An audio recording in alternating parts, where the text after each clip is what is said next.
Failed to conquer the aloof master. Failed to conquer the gentle senior sister. Failed to conquer the antagonist Tang San. Failed to conquer the sect Sao Huang. As the price of failure, the system took away your emotions. And from then on, you no longer have the 7 emotions and 6 desires. Love, hatred, resentment, or hatred. But they regretted it. The usually cold-hearted ones even suddenly turned red-eyed, crying and begging you to return to your previous self. Upon hearing this, you just coldly smiled and said, "Shut up, this is not what you chose." At this moment on the beachy peak of the fasting sect, you were knocked down by a sword. Master Bai Ningbing's expression carried a hint of anger. Why haven't you made any progress after such a long time? Could it be that you haven't been practicing at all during this time? If you continue to be like this, it would have been better if you had not joined the sect in the first place and died in the mortal world. Bai Ningbing sheathed her sword, her voice full of disappointment echoing in the air, accompanied by the sound of the clear moon pavilion's doors closing. Standing in the rain curtain, you lowered your head, feeling waves of pain in your body. Once again, you disappointed your master during the sparring session. Indeed, no matter what you do, you cannot satisfy Bai Ningbing. Alright, you no longer hesitate. System, master, I'm here. A clear and familiar voice echoed in your mind. System, can I give up all tasks? You are a time traveler, and since you arrived in this world, you have awakened the system. The system's task is simple: to guide you, or to increase the favorability of specific characters. You thought you could grow into a powerful figure with the help of the system, but in the end, you couldn't even complete a single task. Master, voluntarily giving up tasks will result in punishment. Are you sure you want to give up? The system doesn't seem surprised by your question. What is the punishment? It will sever the master's desires. Just sever desires? You thought at least it would be a severe punishment like extracting life, but it turned out to be so easy? Yes, after severing the master's desires, this system will also fall into a deep sleep, and the rest of the journey will depend on you.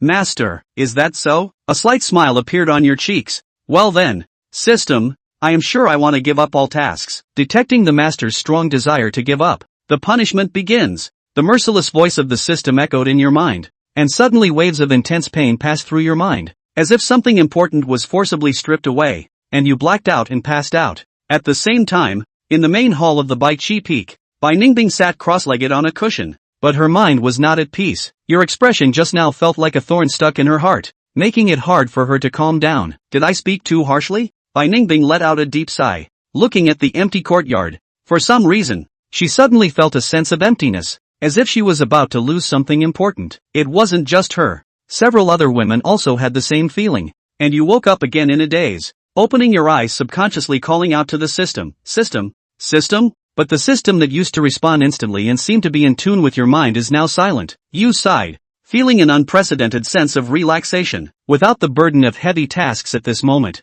you feel extremely comfortable. Since crossing over to this world, you have never enjoyed life as much as today. It seems that cutting off desires is not all bad. Perhaps it should have been given up earlier. Senior brother? What are you doing? Just as you were lost in thought, a playful voice came from behind you. Upon hearing this, you knew who it was, so you didn't turn around but spoke directly. Junior sister, what's the matter looking for senior brother? As soon as the words fell, a pink-haired young girl had already walked to your side. Yuexiangyuan sat next to you, her light pink eyes staring at you intently, a hint of confusion showing on her delicate face. Seeing that your gaze did not shift because of her arrival, Yuexiangyuan felt very puzzled because she noticed that you seemed to have changed a bit. She sat beside you, sniffing the scent coming from you in the air, a hint of madness flashing in her eyes. Senior brother, have you forgotten the promise you made to me yesterday? Yuexiangyuan kept moving her body until her upper body was almost touching yours. She blinked her watery eyes, watching as your gaze shifted from the scenery outside the pavilion back to her, and her displeased expression dissipated somewhat. A familiar fragrance entered your nostrils, but your heart remained unmoved. You also recalled the matter of promising Yuexiangyuan to try the elixir yesterday. Yuexiangyuan is one of your targets to conquer, and you treat her extremely well. However, for some reason, Yuexiangyuan's favorability seems to fluctuate like a roller coaster, sometimes up in the sky and sometimes down on the ground. It's not just you, even the system finds this strange, but Yuexiangyuan's favorability towards you is quite good, showing some improvement, unlike others who have always been lukewarm. Thinking about this, you let out a slight sigh. However, Yuexiangyuan is filled with confusion, as she realizes that her usually shy senior brother, for some reason, has no reaction to her sudden closeness, not even a hint of blush on his cheeks or ears. Noticing this subtle change in you, Yuexiangyuan involuntarily moves closer to you. Just as Yuexiangyuan's cheek is about to touch yours, you finally snap out of your thoughts. Junior sister, what are you doing? Yuexiangyuan also notices that the distance between the two of you is a bit too ambiguous, so she calmly moves back a bit, but still sits closely beside you. It's a pity. Just now you seemed absent-minded. No matter what I did, you wouldn't react, right? In this way, many thoughts that should not exist have arisen in Yuexiangyuan's mind. I wonder if the elixir that can knock down an ox today can knock down senior brother? If it's possible. Yuexiangyuan subconsciously licked her slightly dry and rosy lips. Cough. Senior brother, are you okay? You promised to help me with the elixir. Senior brother, you wouldn't forget, right? Hearing this, you shook your head. Then let's go to the pharmacy now. Okay. Senior brother, let's go. Hurry up. Saying that, Yuexiangyuan stood up first, hooked your arm. Her face filled with a bright smile. You stood up on your own, looking at Yuexiangyuan expressionlessly. Junior sister, are we getting too intimate like this? You said softly. In your eyes, Yuexiangyuan is so strange, sometimes making some moves towards herself, and sometimes becoming very cold. All these behaviors are puzzling. You used to be happy because of Yuexiangyuan's actions, but now your heart is calm. And hearing Qianduan's words, Yi Lingling's brain froze for a moment. Thousand Dust has indeed changed, and the change is very big. In the past days when she held his hand like this, he would never say such words, and even had a smile on his face, because no matter how excessive things she did, as long as when she made some moves like this intimacy, Thousand Dust would always look at her with a smile, like something really over the top, like accidentally setting fire to 1,000 dusty houses. But this time, Yi Lingling could hardly see any pleasant expression on Qianduan's face. Not even a hint of facial muscle change. Just this instant, many possibilities suddenly surfaced in Yi Lingling's mind. Is it hard to believe that senior brother has discovered my true colors? Recalling what she had done, Yi Lingling's eyes gradually dimmed. Seeing Yi Lingling's mood getting lower and lower, Qianduan was a bit unsure. He thought for a moment and finally shook his head. For Qianduan, he couldn't stir up any emotional fluctuations in his heart at this time.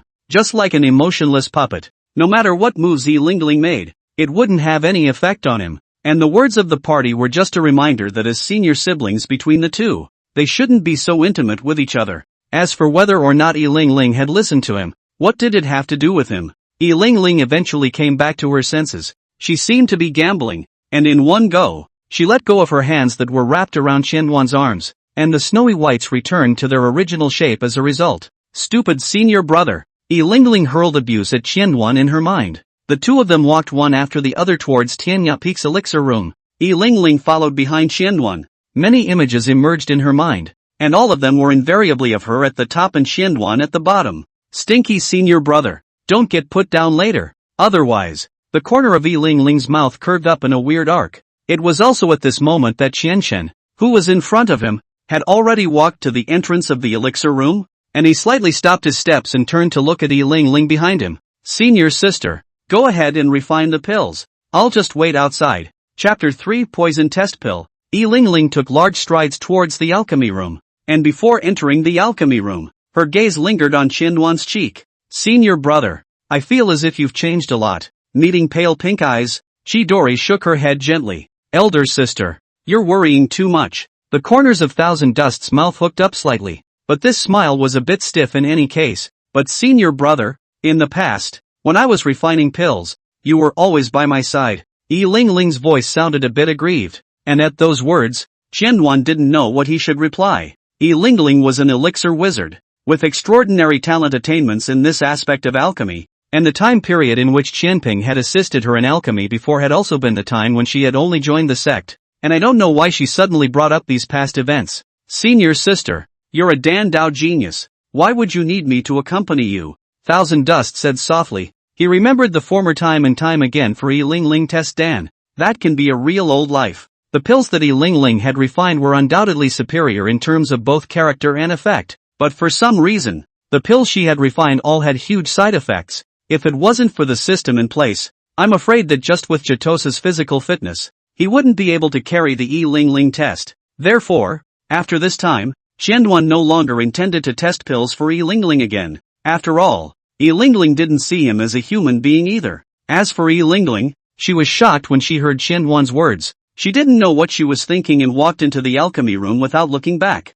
Seeing Yi Lingling's back disappearing around the corner, Qian Chen resumed his ancient, wave-free demeanor as he stepped into the courtyard in front of the alchemy room and raised his eyes to look into the distance. Thousand Dust was a little puzzled. Yi Lingling obviously had a Dan furnace that belonged exclusively to her, but why did she still ask him to come to this alchemy room to refine Dan together this time? Obviously, it's the same if she sends it over after refining. The alchemy room is located at the bottom of the peak of the Heavenly Cliff Peak, which is some distance away from both of their residences, and I don't know how Yi Lingling thinks. Just as Thousand Dust was still in a daze, a powerful aura suddenly raged through the space, even setting off a clear wind that rustled the giant trees in the courtyard. This aura was not unfamiliar to Qianyuan. It was none other than his Yuaning stage master, Mu Qingyin. Disciple pays homage to master. The moment Mu Qingyin's silver-white figure appeared, Qianyuan clasped his hands and knelt down on one knee, doing all the proper etiquette. The crimson eyes quietly looked at Qianyuan. Seeing his respectful appearance, Mu Qingyin's original words of concern were swallowed hard. What are you doing here? For some reason, Mu Qingyin's tone was subconsciously filled with a bit of questioning, which even she herself hadn't noticed. Hearing this familiar tone, Thousand Dust's expression didn't change in any way. It wasn't that he was already used to his master's suspicions and questioning. It was just that he couldn't be stirred up emotionally by anything nowadays. Back to master. Disciple is waiting for senior sister to refine the pills and test the effects for senior sister when the pills are finished. Mu Qingyin's willow brows were tightly knitted together, her complexion somewhat displeased, but because Qianyuan had his head lowered, he didn't notice. If you don't cultivate well, but know about the love of men and women, how should you achieve the great Tao like this? Mu Qingyin casually took out a technique from her storage space, then threw it in front of Qianyuan, and before she disappeared, her voice was still echoing in the air. 3 days later, if you fail to master this technique, master will personally punish you. Looking at the place where Mu Qingyin disappeared, Qianyuan let out a deep sigh. He has gotten used to such a way of getting along with Mu Qingyin. Mu Qingyin is always like this. She is a qualified master teacher, just not so close to the people. The reason why she came here to find a Thousand Dust, I think it must be only because of yesterday's test of strength. Perhaps in her eyes, Thousand Dust would never improve, and would always be the same mediocre appearance he had when he had just entered the sect. But Chidori had tried hard, really hard. Just how much more effort should be made to make Mu Qingyin's heart fluctuate? Qianyuan couldn't figure it out. Although he wasn't a genius with dual spiritual roots, he was still too much better than the vast majority of cultivators. By now, even if you make many contributions to Sky Cliff Peak, even if you step into the Jindan realm at the age of just over 20, all of this is not enough in Mu Qingyin's eyes. Thousand Dust looked at the merit law in his hand and silently took it back into his storage ring. 3 days? That should be enough. Right at this moment, a violent aura fluctuation suddenly came out from within the alchemy room, accompanied by a burst of golden light flashing out from the alchemy room. And Yi Lingling's excited and impatient voice was also clearly transmitted into Qianyuan Erzhong. It's done. A moment later, Yi Lingling's figure appeared in Qianyuan's line of sight, and she practically flew over, appearing in front of Qianyuan at once. Senior brother, the elixir has come to fruition. I'll trouble senior brother to try the effect for me. Yi Lingling was holding a shiny and colorful green pill in her hands, and the air was filled with a fragrance that belonged exclusively to this pill. Just smelling it made one's heart feel relaxed and happy. Chen met Yi Lingling's line of sight and looked at the other party's expectant eyes. In the end, he didn't say anything more, but just reached out and took the elixir in Yi Lingling's hand. Senior sister, what is the general effect of this elixir? Elder brother, this elixir is made by using the Xianling grass as a medicinal guide, adding the red ridge flower, and the Jedi lizard horn. And if these few herbs alone are used, it should be able to make the cultivator's aura more pure, right? Thousand Dust pondered over what Yi Lingling had said, so he didn't notice that Yi Lingling was currently keeping her head down with a weird smile on her face. That's good.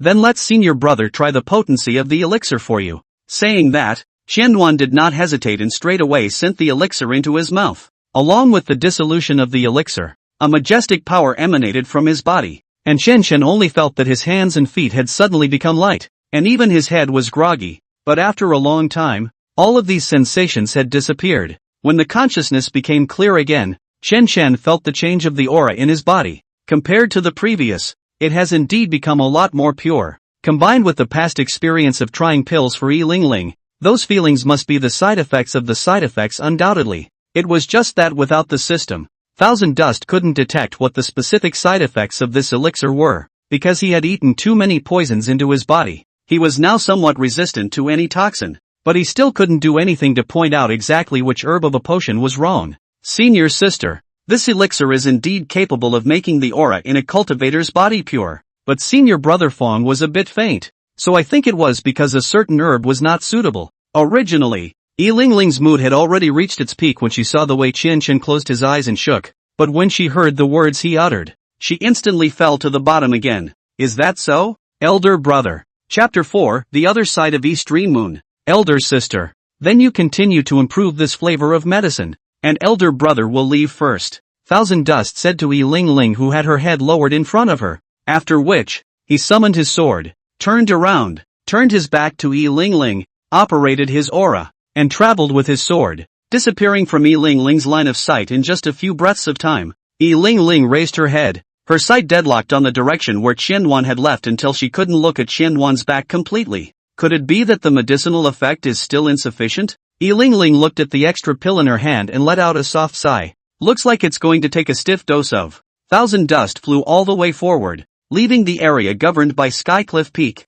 Thousand Dust followed the familiar route, tossing and turning in the air, and came straight to the back of the Sex Mountain. It was a place he visited often and one of his favorites. There is a dense forest and a crystal-clear stream. Various kinds of flowers and trees grow along the stream, emitting a faint fragrance. The deafening sound of crashing water in the distance was a spectacular waterfall. Thousand Dust flew with his sword and traveled towards the location where the waterfall was. The waterfall sloped down from the 100-meter-high cliff, crashing on top of the warped rocks at the bottom of the cliff and splashing up countless crystal-clear water splashes. These water splashes scattered down like pearls, forming a beautiful water curtain. The water curtain was also interspersed with wisps of spiritual chi, making people feel relaxed and refreshed. Thousand Dust went straight through the mirror surface made of water and flew into the back of the waterfall. There was something else behind the waterfall, like a paradise beyond the world, which attracted attention. Some spirit grasses emitting a faint glow grew on the ground, as if guiding pedestrians in the direction, stretching all the way inside. After landing on the ground, Thousand Dust took his sword back into his storage space, after which, he took a step towards the depths of the cave. The cave was filled with a rich spiritual aura that was refreshing to the mind. The walls of the cave flickered with points of spiritual light, as if stars dotted the night sky. I don't know how much time passed, but a dazzling light broke into Qian's eyes, and gradually, a courtyard appeared in his sight. This courtyard is situated in a clearing outside the end of the cave, surrounded by trees in a beautiful way. The courtyard was beautifully constructed, like the mansion of those powerful people in the secular world. And at this moment, there was a wonderful woman sitting on the swing in front of the courtyard, seemingly waiting for someone. The moment the figure of Yuexiangyuan appeared, that person who had been dazed on the swing slowed down. Her pale green eyes looked at Yuexiangyuan, and then, quietly stood up from the swing. You're finally here. Dong Mengyue's melodious but cold voice entered Qian's ears. Looking at the pretty woman in front of him in a long green dress, Yuexiangyuan's expression did not change in any way until Dong Mengyu walked straight to him. Where is the thing I want? Dong Mengyu's pale green eyes stared silently at Yuexiangyuan as she reached out her hand, her slender 5 fingers together. Upon hearing this, Thousand Dust took out a rare spirit item from his storage space and placed him in Dong Mengyu's hands. You asked for it. The crimson flower looked like a flame that was burning, carrying a scorching temperature. Dong Mengyu took the scorched sungrass from Yuexiangyuan's hand and carefully examined it, her eyes satisfied. Well done. In future, I won't be coming back. Without waiting for Dong Mengyu to finish her sentence, Yuexiangyuan spoke up and interrupted. At those words, Dong Mengyu's good-looking brows were tightly furrowed together, and she was even somewhat unable to react for a moment. What did you say? I won't be coming back to you from now on, and this is the last herb you'll need to repair your roots. Right, so I have no reason to keep looking for you. Dong Mengyu looked as if she had only just understood the meaning of Yuexiangyuan's words. The corners of her mouth hooked up slightly as she looked at Yuexiangyuan with some amusement. But when she noticed the look on Thousand Dust's face at that moment, the smile at the corner of her mouth gradually disappeared. Thousand Dust, what do you mean? Is this a game of disappearing? The usual Chidori, who was always playful and smiling, seemed to have disappeared, but no mood swings could be heard in Dong Mengyu's tone, and Chidori didn't notice any change in her expression. Hearing her words, Thousand Dust shrugged his shoulders slightly. Isn't that what you expected? From now on, I won't bother you. Also, consider what I've done over the years as coming from a place of goodwill. I don't expect anything from you in return. After saying that, Thousand Dust intended to turn around and leave. Did you do all that just to gross me out a little? Dong Mengyue's words clearly broke into Qianduan's ears. If it was before, Qianduan's heart might have stung for a moment, but now, he didn't feel anything. That's right, this Dong Mengyue, who lived in seclusion in the back of the clan's mountains, was also one of Thousand Dust's raiders. According to the rumors, she was once the favored disciple of a certain elder,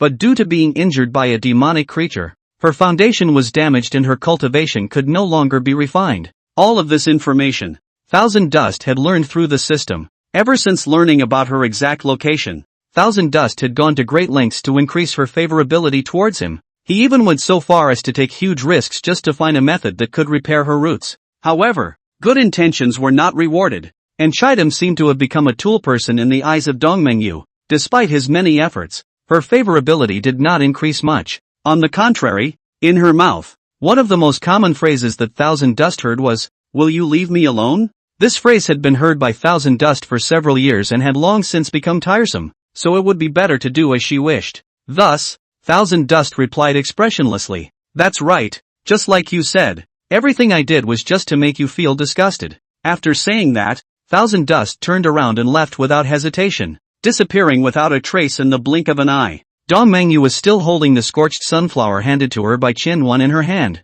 and she did not react for half a day. It was only after a long time that she woke up as if from a dream. Her gaze fixed on the scorched sunflower in her hand and her eyes became deep. Suddenly, she raised the scorched sunflower in her hand to her eyes, then gently pinched it, and the rare flower that contained scorching energy suddenly turned into pieces. Then she exhaled a hot breath, and the pieces drifted through the air like snowflakes. Interesting, just too interesting. Dong Mengyue's figure transformed into a mist and instantly disappeared, and the next moment appeared on the swing in front of the courtyard. She sat on the swing, shaking her white calves, her mouth emitting a silver bell-like laughter that echoed between heaven and earth, giving people chills. Thousand Dust, do you really think you can escape so easily? After wasting so much of my time, even if it's just a pet, I won't let it leave my sight so easily. What's more, I never thought of you as my pet. This little spirit-looking sect is really interesting. It seems that I wasn't wrong to stay here. Chapter 5, Indifference. Thousand Dust returned to the halfway point of Skycliff Peak. Stepping into the middle of the bamboo forest, he went deeper along the quiet pathway until a small bamboo house came into Thousand Dust's eyes. Push the door open and step inside. Thousand Dust looked around the room and began to ponder. Now that he was finally free, he had time to think about where to go next on the road. The system's punishment had only descended. He had been pulled by Yi Lingling to test the Dan, and then he had gone to find Dong Mengyue, and time had passed so quietly that he hadn't had the time to think about it properly. As for the task handed over by Mu Qingyin, Qianduan pondered for a moment before slightly shaking his head. "Just," Thousand Dust muttered, in a voice so small that only he could hear it. He just wanted to rest, do nothing, just rest quietly. In the world of Blue Star, this kind of thinking and behavior is often called swinging for the fences. Chidori was now in such a state, as if he had lost all motivation and purpose. Yes, he's trying to swing for the fences now. The mission had been completed, the system had disappeared, and his desire had dissipated. Now he was alone, without his system, without his mission, without his lust. The cultivation level of the Jindan stage was an unattainable height for most people, so Thousand Dust, who possessed the Jindan stage cultivation level, could be considered the apex of many people. Therefore, he didn't want to cultivate as hard as before, but chose to relax and rest instead. In fact, Thousand Dust didn't shoulder any great responsibility for revitalizing the clan, protecting the peace of a party, or anything like that. These were missions that those strong people should undertake and had nothing to do with him. Without those restraints, he could finally lay down his burdens and enjoy his own time. Most importantly, Qianduan no longer had to rack his brains to please those few women, but could not gain their favor. Thinking of this, he couldn't help but let out a long breath. His heart was indescribably relaxed and calm. In that case, what was there for him to worry about? What should be the next step of the road? Let it go with the flow. What will happen in the future?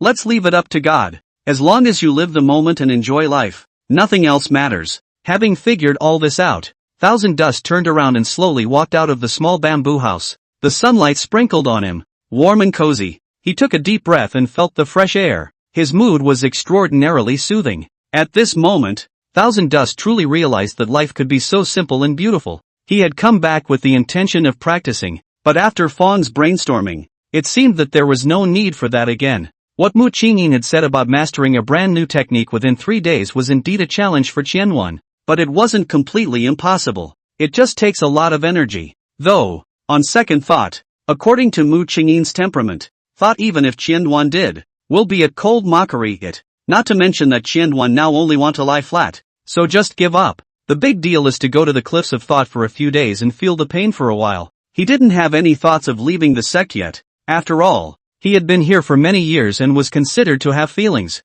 If after the pendulum swings, Mu Qingyin wants to kick him out, then he will accept it openly, and at that point, he will be considered truly free. Do what you want, it doesn't matter what you say yes to. Thinking like this, Thousand Dust took a step and slowly walked towards the back of the bamboo house, continuing to walk along the quiet path. A not-so-small field store was clearly reclaimed in the center of the bamboo forest. This spirit field had been deserted for a long time. It was reclaimed from the previous time when Thousand Dust had just joined the sect and had not yet embarked on the raider quest, because he was so caught up in the whole system mission that he didn't have the time to look after the place. The flowers and plants planted earlier in the year had long withered and lost their vitality. Seeing this, Shenping was pondering on how to revitalize this spiritual field when he heard a voice as pleasant as an oriole ringing out from behind him. "Senior!" The aroma that belonged exclusively to Yi Lingling drifted from far to near, wafting into Qianyuan's nostrils, and when he heard her shout, Qianyuan turned around. Yi Lingling was wearing a white Taoist robe, no different from this morning's outfit, and at this moment, her face was full of smiles, and her eyes fell fixedly on Qianyuan. "Senior sister, what is the reason for looking for me? What words did senior brother say? Can't it be that senior sister can't come to you if she's fine?" Hearing Yi Lingling's reply, Qianyuan fell into silence and did not pick up the topic. Sensing Qianyuan's silence, Yi Lingling's already unpleasant mood was even worse, but she didn't show it. Still full of smiles, she came to Qianyuan's front. "Senior brother, senior sister found that you really changed a lot. Once upon a time, you wouldn't treat me like this." Yi Lingling's words sounded a bit aggrieved, and Qianyuan also somewhat failed to understand the meaning of her words. "How do I treat her? With a smile on my face and a hush? Or the same as before? Smile and forgive her no matter what she does?" "Senior sister, I don't understand what you're trying to express." Thousand Dust shook his head and said, "If senior sister has nothing to do, then please return. Senior brother still has some things to do." After saying that, Thousand Dust was about to turn around and enter the middle of the field store, but right at that moment, a warm hand gripped his wrist. "Sifu!" Only Yi Lingling hung her head low, and Shen Shen could only see her long pink hair all over her head. "Senior brother, did senior sister do something wrong? Why is senior brother so cold to me?" When Yi Lingling raised her head, Qianyuan clearly noticed that her eyes were already filled with tears. Seeing this scene, Qianyuan's heart did not feel the slightest bit of emotion. On the contrary, his gaze became very cold. "Elaine, do I have to list all the things you've done before?" Yi Lingling's heart trembled and she subconsciously loosened her grip on Qianyuan's hand. "I'm testing the pills for you today for the last time, and also for the sake of our senior sibling relationship. So in the future, if there's nothing else to do, don't come back to me." Thousand Dust did not want to say the words so absolutely. Perhaps before he could still deceive himself, and after severing the love and lust, some words would be better if they were picked out. Yi Lingling's body began to tremble, and a moment later, she fled as if she had left the bamboo forest where Qianyuan was, while Qianyuan looked at her far away back until the air once again returned to silence. If you were all more normal, maybe the old life wouldn't have been so torturous. Chapter 6, Apologizing. Thousand Dust has finally cleared some time. It was no exaggeration to say that apart from the period of time when he had just crossed over to this world, these 2 days were the most comfortable days that Thousand Dust had ever lived. Right now, for example, Thousand Dust was leisurely lying on the bed couch inside the bamboo house, his hands resting at the back of his head, his eyes staring out of the window without blinking as his thoughts drifted into the distance. There was no need to test pills for Yi Lingling at the cost of her body, nor did she have to go to Dong Mengyue and be made to do so for the sake of that pitiful amount of favorability. Mu Qingyin might also have important matters to attend to these 2 days, and didn't have the time to manage her unattentive disciple. Thousand Dust tended to the field stores on weekdays, or traveled to the pavilion to enjoy the scenery. This kind of life was monotonous, but it was definitely not considered boring, at least for Thousand Dust. There is an idiom, what is it? Bittersweet? Anyway, Thousand Dust is feeling that way nowadays. This carefree, free-spirited life couldn't be more comforting. However, just as Thousand Dust was enjoying life to the fullest, Trouble always came unexpectedly. Even though Thousand Dust had already detected Yi Lingling's aura, he did not reveal this or even show the slightest concern. He just gazed silently out the window at the blue sky and white clouds until the pretty face suddenly burst into his view. The corners of Yi Lingling's mouth rose slightly and her eyes curved into a crescent shape, revealing a playful smile. Her gaze fell on Yuexiangyuan, as if she had something to say to him. Senior brother Yi Lingling purposely dragged her voice out, giving her words a hint of petulance. Since the last time he met with Yi Lingling, 2 days had passed, and Xianxian still remembered that he had already spoken his words completely at that time, and now that she had come to look for herself once again, what exactly was the reason for that? Thousand Dust was really unable to guess the reason for this. What's wrong? Senior sister is here to apologize. As she spoke, she only saw Yi Lingling's figure briskly roll over the window and enter Qianqian's room in one go. Thousand Dust was in a flaccid state, even wearing only a thin lingerie, and Yi Ling sat on her but on the edge of the bed as if she hadn't noticed. Seeing this, Thousand Dust stretched out his hand, and as he did so, a black and gold crane cloak flew out from a closet not far away, and then, draped over him, putting on his clothes, Thousand Dust sat up and looked at Yi Lingling indifferently. Regarding Yi Lingling's rude behavior, Qianqian did not reprimand him. He wanted to see what Yi Lingling was playing at. Senior brother. Senior sister admits her mistake. Everything is senior sister's fault. Senior brother, don't be cold to senior sister, okay? Hearing this, Thousand Dust didn't make any movements, just gently climbed out of bed. Yi Lingling's eyes fell on Qianhuan's body until the white figure completely occupied her entire sight. Thousand Dust did not linger in the room, but walked straight towards the door of the room. Seeing this, Yi Lingling busily stood up and quickly followed Qianhuan's pace. Senior brother. Once upon a time it was senior sister who went too far. Senior sister shouldn't have let senior brother test poison pills for senior sister. Shouldn't have made senior brother homeless. Shouldn't have harmed senior brother's spirit pets. Shouldn't have allowed to discredit senior brother in front of senior father. Shouldn't have spread negative information about senior brother within the sect. Shouldn't have. Yi Lingling listed the crimes that had been committed one by one behind Qianhuan, while Qianhuan just listened quietly without any answer. He walked out of the bamboo hut and down the path to the field store he had planted with his own hands. All along the way, Yi Lingling was chattering on and on, while Qianqian let her keep talking to herself. The medicinal herbs in the field store had already improved very significantly due to Qianqian's care over the past 2 days, and were slowly regaining their former vitality. Thousand Dust opened the wooden fence and stepped into the field store, and Yi Ling entered with him. Be careful, don't step on it. Thousand Dust droned softly. He carefully observed the spirit grasses in the field store, not even noticing that Yi Lingling beside him had closed her mouth at some point. The environment became quieter and quieter, except for a few birdsongs in the distance. Yi Lingling's face was very gloomy as she silently followed behind Qianqian and watched him as he carefully studied these flowers and plants that didn't have any vitality. After a long time, as if finally noticing that Yi Lingling had stopped speaking, Qianqian then slowly replied, Senior sister, senior brother has already forgiven you. If there is nothing else, please return. Yi Lingling only felt a surge of breath going straight to the sky. At this moment, her mood was like an erupting volcano, the scorching heat almost engulfing her. Senior brother, how do you? Just as she was furious and wanted to question, she was met with Qianhuan's ink-black eyes. Thousand Dust's star-like eyes reflected her figure, but there were many unspecifiable meanings in them. Yi Lingling only felt that Qianhuan's sight was like an ocean, wrapping her in it to the death and allowing the volcano inside her to slowly regain its calm. It was even a bit cold, a feeling that Yi Ling had never felt before this. Senior brother, she suddenly felt that talking to Qianhuan had become a little difficult. This kind of feeling is like, Thousand Dust 1T care about what she says or does, like she 1T be able to generate emotions because of her anymore. Yi Lingling's face switched from gloomy to sad as she spoke with difficulty. Senior brother, you must have changed. You wouldn't have been like this before. Do you even want to listen to me anymore? Seeing Yi Lingling's eyes turn red, Qianhuan turned his head away and stopped looking at her. Changed? Perhaps changed. Senior sister, people always change. No one stays stagnant where they are. After saying that, Thousand Dust squatted down and fiddled with the spirit grass in front of him. But senior brother, people are really here to apologize today. Yi Lingling lowered her head and tightly clutched the corner of her coat, as if she was afraid that Qianqian would say some more cold and heartless words.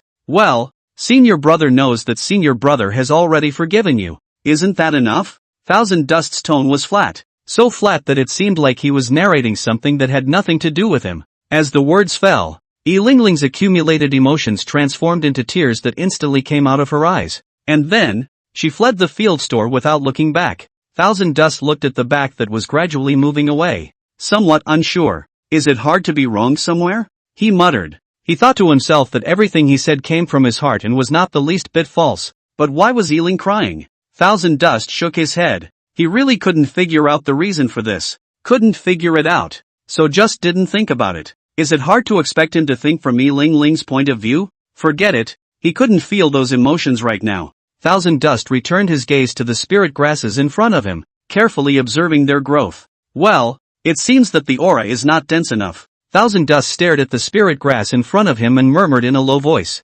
Chapter 7, Mu Qingyin's intimidating pressure. It's another morning, and the sun is spreading over the land. The weather was clear, and the hot light shone through the bamboo house windows and onto the bed and couch in the room. Thousand Dust's eyes were lightly closed as he lay comfortably, his hands naturally resting on either side of his body, with a thin blanket covering his stomach. Consciousness was still in the dream world, and Thousand Dust fell asleep quietly like this, with a look of age, until a powerful aura swept through the bamboo forest. Almost instantly, Thousand Dust's eyes gently opened, for no other reason than that this powerful aura was familiar to him, and that powerful aura pressed down on him so much that he was unable to slumber with his eyes closed. Qian Duan. Mu Qingyin's call spread through the air to Qian Chen's ears, and upon hearing this, Qian Chen reluctantly sat up and put his clothes back on. Come into the heart-retaining pavilion. As the words fell, Mu Qingyin's aura quickly moved far away, but it did not disappear. Thousand Dust let out a soft sigh, and after simply organizing himself,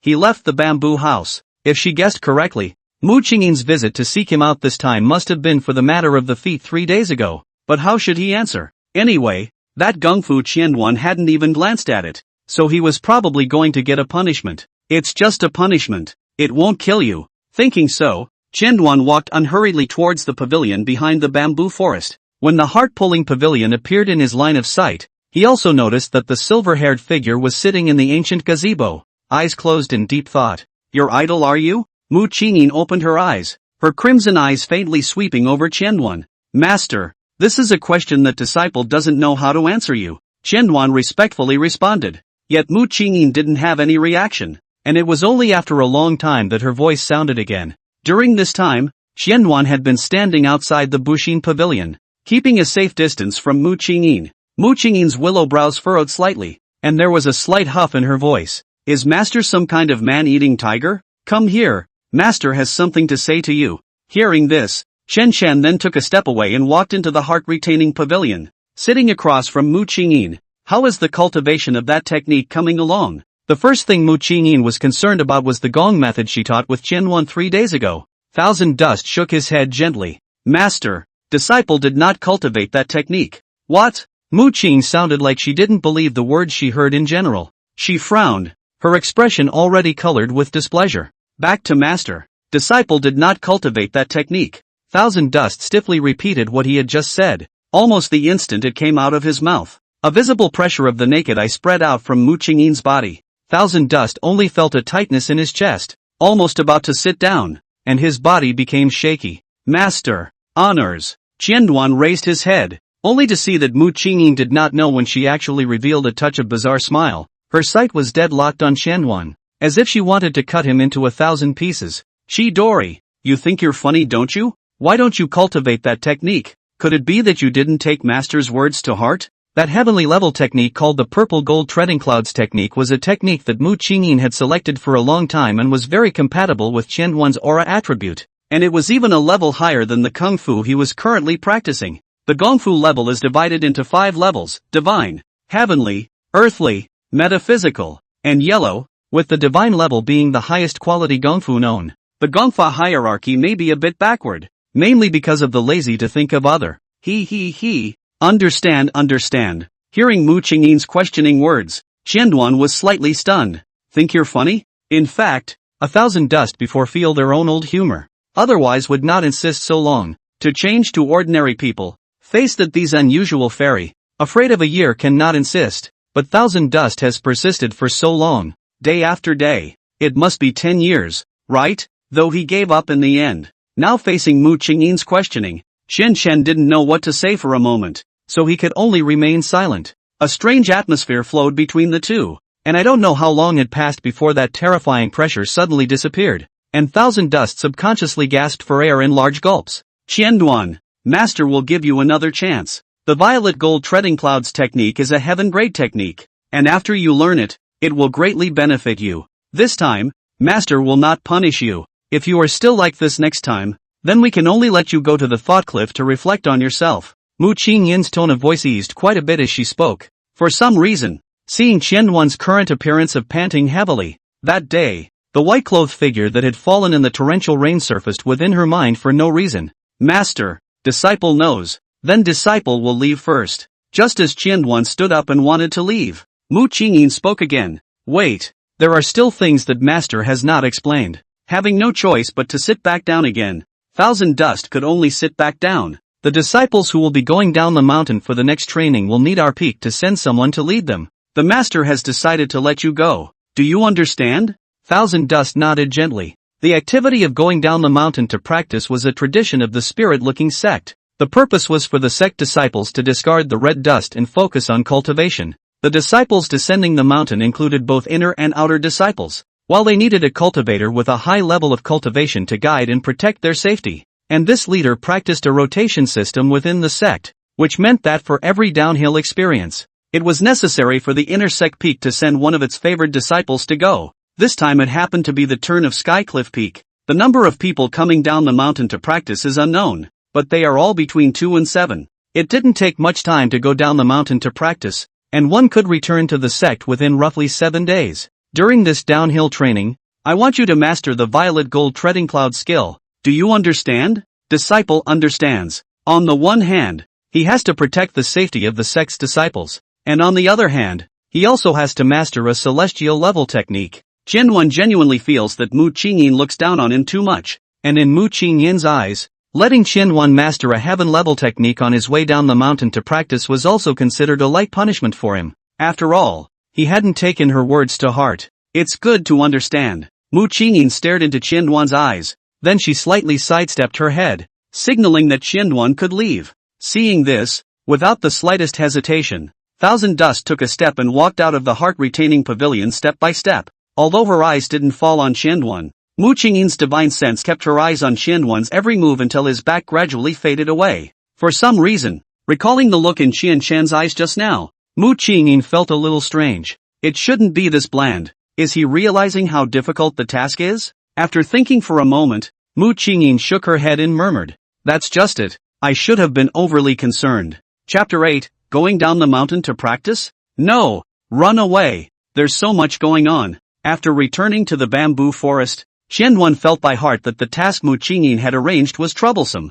It was just a matter of protecting the safety of the disciples during the process of going down to the mountain to practice. But surprisingly, they also had to master a heavenly extreme technique in just a few days' time. But according to past experience with Mu Qingyin, this was normal. This was the master he remembered. The demands on him were in any case most severe and suffocating. If he hadn't followed the system's request to worship under her and to go on a raid for her goodwill, otherwise Thousand Dust would have run away long ago. There was no other reason than because he couldn't stand Mu Qingyin's extremely high expectations. Obviously, she knew that Qianduan's cultivation talent was not considered too high, and obviously, she also knew that Qianduan's perception was not that heaven-defying, but she always proposed some cultivation tasks to Qianduan that sounded impossible. Although all these years Qianchen had barely managed to do so through the help of the system, Mu Qingyin could not be satisfied no matter what, so much so that after all these years, her favorability had not risen much. Perhaps, Thousand Dust would never be able to achieve what she expected,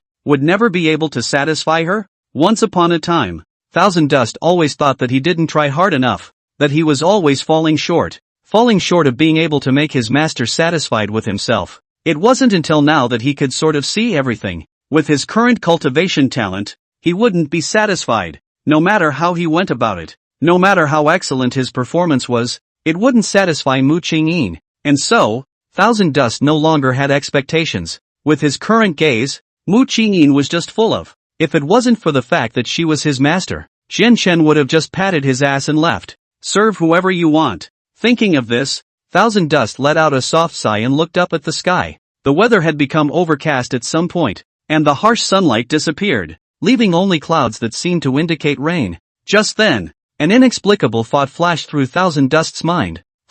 Good idea, he suddenly muttered, wondering what the hell idea had come to him. Back inside the bamboo house, Thousand Dust did not have any impulse to want to cultivate, as he walked slowly back to his room, and then, lay straight on top of the bed. Sure enough, it was his own soft bed and couch that was the most comfortable. Thousand Dust thought like this as he gently closed his eyes, intending to replenish the sleep he hadn't finished because of Mu Qingyin's arrival. As for what Mu Qingyin said about cultivating heaven-level techniques, well, it's better to think about it in the long run. I don't know how much time passed, but Thousand Dust's consciousness began to become blurry, and he fell into a deep sleep once again. Time passed quietly, and in the blink of an eye, it was the next day. The weather on this day was just as Thousand Dust had seen it yesterday, and, as expected, it rained. The sound of pattering came from outside the window. Inside the bamboo house, Thousand Dust slowly opened his eyes. His ink-black eyes swept over the scenery outside the window,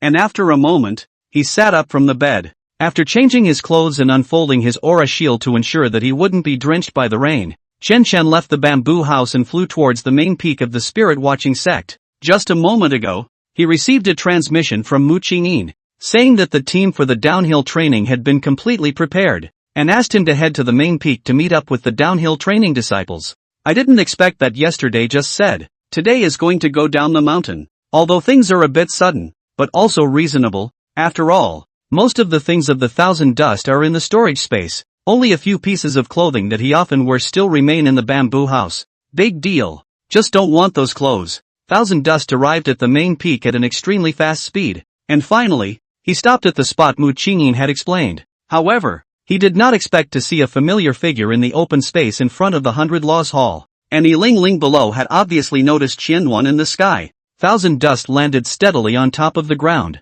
His gaze did not linger too much on Yi Lingling, but rather looked towards the participating disciples who were going down to the mountain to practice this time. There were only 3 disciples in total, 2 men and 1 woman. None of them seemed to have very high cultivation, and the woman with the highest cultivation was holding an oil paper umbrella, standing quietly in the rain. When Yuexiangyuan's divine sense swept through, he found that the other party's cultivation was at the late stage of foundation establishment. For some reason, when Thousand Dust's divine sense swept over the other party, it always felt somewhat familiar, and it was also unknown whether it was his illusion or not. Thousand Dust always felt that the other party's line of sight seemed to be falling right on him, but when Yuexiangyuan looked at her, he only saw her head lowered, making it impossible to see her appearance. Senior brother. Yi Lingling was originally very happy after seeing Yuexiangyuan, but Yuexiangyuan's attention didn't stay on her for a single minute, which couldn't help but make her feel a little pain inside. Upon hearing Yi Lingling's call, Chen then dropped his eyes on her.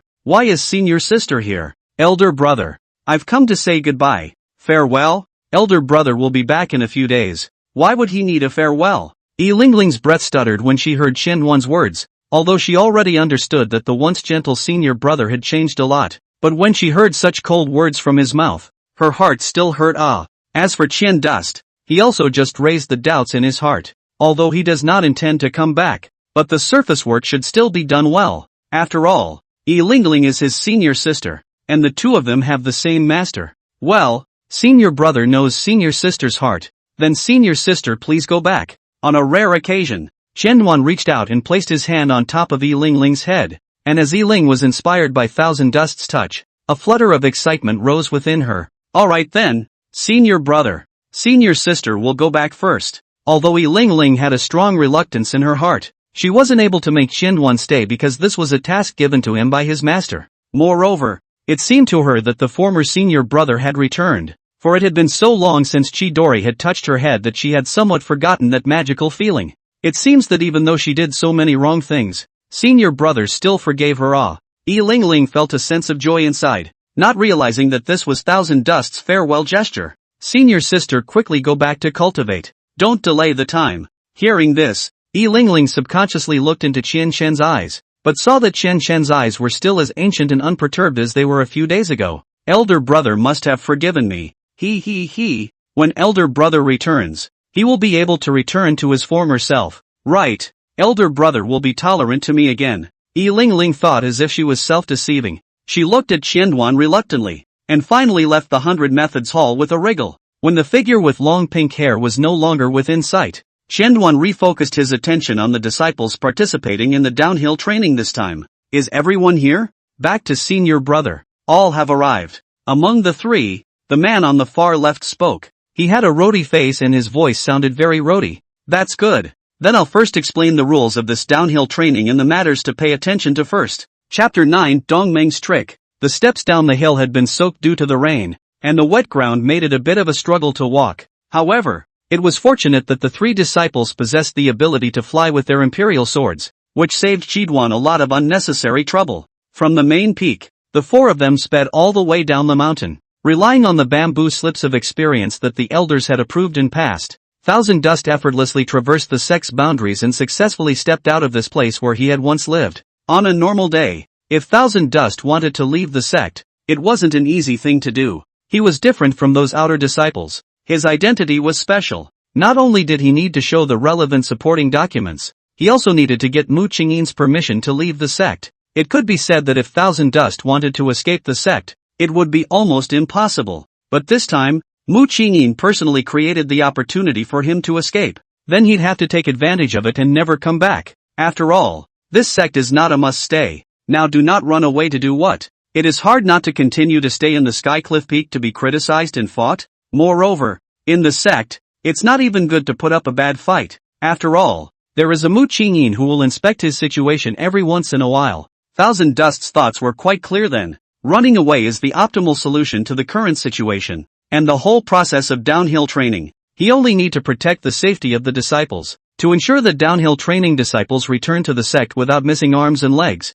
his task is also considered to be successfully completed. As for the chances that the disciples encountered in this process, he didn't even need to interfere. In other words, as long as these three disciples didn't make a fool of themselves, then he could easily run away and succeed. After all, the clan had still cultivated him, so completing this last task perfectly would be considered a beginning and an end, right? Thousand Dust couldn't help but give himself credit for the idea. At this moment, the silhouettes of the four of them were already some distance away from the spirit-looking sect, and were about to reach the nearest town. Senior brother Thousand Dust, are we almost there? One of the disciples opened his mouth and asked. Thousand Dust nodded. Well, we should be almost there. The nearest town is up ahead. We can go there to fix up first. After saying that, Thousand Dust accelerated his speed and flew towards the front with the three disciples. After a long time, a huge city appeared in Thousand Dust's sight. This city was called Wu City, one of the largest cities in the Clear Domain State, and was subordinate to the Xinglua dynasty. And this was also the place where Thousand Dust had been taken as an apprentice by Mu Qingyin.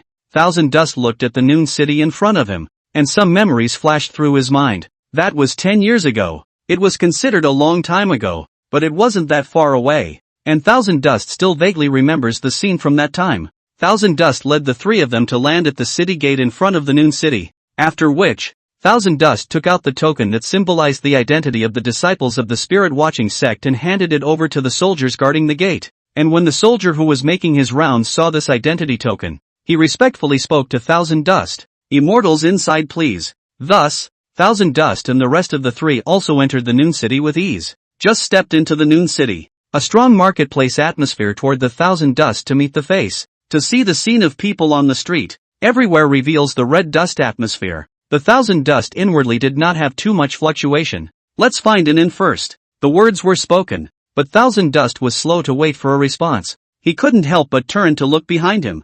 However, a scene that baffled him occurred. Only behind him was empty at the moment, with only the gates of the city that he had stepped through just now reflected in his eyes, and those three disciples who were supposed to follow him had already disappeared. Thousand Dust's brows furrowed slightly. He was now a little confused about the situation. Obviously, they were all fine when they entered the noon city just now, so why were there three people now, and not a single silhouette? And most importantly, Thousand Dust's divine sense did not find any abnormalities. No, how come three people are gone before we even start? What is it now? Couldn't he run away now? Wait, if he ran away now, four disciples would be missing at once. And the spirit-looking sect would definitely send people out to look for them, which would be somewhat unfavorable to him. It would be fine if he ran away alone, but what if one of the three disciples who went down to the mountain for training was a genius that would come along once in 100 years? This way the spirit-looking sect would expend a lot of energy to look for them, and as long as Yuexiangyuan didn't die,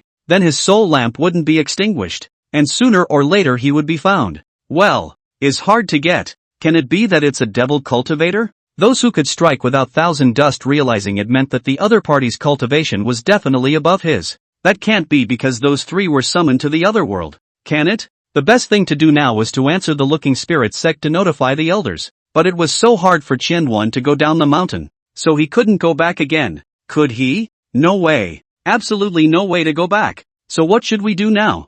Thousand Dust was caught up in a brainstorming session. His concern for the deaths of the men was conditional on him being able to make a good run for it, and completing the mission was just an added condition. Just as Thousand Dust was thinking, he saw a figure holding an oil paper umbrella coming from far away, walking slowly in his direction. It's not right. It's very much 12% wrong. This figure, holding an oil paper umbrella, seems to be the female disciple of the three disciples if he is not mistaken. However, Yuexiangyuan had long ago determined that the other party was only at the late stage of foundation establishment, and it was impossible for her to leave Yuexiangyuan's side unnoticed no matter what, not to mention the other two disciples with even lower cultivation levels. Thousand Dust frowned tightly, his rippling eyes staring dead on as that delicate figure drew closer and closer. Suddenly, just when both sides were less than 10 meters away, the wonderful woman with the oil paper umbrella disappeared. Yes, it just disappeared, leaving nothing behind. Not even a trace of spiritual power fluctuation. Just disappeared in front of Thousand Dust out of thin air. Thousand Dust's face became even more gloomy. He also sort of understood something. It was obvious that the other party was rushing towards him, just as Yuexiangyuan was running the aura within his body and was ready to fight. A fragrance suddenly came from beside him. This ethereal fragrance was very familiar to Thousand Dust, and as expected, when he glanced sideways to his side, he only saw a familiar figure staring at him leisurely. And you didn't recognize me? A pleasant voice rang in his ears, but it carried a chilling flavor in it. Mengyue had one hand supporting the oil paper umbrella and one hand naturally resting on her chest. Her long, light green hair was coiled behind her head, her eyes falling on Yuexiangyuan with an unspecified smile on her face. East Dream Moon? Why are you here? Thousand Dust's furrowed brows did not stretch out, his tone filled with disbelief. Yeah, why is it here? In fact, I don't know. I need you to tell me. Qian Dust Senior Brother. Chapter 10, So You're a Demon Cultivator? Thousand Dust was now a bit puzzled. When did Mengyue, who used to treat him like a servant, turn into this playful look now? Can't figure it out. Really can't figure it out. And that day Qian Dust remembered that he had said very clearly that he would not go looking for her from now on. She obviously is not also very disgusted with himself? From her usual behavior Qian Dust can be seen. And what's going on now? Where are the other two disciples? Seeing that Mengyue was the only one beside him, Xianxin subconsciously inquired about the other two disciples of the spirit-looking sect. They're right here. Mengyue raised her slender arm and two black shadows flew out from Mengyue's palm. In just the blink of an eye, two living, breathing people appeared in front of Thousand Dust. Thousand Dust furrowed his brows. He could clearly sense that something was already missing inside the duo in front of him. In other words, the duo in front of him was just an empty shell, a body without a soul. What did you do to them? At this point in time, Yuexiangyuan had come to realize that perhaps this trip down the mountain was all a trick of Mengyue's. Didn't she just repair her body? Why did she break through to the late stage of foundation establishment in this short period of time? No, perhaps her true cultivation level is not the late stage of foundation establishment, because when Yuexiangyuan's divine sense swept through Mengyue again, it was like sweeping through a whole hazy fog, making it impossible to see truly. This also indicated that either Mengyue possessed a top-notch magic treasure capable of shielding divine sense on her body, or her cultivation level was still above Qian. What do you mean I did something to them? Thousand Dust Senior Brother. Words don't say so hard to hear well. They are my handmaid, can only be used once, in order to play this scene, but cheap you it, said Mengyue raised his arm to re-release down, and these two silhouettes also instantly turned into powder. Mengyue looked at Yuexiangyuan with a smile on her face. Her eyes had many indescribable meanings. Thousand Dust's face became a few shades more grave. According to what Mengyue said, were these two people dolls that she had refined? In other words, Mengyue did all of this so that he could get off the mountain without any problems? What the hell are you trying to do? I don't think we have anything to do with each other anymore. Hearing this, Mengyue bared her teeth and laughed out. Nothing more to do with it? It's not, is it? Thousand Dust. You really think you've disgusted me and can still get away that easily, right? Mengyue's pretty face didn't have much of an expression, but it had a frightening undertone to it. and even if Qian Chen was a Jindan stage cultivator, he could still feel a slight sense of oppression. You're a demonic cultivator? Why are you in the spirit-looking sect? Moreover, isn't your immortal foundation damaged? Why?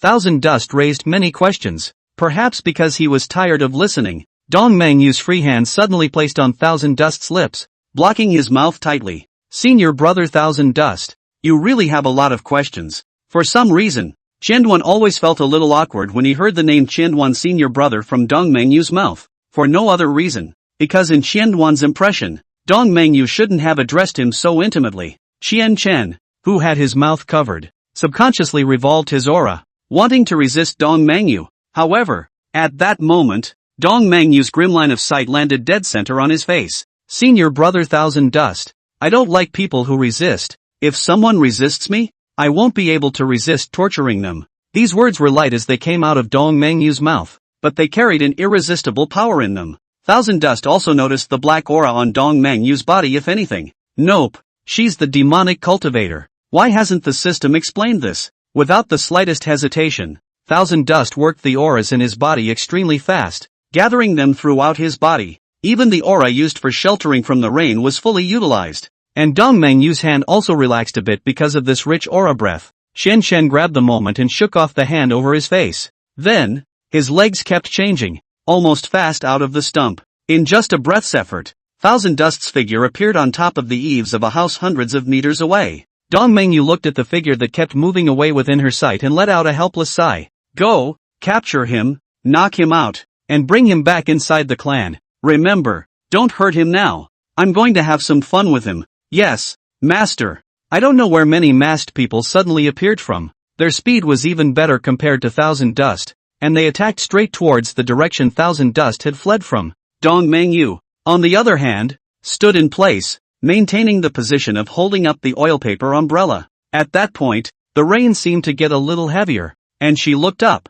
gazing at the sky. Oh, be a good boy and come back with me. Thousand Dust. The eerie laughter echoed in the air, but there were no pedestrians on the crowded street who stopped for this. It had been a long time since Thousand Dust had exerted his stance in such a desperate manner, and he hadn't expected the situation to turn into what it was now. The masked men following behind him were undoubtedly all Jindan stage cultivators. There was even one who was a Jindan perfection. Their speeds were on par with Qianduan's, and the way things were going, he would be caught sooner or later. I also don't know what kind of wind that lunatic Dong Mengyue suddenly drew, insisting on tricking him down the mountain. Until now, Thousand Dust still hadn't figured out Dong Mengyue's purpose for doing all of this. Is it simply about revenge? Thinking that it wasn't, with the facts that Qianduan had seen, if Dong Mengyue wanted to kill him, Fong had every chance to do it. Is it hard to tie him back to the clan and force him to become a devil cultivator? Thousand Dust thought carefully and felt that this might not be too big. After all, he was also considered to have been with Dong Mengyue for several years. Even if she detested him, she didn't reach the point of wanting to destroy him so badly. Then it couldn't be because of what Thousand Dust had said earlier about not looking for her anymore. Could it? Isn't that what Dong Mengyue was looking forward to the most? Thousand Dust couldn't come up with an answer even after thinking about it, so he needed to consider the worst possible outcome now. The worst that could happen was that they would be caught by the masked men in the rear and a rather fierce battle would break out. Thousand Dust was definitely no match for them, and could at most save his own life. Wait, thinking about it in another way, wouldn't he be able to use this opportunity to leave the spirit-looking sect completely? Thinking of this, Thousand Dust's footsteps suddenly slowed down. He didn't think that he could escape from dozens of Jindan stage cultivators, not to mention that the other party was a devil cultivator. So it would be better to give up earlier to save some spiritual energy. However, although Thousand Dust had stopped, those demonic cultivators did not dare to approach Thousand Dust easily. They formed a circle, wrapping Qianduan in death, and many of them were also sizing him up with cautious gazes. At that moment, a silhouette descended from the sky and landed steadily in front of Thousand Dust. Why aren't you running? Dong Mengyue looked at the foredust and said quietly, what exactly is your purpose? Oh, do you have to figure it out? Naturally. That's good then. Someone, knock him out and bring him back. The moment the words fell, a powerful aura came from behind Qianduan, and without waiting for him to react, his consciousness was plunged into darkness. Dong Mengyue wrapped her arms around the unconscious Qianduan, a satisfied smile appearing at the corner of her mouth. Go back. Yes, master. Chapter 11. After these few years together, Yuan had thought that he sort of knew Dong Mengyue very well, but that didn't seem to be the case. In Thousand Dust's eyes, Dong Mengyue's image was probably of the meaner kind, and although her appearance was indeed stunningly heavenly, from her mouth Thousand Dust could hardly hear any good words. Now it seemed that Chidori's lack of ability to bring up her favorability was not without reason. How can we talk about a strategy when we don't even have a clear picture of what she really looks like? At this moment, Thousand Dust was tied up in an unfamiliar hall. Thinking like this, an unknown amount of time had passed since he had woken up. Quite a long time anyway. This ancient and simple hall was something that Thousand Dust had never been in before, revealing a gloomy and cold aura everywhere. Thousand Dust's hands were tied behind his back, and a stream of ropes capable of inhibiting the operation of his aura bound him to the pillar behind him to death. Looking around, he realized that all the buildings around him were carved with mysterious patterns. Thousand Dust turned his head back slightly, and the pillar behind him did likewise. These mysterious lines emitted a faint purple glow, adding an eerie aura to the space around Yuan. He could even feel the magic power emanating from within these lines. If he hadn't guessed wrongly, Thousand Dust had been tied up in the palace of a demonic sect. Thankfully, though, he seemed to be physically intact, just bound and inconvenient to escape. How much longer did he need to be tied up? He had no idea in his heart. He just hoped it wouldn't be too long. After all, it was indeed uncomfortable to stay in one position for a long time. Just as Thousand Dust was quietly waiting, a loud noise suddenly came from the distant temple door, accompanied by a rumbling sound. Only a blinding light was reflected into the great hall along with the opening of the gate. The change in light caused Yuan inside the hall to subconsciously squint his eyes. A person in black stood in the center of the light. She wore a hood that covered her face tightly. This outfit was familiar to Thousand Dust. It was the person that Dong Mengyue had sent out to chase him. It was not difficult to tell from her figure that the black-clothed person was a woman. When the door was fully open, she strutted over to Chidori. "Master invites you over." After saying that, and without waiting for Thousand Dust to react, a brutal force suddenly dragged him straight up from the ground, along with the ropes that bound him being lifted as well. Thousand Dust subconsciously released his divine sense to explore his surroundings, but he only saw that the person in front of him at that moment was emanating a powerful and incomparable aura. Yuaning stage? Thousand Dust was a bit surprised and inwardly dropped the idea of running away.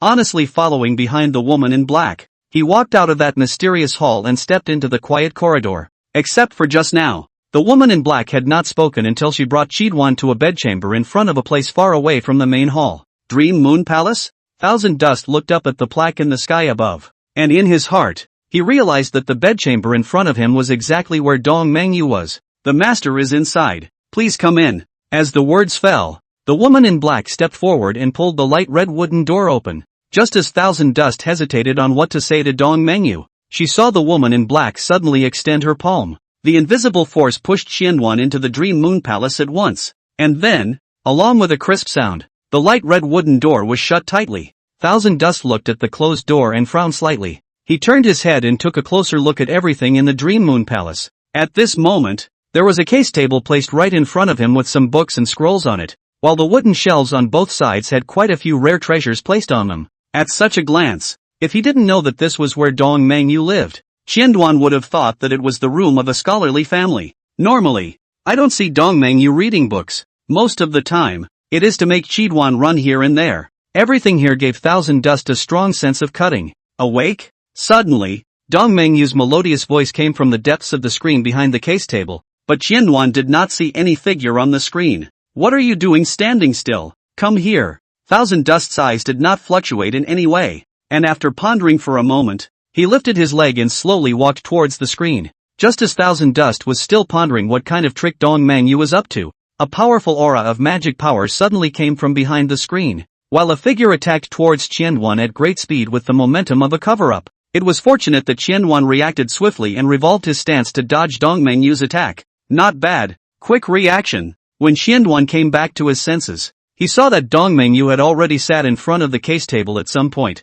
sizing him up with amusement. Seeing this, Thousand Dust didn't feel anything. He just calmly asked his question. "What is your purpose in kidnapping me here? Moreover, you are even a demonic cultivator. And how did you enter the spirit-looking sect?" The system had never explained the matter of Dong Mengyue being a demonic cultivator to Yuan, which had led to Yuan really foolishly believing that Dong Mengyue was just an elder disciple with a damaged immortal foundation in the first place. When the system wakes up, I'm going to have to ask what the hell is going on. Looking at Yuexiangyuan's unruffled eyes, Dong Mengyue's face sank as this was not the same scenario she had expected. She didn't even see the slightest hint of panic on Chidori's face. What qualifications do you think you have to ask these questions? Dong Mengyue stared at Yuexiangyuan, trying to capture even the slightest change in his expression. Thousand Dust was silent for a moment, then gently shook his head. You're right. I really don't have a voice right now. So what do you want me to do?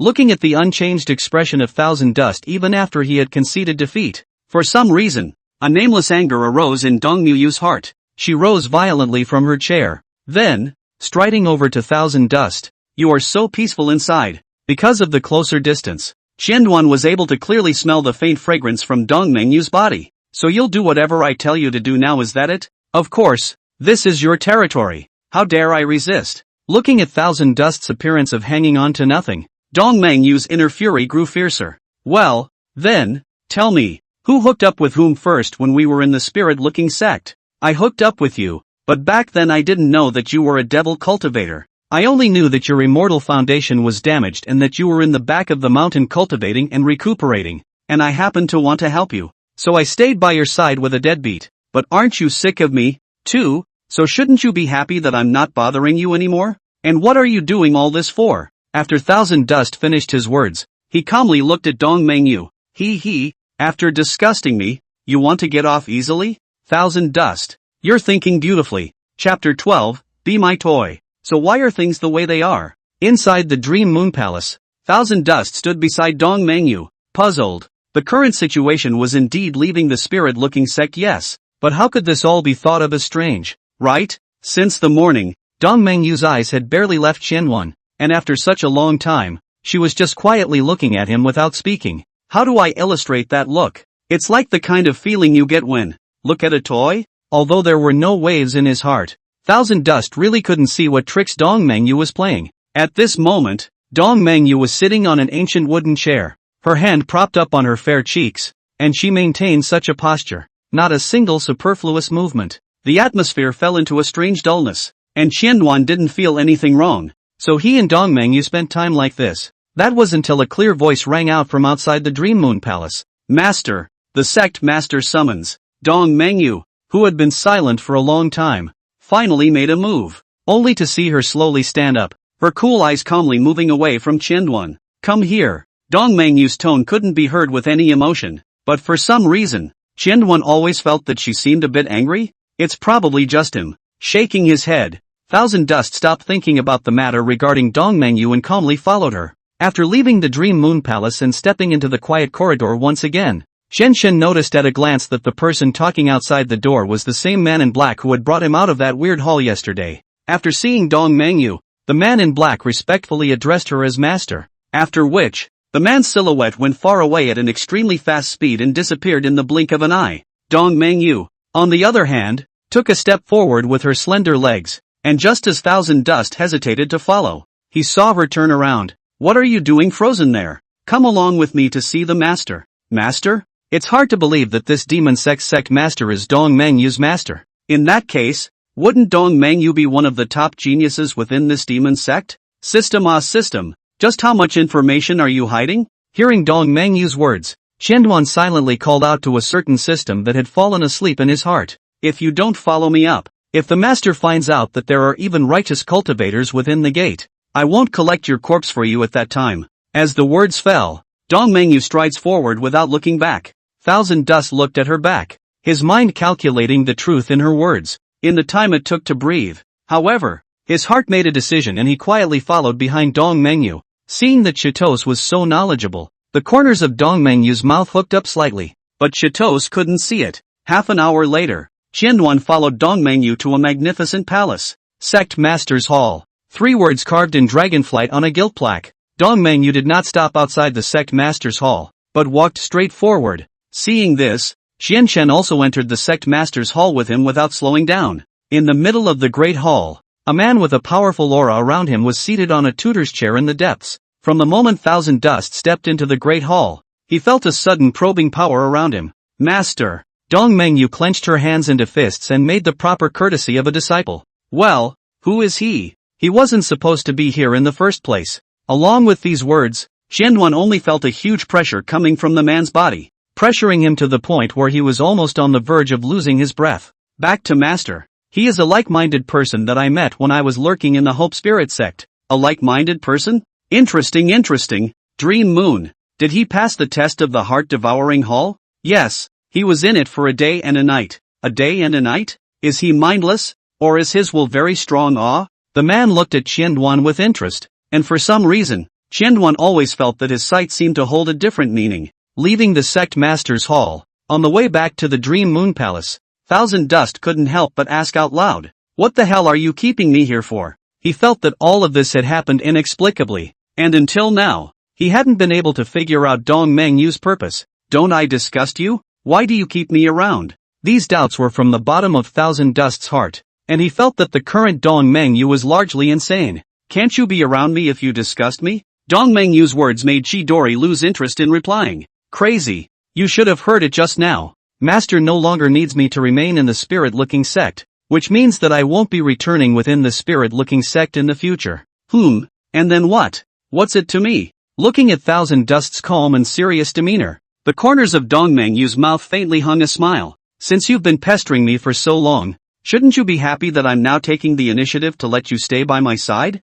Dong Mengyue suddenly came up to Chen, and Chen could even feel her burning breath. "As I said, pestering you before was purely an act of kindness. I just didn't want to see a cultivator buried in the mountains and forests like that, unattended, and that's why I approached you. This Qingzhou is so big, why did you pick me?" "Yuexiangyuan, I'm not stupid. Everyone can see what you did in the past. Can't it be that you've moved on, so you can disgust me and not be punished?" Dong Mengyue stared at Yuexiangyuan and said word for word, "Is it hard to believe that I didn't do my best to help you repair your immortal foundation?"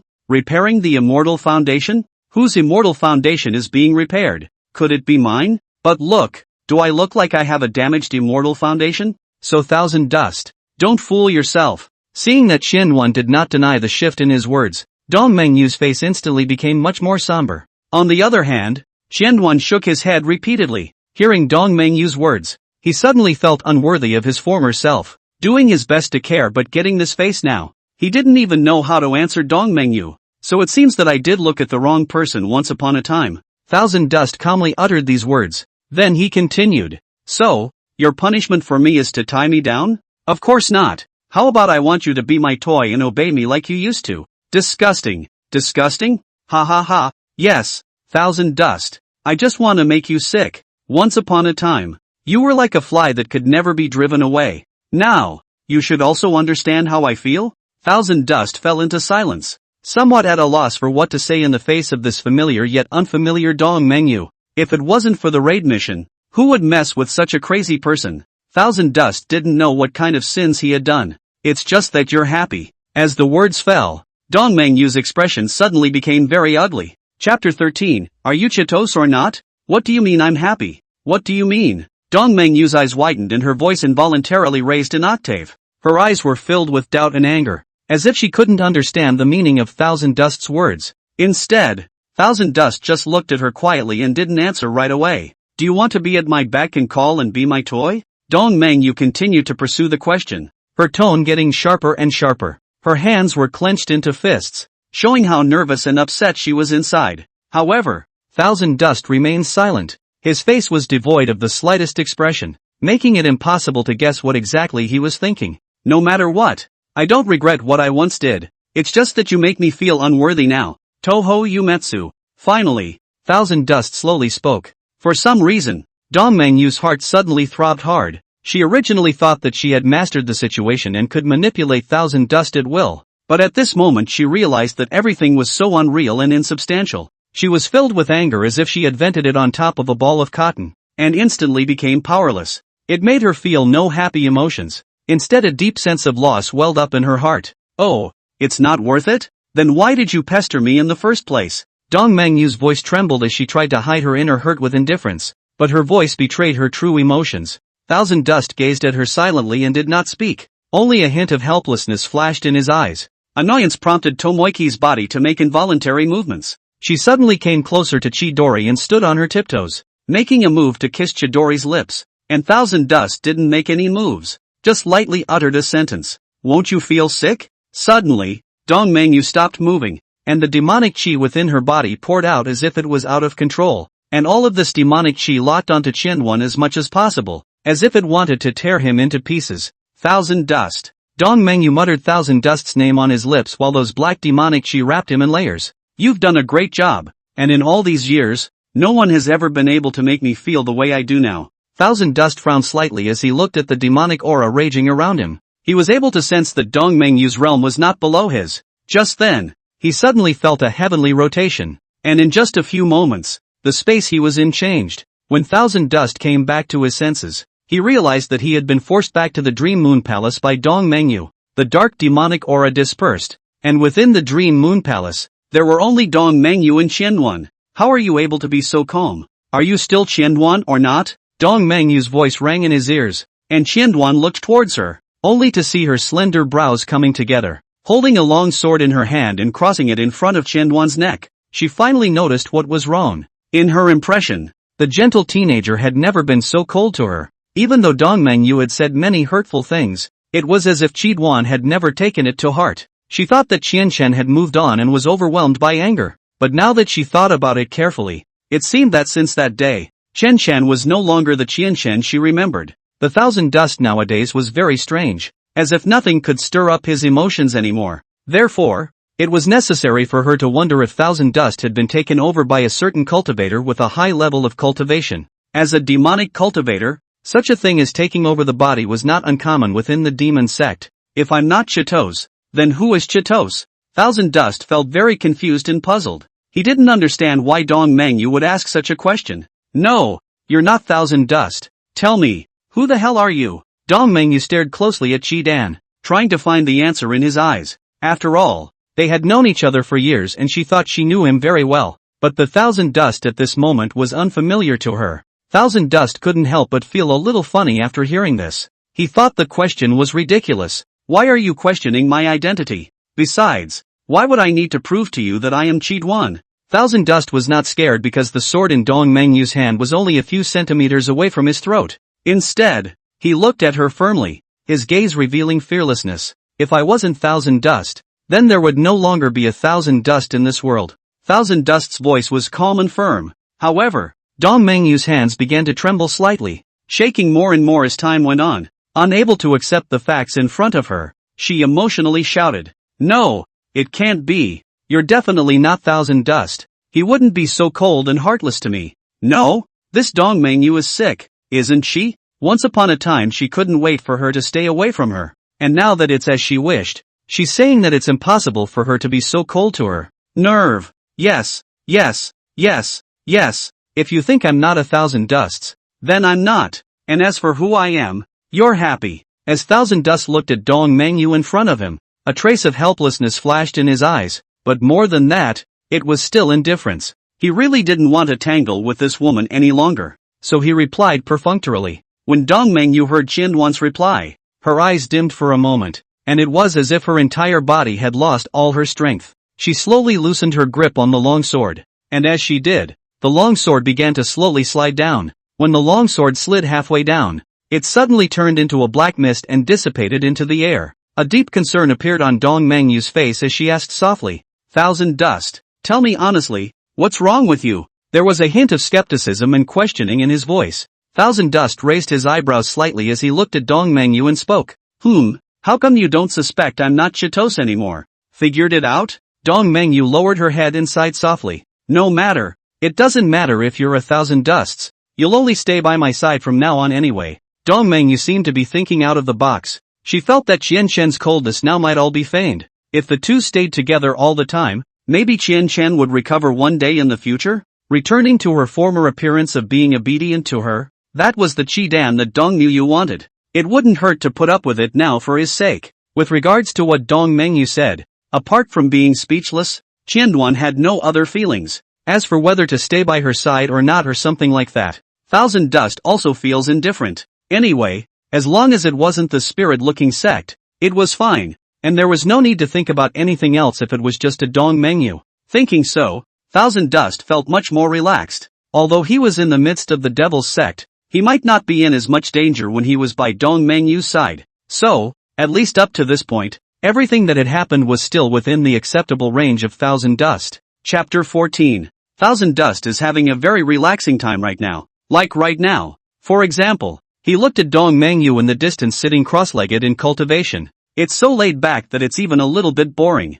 I don't know what Dong Mengyue was thinking, but he was not even allowed to leave the Dream Moon Palace. And this Dream Moon Palace is also really strange. Such a big palace, but even a maid is not. If it is not a Thousand Dust here, I am afraid that this place is usually East Dream Moon alone. But the good thing was that the former Thousand Dust had already somewhat adapted to this kind of life, and he was happy to be at ease even if he was just staring at the world alone. As for your question about why he doesn't practice, don't ask. If you do, you're tired and want to take a break. As for Thousand Dust's current state, Dong Mengyue had maintained a state of denial. She felt that Chatos was too lazy and passive to be motivated. It was so different from the Chatos she remembered. Once upon a time, although Qianshan's cultivation talent wasn't too high, his attitude towards cultivation had always been positive. And by now, everything had changed. Thousand Dust spent every day wandering around the Dream Moon Palace like it was nothing, either sitting there and staring. This lazy attitude made Dong Moon very unhappy.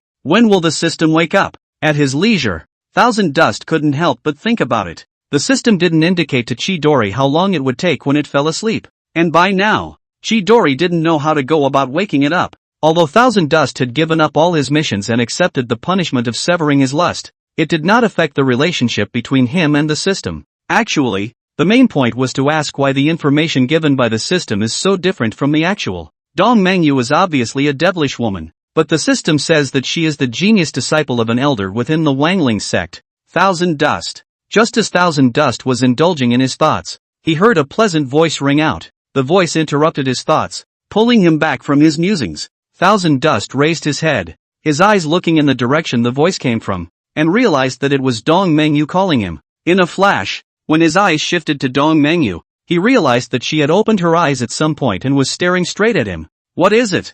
Thousand Dust stood up from his chair and walked over to Dong Mengyue with big strides. Why would you give up on yourself? East Dream Moon asked the inner confusion. Thousand Dust was surprised for a moment. When did he give up on himself? What do you mean? Give yourself up? Seeing that Thousand Dust still seemed to be feigning ignorance, Dong Mengyue's beautiful and moving brows gently furrowed. Not cultivating all day. As a cultivator, aren't you giving up on yourself by doing so? Oh, so that's how it is. However, it surprises me that you would care about my cultivation. After all, this is the Devil's Sect. Do you really want me to cultivate here? Also, in the past, you were always a pile of trouble, and I haven't seen you care about my cultivation at that time.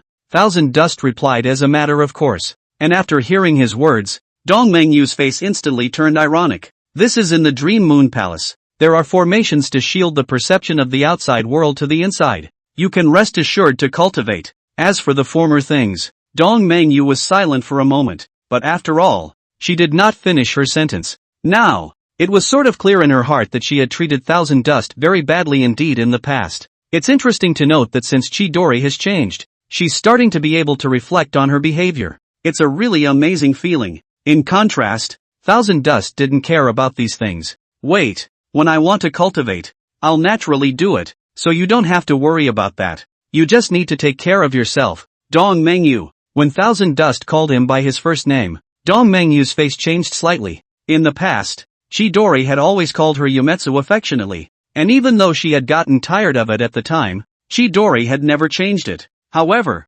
now, hearing Chidori address herself with her full name, Dong Mengyue's mood actually became a little irritated. Qianduan, you have already known the secrets of our sect. It is impossible for you to go back to the spirit-looking sect. Do you realize that? Dong Mengyue said with a serious face. If you insist on going back, we won't let you go. She went on to threaten. As Qianshan listened to this sudden change of topic from Dong Mengyue, he couldn't help but marvel at how quickly her mind jumped. 1 second, she was discussing the matter of cultivation, and the next second, she brought up the issue of the sect. Aha, got it. Whoever loves to go back to that clan, I don't care. Thousand Dust nodded repeatedly, answering very perfunctorily. Hearing Qianduan's reply, Dong Mengyue was secretly delighted in her heart. It seems that Qianduan is also willing to stay by her side. However, in reality, the so-called knowing the secrets of our clan is just an excuse she used to scare Qianduan. After all, the demon sect master wasn't that stupid.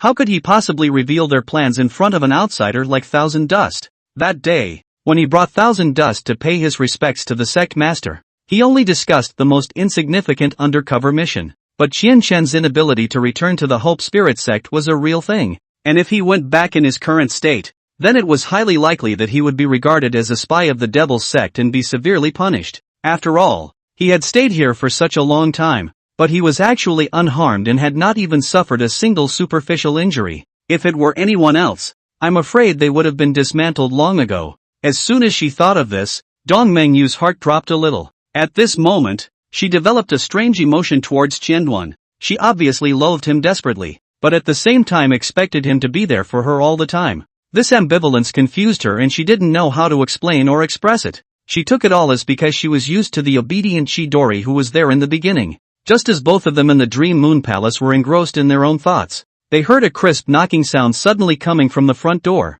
Master, the sect master calls. This voice was somewhat familiar to Thousand Dust. It seemed to be the man in black who knocked on the door a few days ago. Got it. Dong Mengyue replied back before striding out of the Dream Moon Palace, and Chatos watched her leave in silence. After a long time, Dong Mengyue, whose face was somewhat gloomy, returned to the Dream Moon Palace. Chidori, although you don't want to leave, the others don't think so. Hearing this, Thousand Dust furrowed his brows slightly. Where did that come from?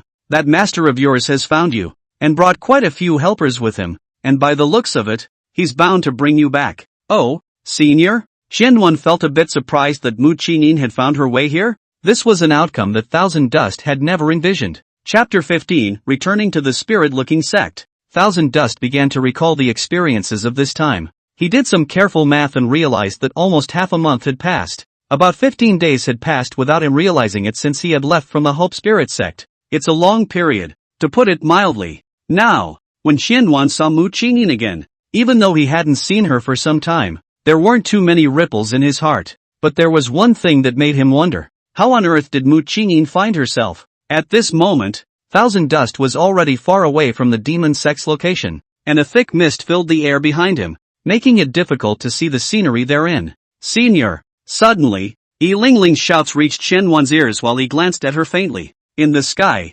numerous devil sect disciples dressed in black robes stood, while their opposites were the crowd of the spirit-looking sect led by Mu Qingyin. Dong Mengyue had also changed into a black robe with a pitch-black hat on her head, completely hiding her face. She stood quietly beside Qianduan and stared at the people from the spirit-looking sect. Mu Qingyin's voice resounded like thunder between heaven and earth. Hand over my disciple. As her words fell, berserk aura surged within her body as if it was about to break through the sky. This powerful force even constructed a unique aura in which terrifying auras tumbled and raced. However, the demon sect's crowd didn't seem to be willing to clash with Mu Qingyin, or perhaps they had received some sort of mysterious instructions. It didn't take long for Chidori to be summoned and pushed forward by Dong Mengyue. I'll still come to you. Wait well, Dong Mengyue said to Qianduan through voice transmission. Hearing these words, Thousand Dust couldn't help but feel a pang of speechlessness, seeing how easily the demonic channelers handed over Qianduan. Mu Qingyin was secretly surprised in her heart, but her face remained cold and serious. In contrast, Yi Lingling was particularly excited. Her gaze remained locked onto Qianduan, impatiently waiting for him to fly closer. When Qianduan slowly flew in, Yi Lingling immediately rushed forward and tightly hugged his arm. Her eyes were red and full of haggardness as she asked with a sobbing voice, "Senior brother, you're not hurt, are you?" At this time, Mu Qingyin's divine sense swept over Qianduan, and after realizing that his body and cultivation had not suffered any damage, her heart sank. Just as the crowd's attention was focused on Qianduan, those people of the Devil's Way disappeared in just the blink of an eye, and the mist that made it impossible to see truly also disappeared without a trace at that moment, revealing the original scenery of this place. Thousand Dust fixed his eyes and looked around.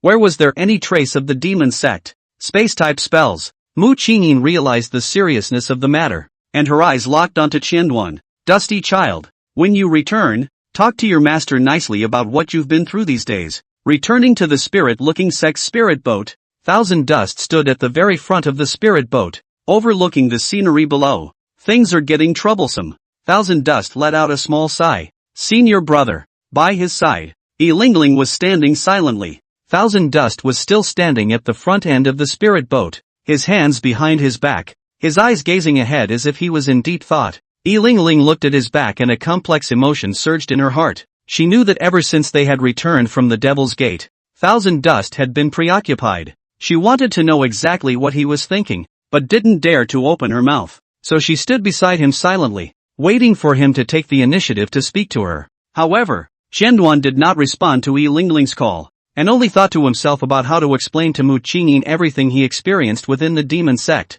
He knew deep down that if he didn't make this matter clear, in Mu Qingyin's eyes, the fact that he had stayed in the Devil's Sect for such a long time but was unharmed would definitely make people suspect that there was some sort of relationship between him and the Devil's Sect. Maybe they would even treat him as a spy of the Devil's Sect. This was considered the worst-case scenario. But the problem was that Thousand Dust simply couldn't find a suitable reason to explain all of this. After all, it was true that Dong Mengyue and the others in the demon sect hadn't done any harm to him, and there didn't seem to be any other anomalies other than the fact that he had woken up in that large hall filled with a weird aura when he had first been kidnapped in the first place. Even worse, until now, Thousand Dust wasn't even clear on what the name of that demonic sect was. How could this make Thousand Dust account for it? Hey, really, the more I think about it, the more my head gets bigger. Thousand Dust had intended to take the opportunity of the mission of going down the mountain to practice to leave the spirit-looking sect and have a good tour in this clear domain continent, but he didn't want to always run into these troublesome things. Senior sister,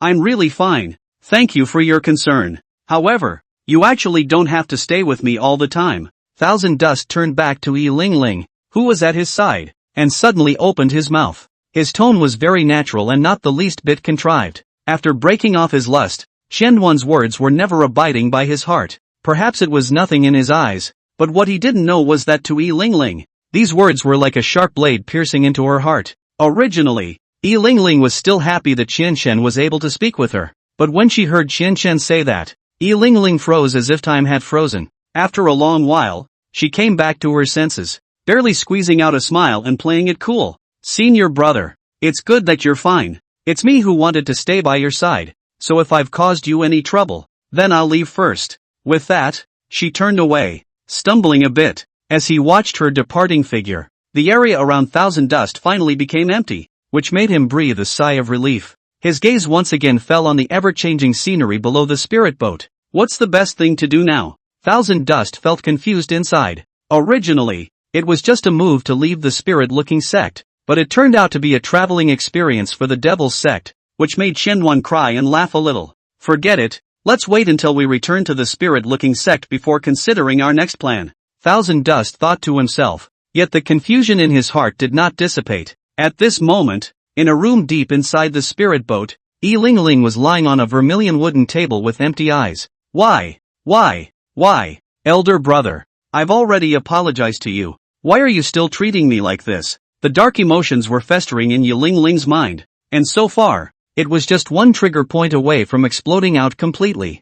I don't know where Dong Mengyue was brought to Qianchen. Anyway, the spirit boat heading to Yuexiangyuan sect traveled for a full 3 days before returning to Yuexiangyuan sect. In these 3 days, Yi Lingling did not come to look for Yuexiangyuan, and he also happened to be happy to be clean. When the spirit boat docked properly within the spirit-looking sect, Qianchen also once again returned to this place that held many of his memories. Chapter 16, The Disciple is Willing to be Punished. Thousand Dust's return did not stir up much of a wave in the spirit-watching sect, as if it was just a normal thing. At the moment, the spirit-looking sect was just like some normal day. The disciples within the sect were all doing their own thing. Some were concentrating on their cultivation, while others were out on a mission. After disembarking from the spirit boat, Qianchen received a voice transmission from Mu Qingyin at the first opportunity. Come to the clear moon pavilion. Upon hearing these words, he sighed softly, then unhurriedly rose up into the air and flew towards Skycliff Peak. He didn't notice that a pretty figure had been following him closely after he left the spirit boat. Yi Lingling pursed her lips and looked at Yuexiangyuan's fading back. Feeling a pang of loss and sadness in her heart, she muttered, Senior brother, are you even willing to wait for me now? Her eyes became dull and her whole body looked a little disoriented. However, at this moment, Thousand Dust clearly had no time to care about this as he was flying towards Skycliff Peak at a steady speed. After about an incense stick of time, he slowly landed on the open space in front of the clear moon pavilion. He briefly straightened his clothes, then said softly, Master. Mu Qingyin sat quietly on a stone chair in the clearing, her crimson eyes slowly sweeping over Qiangyuan before nodding slightly in recognition. She whispered, Come here. Hearing these words, Qianyuan did not hesitate to take a step and walked straight to the opposite side of Mu Qingyin. At Mu Qingyin's gesture, he sat down unhurriedly. Alright, dusty child. Now you can tell your master in detail about your experience in that demon sect. Mu Qingyin's tone was calm, but her words carried an unquestionable majesty. Thousand Dust took a deep breath and began to pontificate.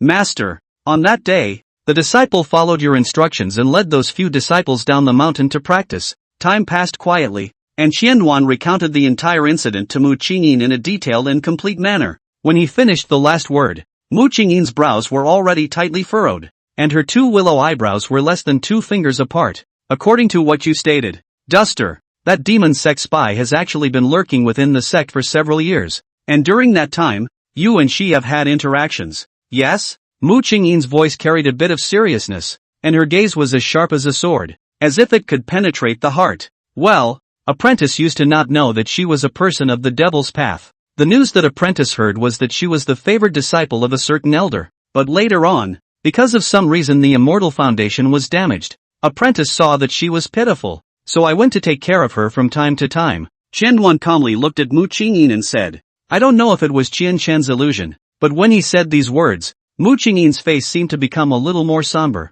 but she still didn't say anything. Is that why you were able to stay safe and sound within the demon sect? Hearing Mu Qingyin's words, Qianyuan subconsciously replied, Master, that should be the case. Dusty, are you able to prove yourself? These words made Thousand Dust fail to react for a moment. However, he soon realized the implications. Dust child, according to what you said, you have been in contact with that devil woman for the past few years, and you were even able to live unharmed for half a month within the devil's sect. It is hard to show that you have nothing to do with that devil's sect, and will even be suspected by those with a heart of gold. Don't you believe what I'm saying, Master? Mu Qingyin hesitated for a moment before shaking her head. Duster, it's not a matter of whether to believe or not, but the situation you described is too unbelievable. According to what you said, you were in contact with that devil cultivator for such a long time without any accidents, and the other party even took the initiative to lure you down the mountain and bring you into the sect without doing anything to you. This is really hard to understand. Anymore, if the other party really had a purpose, such as wanting to obtain something on Qidwan, then it would not have been possible to hand Qidwan over to them so easily a few days ago. Therefore, extrapolating from common sense, Mu Qingyin had a hard time believing that everything Thousand Dust said was true. However, deep down, Mu Qingyin was still willing to choose to believe in Qianyuan. After all, Qianyuan was one of her most beloved disciples. Even though Thousand Dust wasn't particularly hardworking or progressive on a regular basis, she was confident that Thousand Dust wouldn't do anything to collude with the devil's way. It's just that right now, Thousand Dust must find a way to prove that what he's saying is true. Master, I understand. Thousand Dust stood up. He understood the deeper meaning of Mu Qingyin's words. She was simply hoping that he could prove that he had no connection to the devil path. However, what would it take to do that?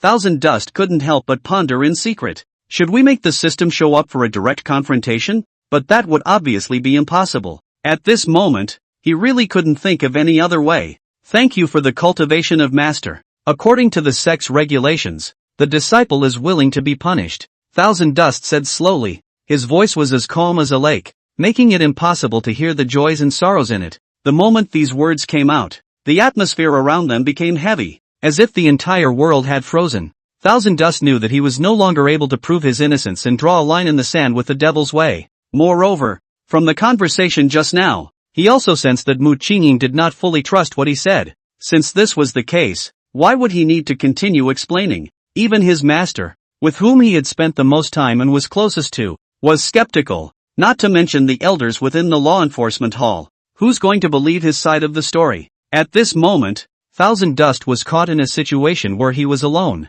As for Mu Qingyin, her face was also full of gravity. She also deduced from Qianshan's words just now that Qianshan was unable to prove his innocence. This time, the plan to go to the Devil's Gate to rescue Qianyuan was known to many clan elders because Mu Qingyin had even sent out a spirit boat, and it would be a nightmare if they wanted to harbor it. As for how Qi Dan was able to come back in one piece, she would have to give them an explanation as well. After all, when this event was first organized, Mu Qingyin had subjectively believed that Qianyuan had already been subjected to inhuman torture. Dusty, Master will try to have the law enforcement hall reduce your punishment. Hearing this, Thousand Dust felt a little amused. Mitigation? How to mitigate? Colluding with demonic cultivators is a felony in the righteous no matter which sect, let alone inviting the number one sect in the domain continent, the hopeful spirit sect. What Thousand Dust had to face, at the very least, was the abolition of his cultivation, and as to whether or not he could still stay inside the sect, it depended on Thousand Dust's ability to withstand it. But he took it in stride. There was really no one to blame but himself. At that moment, Xianyuan suddenly remembered what Mu Qingyin had said. If you keep looking like this, it would be better for you to not join the sect in the first place and drown in the red dust. Indeed, had he known that things would turn out like this, Thousand Dust wouldn't have bound the system in the first place no matter what. To complete this so-called bull ***** raider mission, it's really not as good as drowning in red dust. Chapter 17, The Illusion of Unreality. Looking Spirit Sect. Above the main peak, inside the law enforcement hall, the atmosphere was grave as several law enforcement elders sat in their respective seats with serious expressions, and below them, Thousand Dust stood with a calm face, his hands behind his back as if he was out of the picture. Outside the law enforcement hall, the disciples surrounded in circle after circle, 3 layers inside and 3 layers outside, waterlogged. Both inner disciples and outer disciples had rushed over, wanting to witness the trial with their own eyes. Yi Lingling stood at the forefront of the crowd, and her line of sight was just enough to clearly see the situation inside the law enforcement hall. She frowned tightly, her mind filled with doubt and worry. How could senior brother Qian collude with the devil Dao? He has always been so friendly and approachable. Yeah, it's unbelievable. But it's nice to know what you know, the surrounding disciples whispered, and their voices reached Yi Lingling's ears. Yi Lingling couldn't help but think of the little moments she had spent with Xianyuan. He always had a smile on his face and was kind to everyone. However, now, he was caught within the law enforcement hall for colluding with a devil cultivator, which was unacceptable to her. Even though the current Thousand Dust was very cold to her, one could even say detached, she was just willing to trust Thousand Dust. After all, they were once the closest siblings. Silence, right at this moment, along with a majestic voice ringing out. It was as if an invisible pressure enveloped the entire space, and the air was instantly plunged into a state of tranquility. Everyone dared not make another sound for fear of angering this esteemed elder. The gaze of the elder at the head was like a torch as he scanned the surroundings, confirming that no one dared to open their mouths easily anymore before slowly turning his head and casting his eyes downwards towards Thousand Dust. His eyes were sharp and deep, seemingly able to see into the depths of a person's heart. Heavenly Cliff Peak disciple, Thousand Dust. Is it a fact that you colluded with someone from the Devil's Way and spent about a few years with her within the sect? The elder's voice was low and serious, with an undeniable tone. Thousand Dust took a deep breath and straightened his body, his expression calm and firm as he replied, back to elder. Yes. He no longer carried his hands behind his back, but crossed them in front of him as a sign of respect and honor to the elder. The elder frowned slightly and continued to pursue the question. Since you know her identity, why don't you report it to the sect? His tone revealed a hint of dissatisfaction, clearly questioning Xianyuan's behavior. Thousand Dust lowered his head and pondered for a moment before raising his head and saying sincerely, disciple didn't know her identity before? I just saw her pitifully. I did not intend to conceal this matter, nor did I ever intend to deceive the sect. His voice was inaudible, but one could feel the firmness in his words. Oh, the elder's brow furrowed even tighter, a hint of doubt flashing in his eyes. Do you mean she also specifically tricked you down the mountain to repay her favor? There was an obvious skepticism in his tone, as if he didn't believe what Thousand Dust had said. Thousand Dust was silent for a moment before slowly speaking. That's not what the disciple meant. After a pause, Thousand Dust continued to speak. It is true that disciple didn't know her true identity, and it wasn't until later that I realized that she turned out to be a member of the Devil's Way. But by then it was already too late. Then can you prove that you don't have a single link with the Devil's Way? After entering the Devil's Way sect, how come you were able to come back safe and sound? The elder's tone grew harsher and harsher, and his question was like a sharp sword that pierced straight through the heart. Thousand Dust's face did not change in the slightest. He was silent for a moment. Then, in a slow voice, he said, back to the elder, I can't. Well then, since you can't prove anything, then you will be punished according to the clan rules. Heavenly Cliff Peak disciple Thousand Dust, actively colluding with devil disciples, committing a great mistake, with immediate effect, abolish his cultivation and escort him to the heavenly prison. Along with the voice of the law enforcement hall elder that resounded through the heavens and the earth, the disciples outside the law enforcement hall burst into heated discussions. Compared to the noisy environment around him, Thousand Dust was much quieter. He just stood there silently, No joy or sorrow could be seen on his expression. Yi Lingling looked at the lonely figure in the law enforcement hall with eyes full of heartache, and her heart felt very uncomfortable as if it had been severely gripped by someone. Suddenly, the bustling crowd outside the law enforcement hall dispersed in all directions, and a white figure descended from the sky, landing steadily on top of the ground. With a glance, Mu Qingyin noticed Qianyuan in the lobby, and she quickly walked to Qianyuan's side. Elder Mu, please also take Qianchen back, and when he is ready, within today, go to the criminal law hall to be punished. Mu Qingyin nodded slightly as she looked at Qianyuan and said softly, Dusty, come with me. As the words fell, the two of them rose up into the air, their figures quickly disappearing into the sky, and Yiling rushed to follow. Without the protagonist of today's incident, the tranquility around the law enforcement hall soon returned to its usual tranquility, only that the disciples of the spirit-watching sect had one more piece of gossip in their mouths about Qianyuan.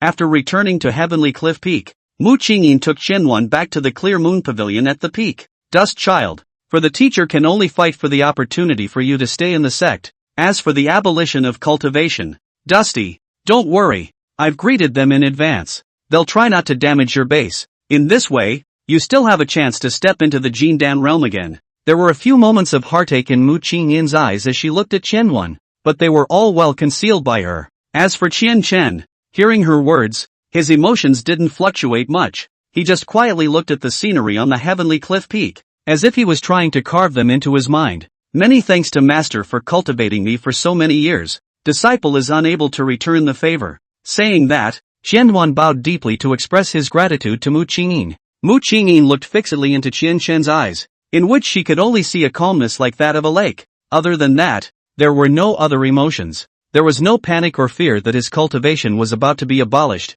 There was only indifference, like seeing through the red dust. Dusty, how do you feel now? Subconsciously, Mu Qingyin asked the doubt in her heart. Master, my disciple just feels it's a pity. Thousand Dust returned his eyes to Mu Qingyin. With just a single glance, Mu Qingyin furrowed her brows. It seemed that she hadn't seen Qianyuan smile for a long time, except for the period of time when Qianyuan was brought into the Devil's Sect. It seemed that Qianyuan hadn't smiled at her since that recent sword practice. Today, there was only calmness. One might even say indifference on this familiar face. This gave Mu Qingyin a sudden illusion of unreality. Well, then go back and wait a moment. It was clear that he was going to be abolished as a cultivator. But Qianchen's figure was not despondent, but instead had a feeling of being beyond the world. Feeling that divine sense in Qianyuan's body slowly walking toward the mountain, Mu Qingyin fell into contemplation. Chapter 18, Escape. Thousand Dust returned within the bamboo forest halfway up the mountain. He walked silently towards the depths of the bamboo forest, his mind racing with thoughts. Just then, a pink figure shot from the distance at an extremely fast speed, like a light butterfly.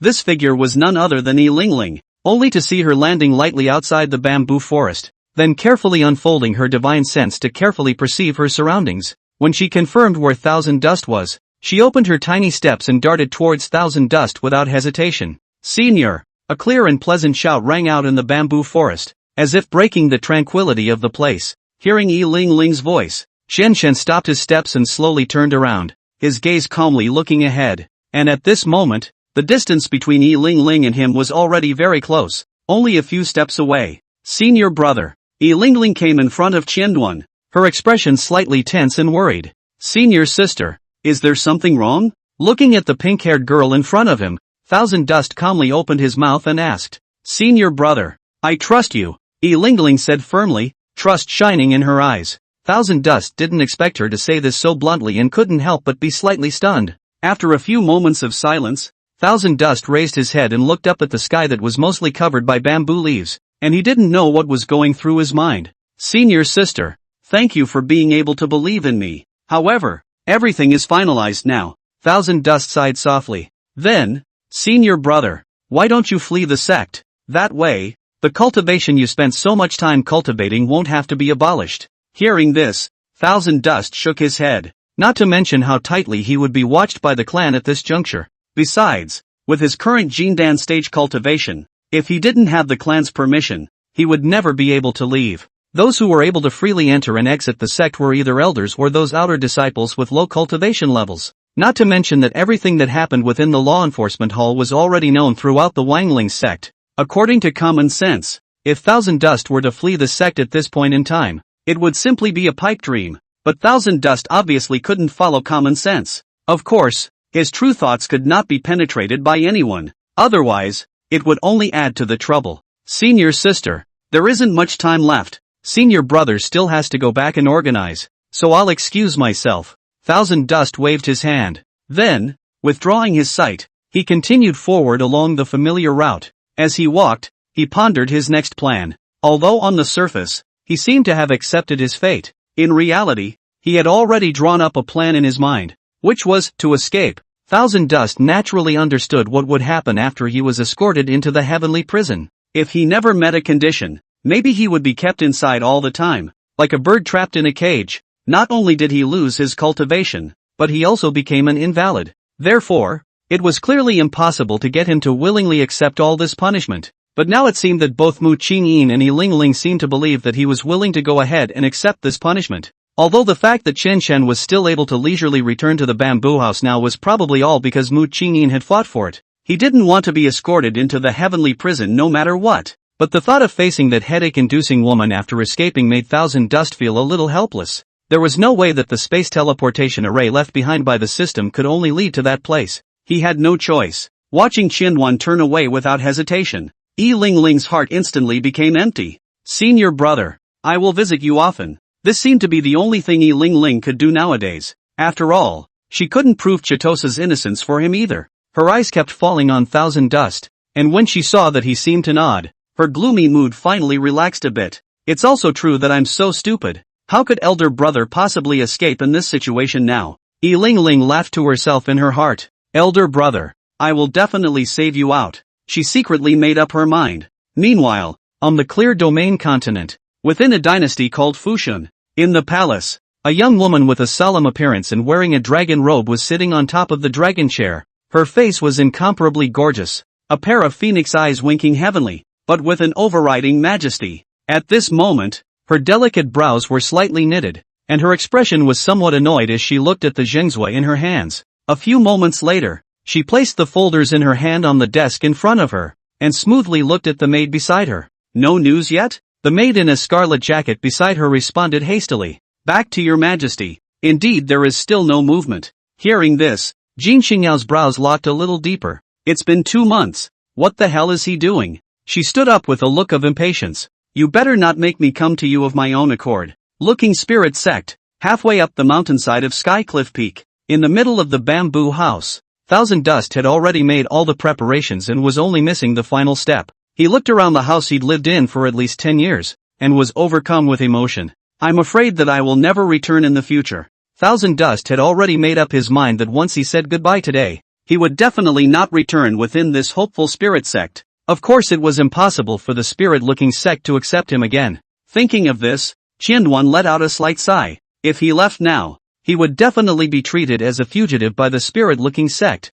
thus being hunted down in the Clear Domain continent. The space spell left by the system still worked. Of course, Qianyuan also left a backhand. When he was teleported away, Mu Qingyin would surely be aware of it. So, he set up another spell. What this spell did was to be able to destroy everything inside the bamboo house after he was teleported away. The system originally set up this space array for Qianyuan was hoping that Qianyuan could be easier when completing the raid mission, but did not expect to be assigned such an important role nowadays, and Qianyuan was somewhat unable to laugh and cry about it. Finally taking one more deep look at the scene in the bamboo house, Qianyuan did not hesitate to run his aura and maneuver them to activate the space spell formation. Along with a blinding light, a familiar feeling of vertigo swirled in Chidori's mind. After experiencing a moment of heavenly rotation, Thousand Dust's figure completely disappeared inside the bamboo house. At this moment, Mu Qingyin, who was far away in the clear moon pavilion, suddenly noticed that the divine sense she had left in Qianyuan's body had suddenly disappeared,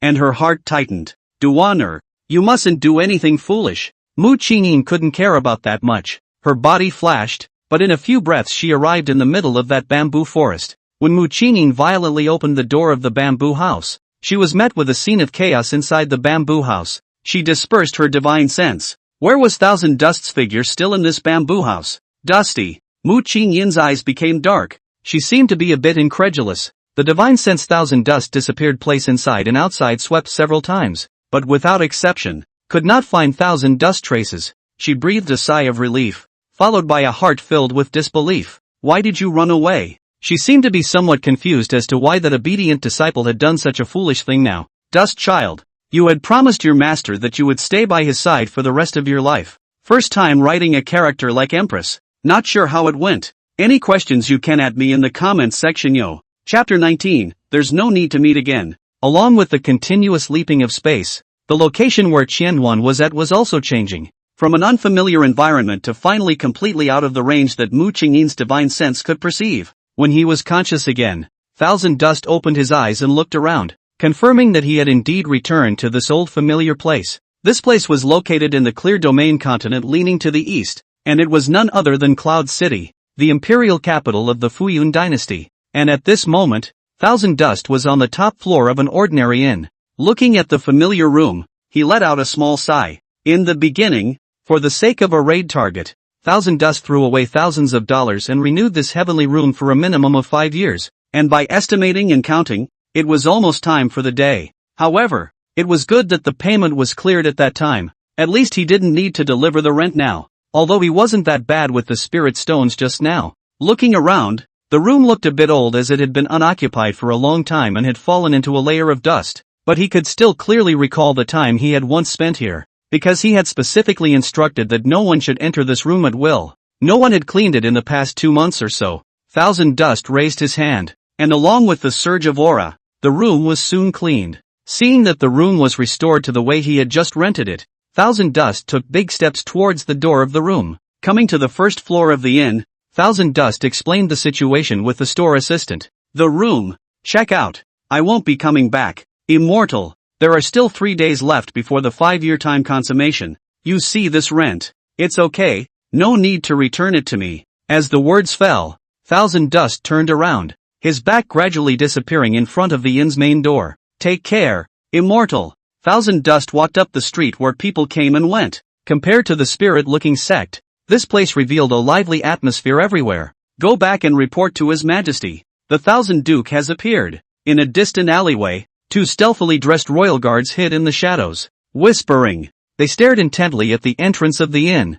excitement and nervousness shining in their eyes. One of the guards lowered his voice and said, I didn't expect Duke Qian to actually appear here. We must tell His Majesty this news as soon as possible. Another guard nodded in agreement. Yes, if His Majesty knew that we had found Duke Qian, he would definitely reward us heavily. The two of them looked at each other, and then quietly transmitted a message in their hearts, and the message ran towards the direction of the palace at an extremely fast speed. Meanwhile, Thousand Dust continued to stroll through the streets as he immersed himself in the bustling atmosphere around him, feeling the aura of ordinary people's lives. For him, this experience was also a rare relaxation and enjoyment. Thousand Dust spread out his divine sense and took in everything around him, including the conversation between the 2 guards. However, he didn't pay much attention to them, just listened in silence. After all, he had more important things to do. Not only these 2 people, there are 30 to 40 guards spread around the inn, closely monitoring the surrounding area.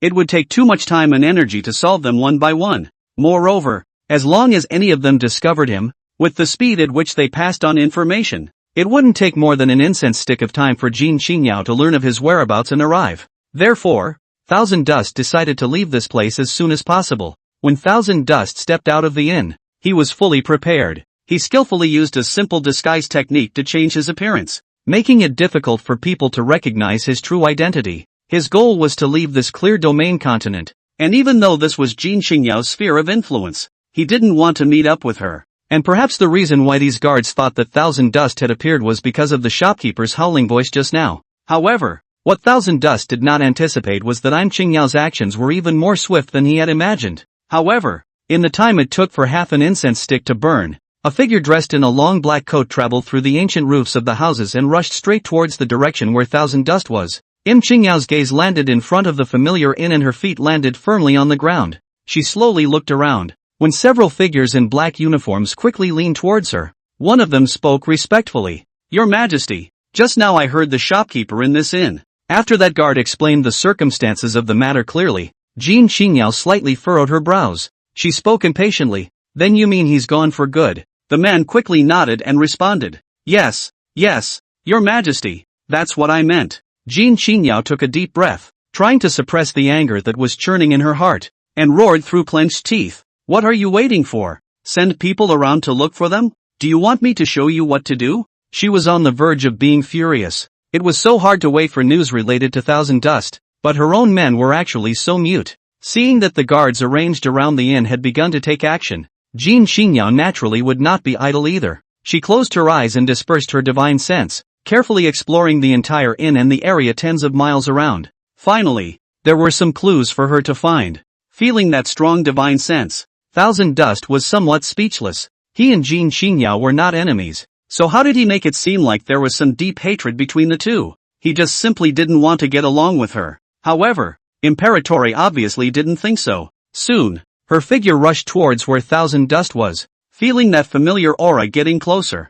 Thousand Dust was not at all flustered, until Yuexiangyuan blocked his way. Thousand Dust, where do you think you're going? Hearing this, Thousand Dust revealed a puzzled expression without panicking. This Tao, friend, have we met before? Thousand Dust dared to say that his current expression was absolutely natural, because his mind was in such a state. His heart was like water. Pretending is quite decent, but do you think you can fool me? As he said that, a spirit stone engraved with the logo of the spirit-looking sect suddenly appeared in Yuexiangyuan's hand. Can fellow Daoist recognize this? Yuexiangyuan spoke with amusement. Seeing this, Thousand Dust sighed out slightly. Alright, you win. What is it that you are looking for me for? He didn't bother in spending his aura to waste on his disguise technique, revealing his handsome face. Not going to pretend? What? After 2 months of not seeing each other, you're going to never see each other again for the rest of your life? For some reason, when Yuexiangyuan said these words, her tone seemed a bit sad. Thousand Dust didn't dare to be sure. I'm planning to leave the clear domain continent, so naturally there's no need to meet again, Thousand Dust said calmly. Chapter 20, Out of the Tiger's Mouth, Into the Wolf's Nest. There's no need to see each other again. That's easy for you to say. Yuexiangyuan's expression was a bit displeased, her eyes complex as she looked at Yuexiangyuan. Hey, how am I going to explain this to you? I can't stay in the clear domain continent for too long anyway. Thousand Dust sighed helplessly. Oh, then tell me carefully, why exactly can't you continue to stay in the clear domain continent? Is there some reason that's difficult to talk about? Or is there some great power chasing you? Yuexiangyuan stared tightly at Yuexiangyuan, trying to find a crack in his expression. However, Thousand Dust had a calm face, and after a moment of contemplation, he slowly said, I won't go back on my word about what I promised you before, but can you wait a little longer? At those words, a trace of sulkiness flashed across Yuexiangyuan's luscious face. Do you know that I have been waiting for you for a long time? Since I grew up, you are the first person to make me wait so long. Her voice carried a hint of dissatisfaction. Thousand Dust let out a small sigh. That's just it. I'll go with you, but only if it doesn't take too much time. Yuexiangyuan frowned slightly. Although it had been at least 2 months since they had seen each other, she was keenly aware that the person in front of her seemed to have changed a lot. Thousand Dust, what have you been through? She pondered in her mind, but did not ask Yuexiangyuan directly. Good then. Follow me back to the palace. Saying that, Yuexiangyuan rose up in the air, and Chen quickly followed. Seeing that Yuexiangyuan didn't seem to be showing signs of running away, she sighed in relief. After a short flight time, Thousand Dust looked at the magnificent building that appeared below. Here, he also saw the entirety of Cloud City. The Imperial Palace stood at the very center of Cloud City, located on top of a short mountain. Being a blue star person, Yuexiangyuan also had to marvel at the majesty of this palace. Entering the palace, what met his eyes was a wide avenue that led straight to the palace. Both sides of the avenue are full of exotic flowers and plants. Fragrant. The architecture of the palace was unique and splendid, with the roof covered with sparkling glazed tiles that shone brightly in the sunlight. The walls of the palace are beautifully painted with frescoes showing the history and culture of the palace. The interior of the palace is lavishly decorated with gold. Everything about this ancient royal palace looks so luxurious and spectacular. But Chidori had been here quite a few times, so it wasn't much of a shock right now. He followed Yuexiangyuan into the palace, and along the way, he encountered quite a few palace maids and guards, who saluted Yuexiangyuan. Yuexiangyuan landed in front of the administrative palace along with Yuexiangyuan, and after Yuexiangyuan landed steadily, the quietly waiting maids around them leaned over. Your Majesty, the room you requested is ready. Yuexiangyuan nodded slightly, then she looked at Yuexiangyuan behind her. When he met Yuexiangyuan's line of sight, Yuexiangyuan also understood the other party's meaning, so the two of them took a step together and walked along the long corridor. slowly walking into the depths of the palace. Finally, Qianyuan and Jin Qingyao arrived in front of a magnificent palace, and Jin Qingyao gently pushed open the door of the room, and the two of them entered her chambers together. Crossing the threshold, Thousand Dust noticed at a glance that two still steaming teacups were sitting on the long table in the very center of the room, the rising vapor hovering in the air as if telling something. There was no need for words, he naturally understood the implications. Not only that, there was also a strange, ethereal scent wafting through the air, a fragrance he had never smelled before, light and sweet, comforting and relaxing, thought to be some kind of aromatherapy he hadn't smelled before. Thousand Dust walked to the table and slowly sat down, his gaze falling on Jin Qingyao across from him, who looked at him with a smile. Your favorite red spirit tea, taste it, Jin Qingyao said softly, her voice like a beautiful piece of music, mesmerizing people. Hearing this, Thousand Dust gently picked up the teacup on the table and felt the warmth coming from the walls of the cup. He blew away the tea leaves floating on the water, then carefully took a sip. As the hot air blew out, the water inside the teacup rippled, with the liquid with some warmth sliding down his throat.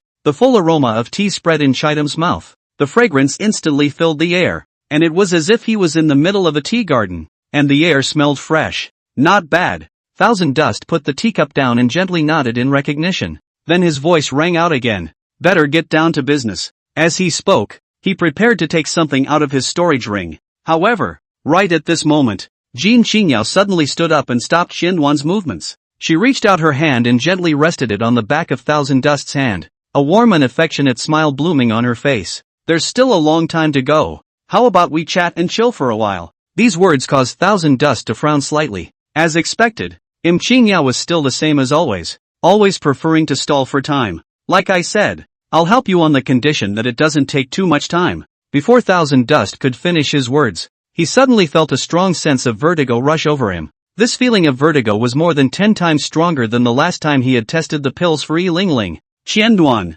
do you still remember the first time we met? I remember. It was a snowy night. Qingyao suddenly spoke at this time, but Qianyuan's ears were already somewhat inaudible. Not only that, even the aura in his body became restless, rushing across his internal organs. This is, Thousand Dust covered his head, his sanity becoming a little blurry, and now Light Yao was smilingly looking at the man in front of her who was covering his head. I remember when we first met, you still looked like a man of the world. Saying that, Jin Qingyao slightly closed her eyes, seemingly falling into memories. After a long time, she opened her eyes again and realized that Qianyuan in front of her was still awake, which also made her feel a bit surprised. As expected, your body is really resistant to poison. I let you go 2 months ago. This time, I can seize the opportunity. Jin Qingyao's voice was icy cold, as if it was a cold wind in winter. Her eyes were locked on Thousand Dust, a hint of cunning and triumph flickering in her eyes. Thousand Dust's mind was in turmoil as he tried to concentrate,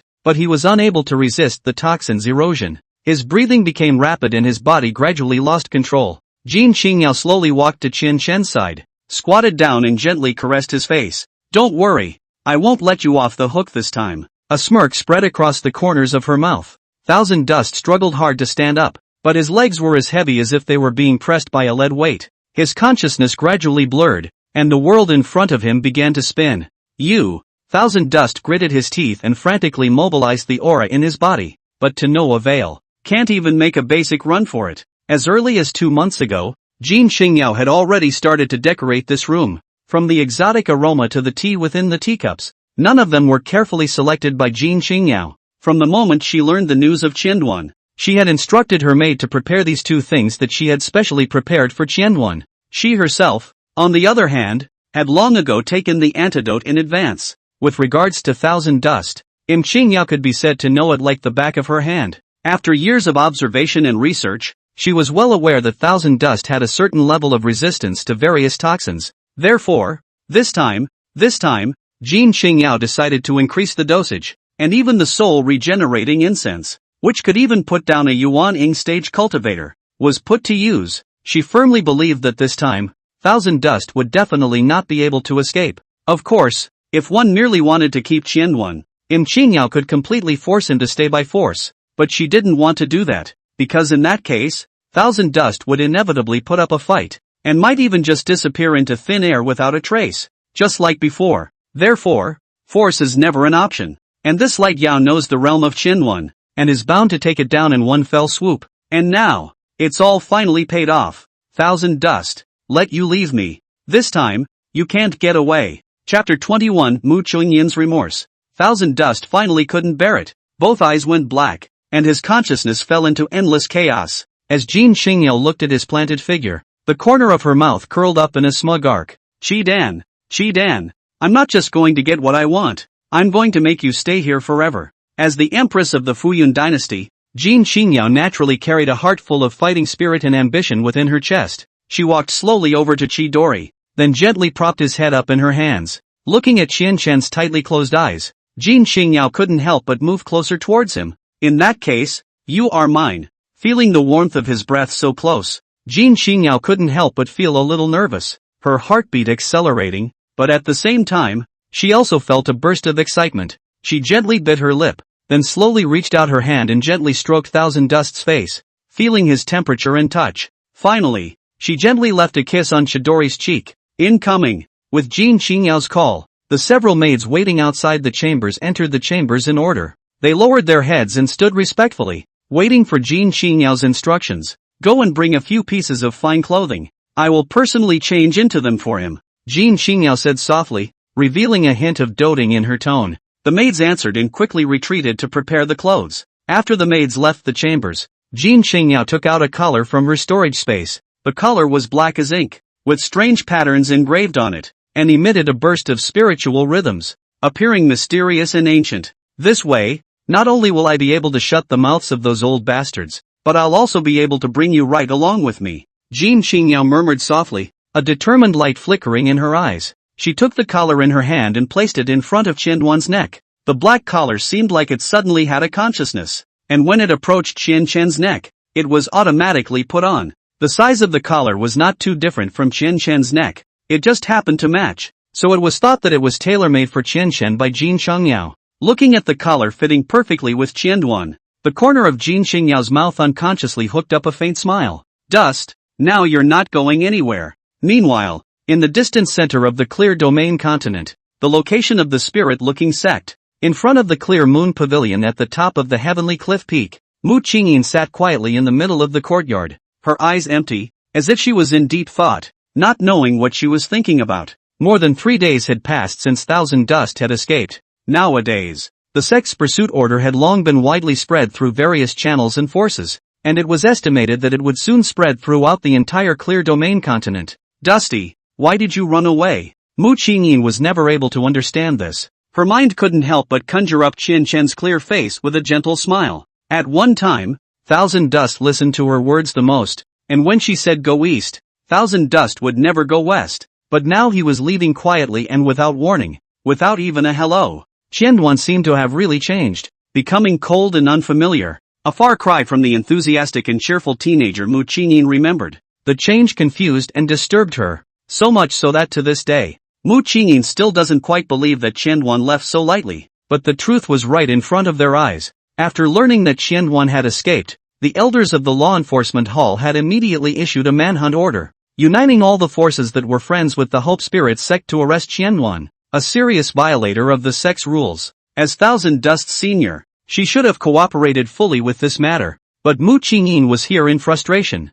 Did you misunderstand, Dusty? She muttered. As Thousand Dust's senior, she also thought that the matter of Thousand Dust being taken away by the Devil Sect was very strange, and even all the signs were indicating that Thousand Dust and the Devil Sect had a very deep connection with each other. However, it was Mu Qingyin who brought Qianduan up to the spirit-watching sect in the first place, and she often took the time to supervise Qianduan's cultivation. So if Qianduan was involved with the Devil's Path, shouldn't she have noticed it a long time ago? Thinking this way, Mu Qingyin couldn't stop panic from welling up inside her heart. She didn't even choose to believe Thousand Dust's words in the first place. Can it be that the reason why Duaner left was because she felt cold towards me? A horrible conjecture appeared in Mu Qingyin's mind, almost drowning out her emotions. No it won't. No it won't. How could Dusty? For some reason, Mu Qingyin suddenly remembered that rainy day, when Qianduan was dressed in white, and his lonesome back in the rain curtain. It seemed that since then, his eyes had grown calmer, even to the point of indifference. Unconsciously, there was a total absence of the adoration and joy that he had felt when he first spent time with Mu Qingyin. Perhaps Qianduan had changed a long time ago, It was just that Mu Qingyin was slow to realize it. She had thought that Chidam would be his disciple and stay that way. The panic in her heart caused Mu Qingyin to barely catch her breath. She knew that she was very strict with Qianyuan, and only with him, and that her discipline towards Yi Lingling, Mu Qingyin, was quite lax. Simply because Chen Chen's talent really couldn't be called top-notch, it was only right to be a bit more strict with him. But Mu Qingyin suddenly remembered that from the past, when Chen Chen had come to look for her, every time he had gone back forlornly, Mu Qingyin didn't even notice her own fault. Until now, it had kind of dawned on her. She couldn't help but begin to reflect on whether she had done something wrong, whether she had put too much pressure and burden on Chidori. Perhaps it was his own harshness that gave Chidori the idea of leaving. Thinking of this, Mu Qingyin's heart was filled with self-blame and remorse. She regretted that she hadn't paid more attention to Chidori's feelings and hadn't given him enough understanding and support. He even regretted not believing Thousand Dust's words in the first place when he returned to the spirit-looking sect, causing him to feel a chill towards himself as his master. No! I must find Dusty and explain. Mu Qingyin suddenly stood up, her eyes firmly looking into the distance, as if she wanted to travel through endless space and find that misunderstood teenager. However, right at this moment, a pink-haired girl also walked to the front of the Clear Moon Pavilion. Her footsteps were hurried, as if she had something important to do. Master! Hearing Yi Lingling's call, Mu Qingyin turned her head and looked at her. Linger, what's wrong? Mu Qingyin asked softly, a hint of concern in her tone. Senior brother has already left for 3 days. Linger wants to go look for him. Yi Lingling lowered her head. Her voice was a little low, as if she was suppressing her inner emotions. When she uttered these words, Yi Lingling placed both her hands on her chest and crossed her index fingers, constantly drawing circles, her heart apprehensive. She was deeply afraid that her master would not grant her request.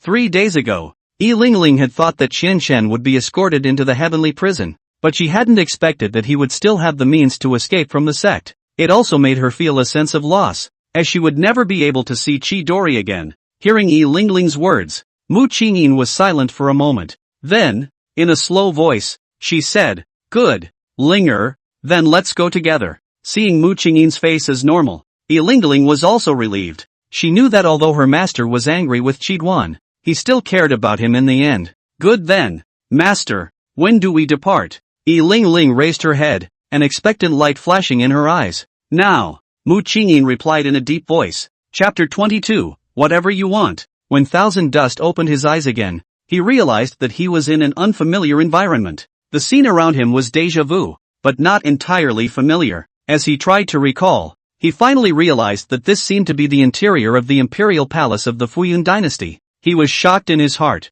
Didn't he enter the palace with Jin Xingyao? I remembered that at that time, Jin Xingyao also invited him to have a cup of tea. A stabbing pain came from his brain, and Thousand Dust furrowed his brow tightly as he tried to recall what happened before he passed out. Suddenly, he remembered the cup of tea and the incense, as well as the blurry smiling face of Jin Xingyao before his consciousness disappeared. He shook his head hard, trying to clear it. Today Light Yao, why did you do that? Thousand Dust muttered. He really couldn't figure out why Jin Xingyao would poison him. They weren't close to each other, but they weren't so close as to turn against each other. Thousand Dust remembers that the system's display of Jin Xingyao's favorability has always remained at around 60. Considered a friend, but there is no male-female relationship. Then, what exactly was the reason for her to go to such great lengths to deal with herself now? Thousand Dust began to think hard. After a long time, Qianyuan finally thought of an item that might have made Jin Xingyao so attached to it, and it was also the very treasure that was necessary for what Qianyuan had promised Jin Xingyao earlier. However, if this Lightning Yao needed it, he could completely surrender it, and anyway, that system-given treasure had considerable side effects and was not very useful to Qianyuan, so there's no need to make things like this at all. After letting out a slight sigh, Thousand Dust subconsciously dispersed his divine sense to check his physical state. He found himself lying on top of a bed and couch. His clothes had been changed at some point, and his hands and feet were bound dead center to the end of the bed by chains. Because of this, he could not move his body, but could only remain in a big position. Thousand Dust furrowed his brows and tried to break free from his bonds, but the chains seemed to have a special magical power, and no matter how hard he tried, he could not break free. I'm a Light Yao. You're really sick. He secretly spat at the woman who had tied him up here. At this time, Qianyuan dispersed his divine sense to probe the storage ring on the middle finger of his right hand and found that it was still intact on his finger, with no signs of damage or opening. In other words, up to now, Jin Changyao had not gotten what she wanted. Thousand Dust decided to try to continue spreading his divine sense, wanting to understand the situation outside this strange palace. However, when his divine sense was about to come into contact with the boundary of the palace, it was bounced back by an anonymous force. Thousand Dust furrowed his brows, realizing that there was some sort of powerful formation here, preventing his divine sense from probing outwards. This meant that he was trapped inside this palace, unable to learn about the outside world. He had no choice but to withdraw his divine sense and try to operate the aura in his body. He was surprised to find that his spiritual energy seemed to be restricted in some way, unable to be freely mobilized. Strangely enough, it was clear that the auras in his body were still very abundant, but Yuexiangyuan just couldn't mobilize them, as if these auras had fallen into a deep sleep. Thousand Dust's heart was filled with doubt as he tried to utilize his spiritual power once again, only to find that no matter how hard he tried, the powers that were supposed to be at his command were unresponsive at the moment. He looked up, his gaze stretching down his arms to the chains that bound him. One could only see that the chain had a deep purple color all over it, emitting a gust of gloomy aura. The chains were engraved with some kind of mysterious words, which flickered with a faint light as if they contained endless mysteries. Thousand Dust observed carefully and realized that whenever these words shone, the aura in his body would be suppressed and he would completely lose control of his power. Seeing that no matter how hard he exerted, he was unable to break free from the chains, Thousand Dust simply gave up resisting. "Am I being imprisoned?" he cried a little. Thousand Dust would not have thought that Jin Changyao would pull such a stunt. Why is she doing this? Is it just for that prop given by the system? Shouldn't he have just handed it over?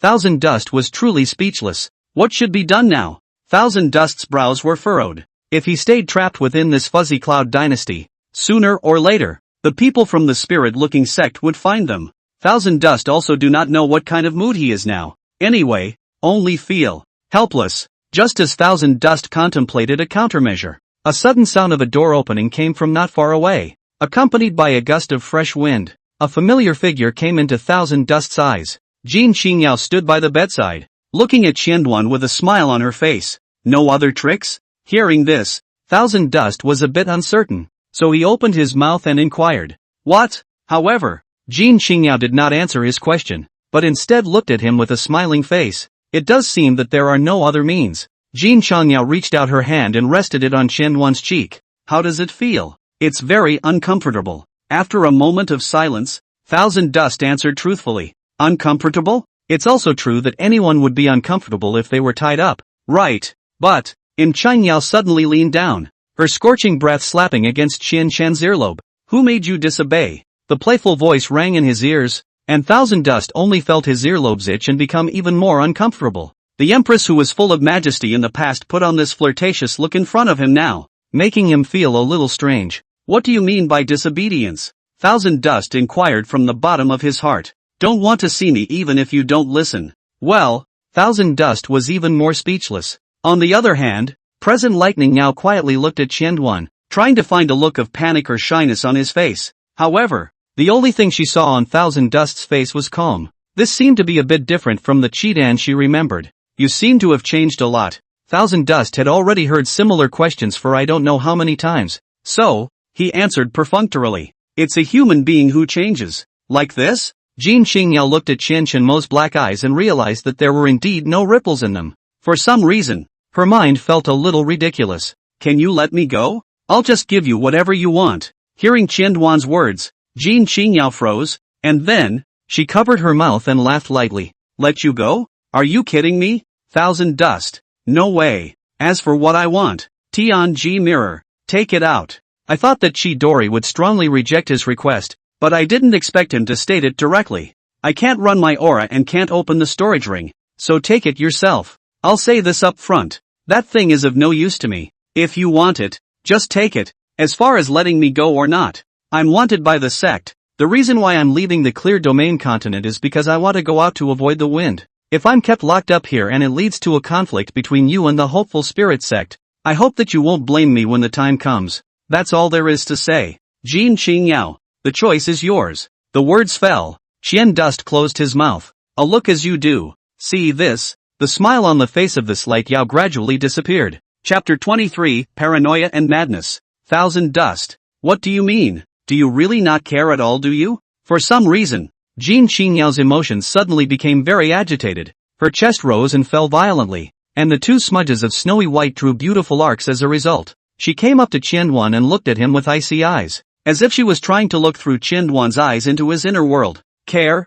about what? Can't you just let me go? Thousand Dust's tone was still calm, so calm that not a single ripple could be heard. In response to what Thousand Dust had said, Jin Xingyao became speechless because from the beginning to the end, she had indeed never thought of letting Thousand Dust go. Perhaps, if you are able to be more obedient and do what I say to make me happy, I will let you go? Jin Xingyao's mouth was hardened. Perhaps? Jin Xingyao, how long have we known each other? If you had the intention to let me leave, would you add the word perhaps? Looking into his heart, Yuexiangyuan still had a better understanding of Xingyao. As the words fell, the atmosphere fell into a silence. Why is your speech so annoying? After a long time, Jin Xingyao moved her face, which had come in front of Yuexiangyuan, backward, and then, she moved her eyes away and spoke somewhat absent-mindedly. I think it's actually okay. Thousand Dust replied in a flat tone. Ha, Chidori, are you sure you don't want to get out of here? Watch your words. It's not that I don't want to leave. It's that you won't let me leave. Don't make it sound so good. Thousand Dust's gaze fell on the chains that bound him, and the implications were self-evident. As Jin Xingyao looked at Yuexiangyuan, a wave of doubt could not help but well up in her heart. This Yuexiangyuan in front of her seemed to have become even colder and calmer compared to the modest and gentle Yuexiangyuan she remembered. His reaction was completely out of Jin Xingyao's expectation, making her feel a little overwhelmed. What the hell is wrong with you, Thousand Dust? Are you faking it? Xingyao frowned, trying to find an answer from Qianqian's expression. However, Thousand Dust just looked at her silently. The speechlessness that flowed from his eyes seemed to overflow. Xingyao felt a wave of frustration. She originally thought that she had mastered Thousand Dust, but now it seemed that she didn't know him well enough. The feeling of the unknown unsettled her. You secretly poisoned me to bind me here. This I admit. Once upon a time I indeed did not see that you still have this hand. However, you ask me if I am not pretending a bit too much? Is it hard to believe that the current situation is not what you want? What reaction would you like to see from me? Yelling and screaming in desperation? Or as an object to please you honestly? Jin Xingyao, did my previous behavior give you any illusions? It was only after a long time that Thousand Dust managed to answer her question. No.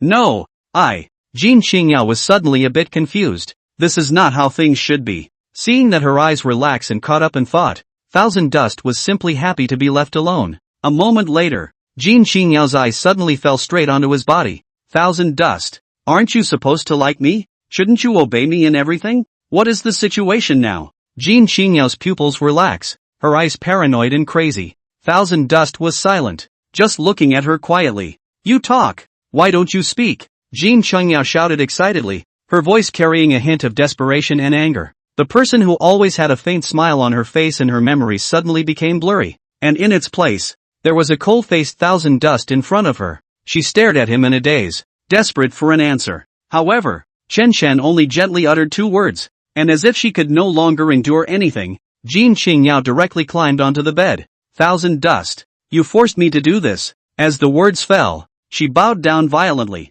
her pink lips pressing dead center on Thousand Dust's lips. Not only that, she stuck out her tongue and tried to pry open Thousand Dust's teeth, until the taste of blood spread inside her mouth. But she acted like she didn't feel it and just claimed it for herself. Chitos, on the other hand, just quietly watched her have a fit. Seems like I shouldn't have called her crazy. He felt a little helpless as he thought this. Since he couldn't break free, Thousand Dust could only be forced to accept it. I don't know how much time had passed, but when Thousand Dust woke up again, he realized that he was still trapped on that soft bed and couch. Today, Xingyao had already disappeared, and it was unknown where she had gone. Thousand Dust tried to move his arms and legs, but realized that he was still bound, and the bed was very disorganized at the moment. Even the clothes on Chidori's body were all in one piece in the east and one in the west. Not only that, because Jin Xingyao's cultivation level was higher than Qiangyuan's, this caused Qiangyuan to become a bit weak at this moment. It's like being used as a cauldron.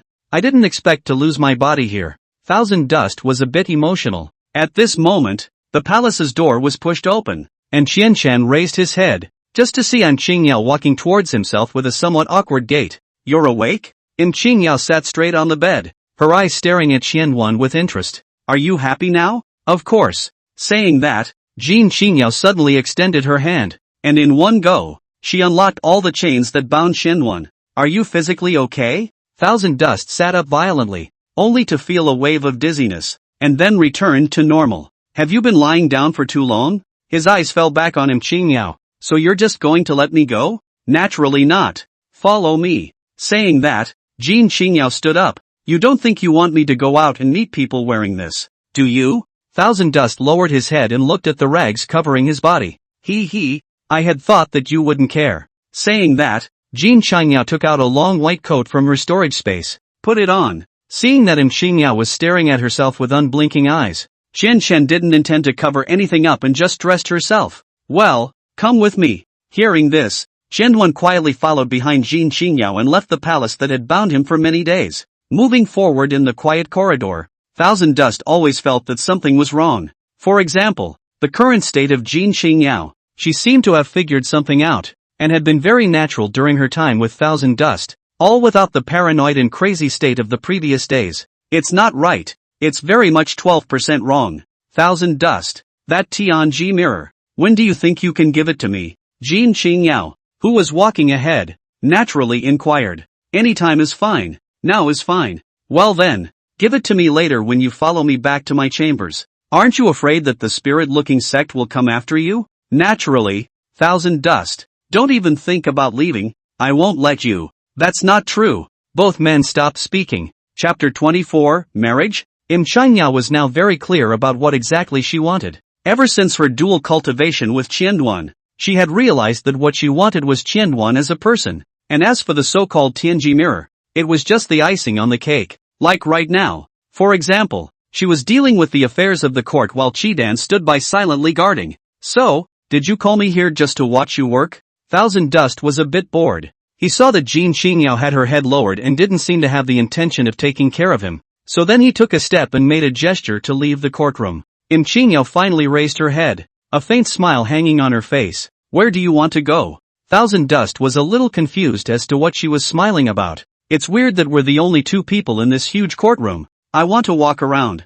Thousand Dust looked around. Then, faintly spoke. It's better than me punishing myself around you. The smile on Yuexiangyuan's face faded a lot as she propped her hand on her chin and said playfully, what if you run away? Thousand Dust was silent for a moment, somewhat at a loss as to how to answer Yuexiangyuan's question. If I am comfortable here with you, and you are indeed not afraid of the spirit-watching sect coming to find trouble, there is naturally no need for me to run away. Wandering the sky certainly offers many different sights, but I prefer to be a flower in a hothouse and live as I please. And, on your watch, I can't run away. Hearing Qianduan's words, the corner of Yuexiangyuan's mouth twitched, and a moment later, she voiced her inquiry. Thousand Dust. Who do you think is more powerful, the Hope Spirit sect or my fuzzy cloud? It's not easy to evaluate. Each has its own flavor? Thousand Dust always felt that the word each has its own merits shouldn't be used for this, but he was too lazy to correct himself. Ha ha ha, what a great one each. Yuexiangyuan stood up, her hands behind her back as she exuded a faint majesty. I'm sitting on the world. It's hard not to be able to protect you? As she spoke these words, Yuexiangyuan exuded a terrifying pressure. Even the space around them was about to shatter. Feeling this intense sense of oppression, Thousand Dust sighed out helplessly. This was one of the reasons why he was unwilling to meet with Yuexiangyuan. There was too much difference in realms. If it wasn't for the help of the system in the past, otherwise it would have been difficult for him to leave the Fuyun dynasty. And what he couldn't figure out the most was that obviously he could rely on force to make Qianduan submit, but Yuexiangyuan preferred to play the poison game. It's really kind of abstract. Well, I called you here mainly to familiarize the ministers with you, lest there be any ungrateful people within the palace to mess with you. Furthermore, I will marry you again when you stay here completely after a while. Getting married? Thousand Dust somewhat wondered if he had heard wrong. You want to marry me? Even after cutting off his lust, Thousand Dust still found these two words very explosive.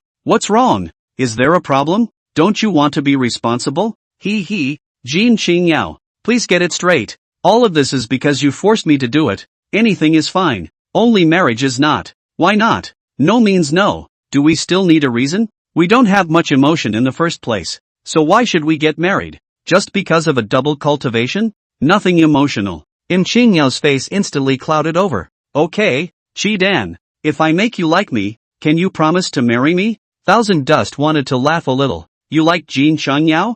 If you hadn't cut off your lust before, it might still be possible. But now Chidori had forgotten what it was like to like. What's the measurement? You want to marry me from the bottom of your heart. At those words, Thousand Dust shook his head. Jin Qingyao, you won't succeed. As the words fell, Qianduan stopped speaking. He didn't want to state that he had cut off his lust because it would involve the system, and he was too lazy to be making up lies to deceive Jin Qingyao. Success or failure, you always have to try. If Jin Qingyao knew that Qianchen couldn't fall in love with her no matter what, would she break down? Come on people. Accompanied by Jin Qingyao's call, one after another people from outside the court hall walked in. Meanwhile, the center of the clear domain continent, Mu Qingyin and Yi Lingling wore light veils on their faces as they quickly traveled between the mountains. Fuyan Dynasty. Mu Qingyin muttered the name under her breath. Why did she know about this place? It started 5 days ago. 5 days ago, when she figured it out. She planned to go down the mountain to look for Thousand Dust,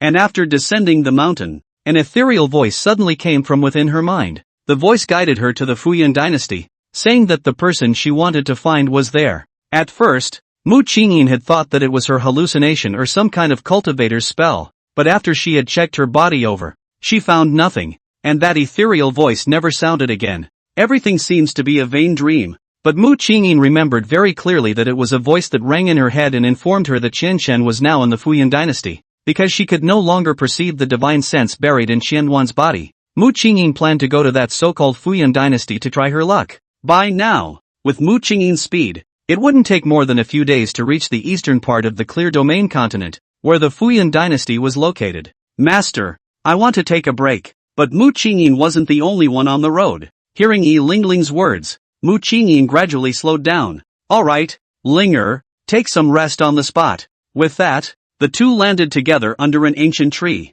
Sitting under the shade of a tree, Yi Lingling took out the elixir to replenish her aura from her storage ring, then swallowed it in one gulp. The aura was replenished, and even her face looked better. Master, where are we going? Until now, Yi Lingling wasn't sure which place they were rushing towards. She was just following behind Mu Qingyin.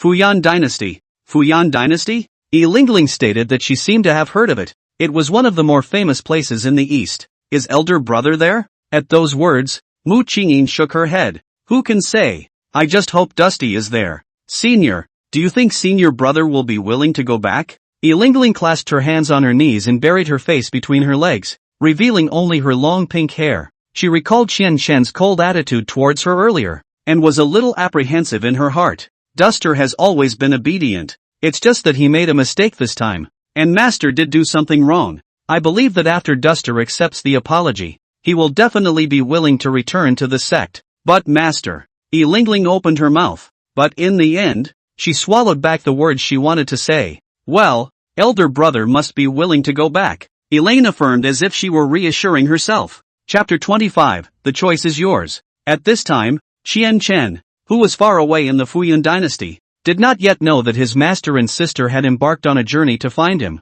Now, he stood frozen in the middle of the courtroom, while the ministers who had entered into the courtroom just now had already left in an orderly manner. It was precisely because of this that only Qianchen and Jin Qingyao were once again left in the courtroom.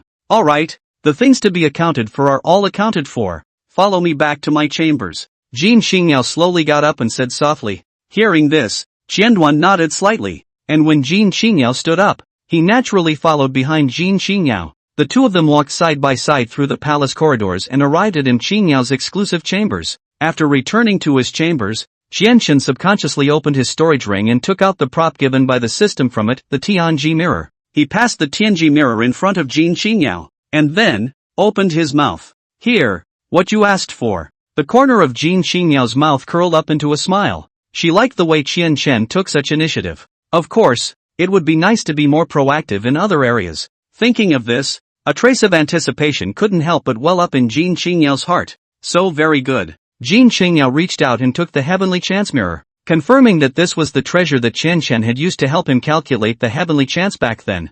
Alright, the item has been given to you. What else is there? Thousand Dust said in a flat tone. First things first, I won't help you with your heavenly calculations anymore. The price required for that is just too great, and if you bear too much, the immortal society will suffer as a result. Qianduan said as he looked at Jin Qingyao seriously. Hearing his words, Jin Qingyao was silent for a moment, then she placed the Tianji mirror into her storage space. then just don't use it, Jin Qingyao said indifferently. This makes Qianchen feel a little surprised. According to the former behavior of Jin Qingyao, she should be very interested in this Tianji mirror, but why can't she say it now? Is it because she doesn't want to bear the price? Thousand Dust speculated wildly. Alright, let's get down to business now. Jin Qingyao suddenly came over to Qianchen with a bad smile on her face. The scorching breath slapped on Qishan's face, to which Qishan didn't feel much. After all, he had already cut off his lust now. What do you want? Thousand Dust wondered.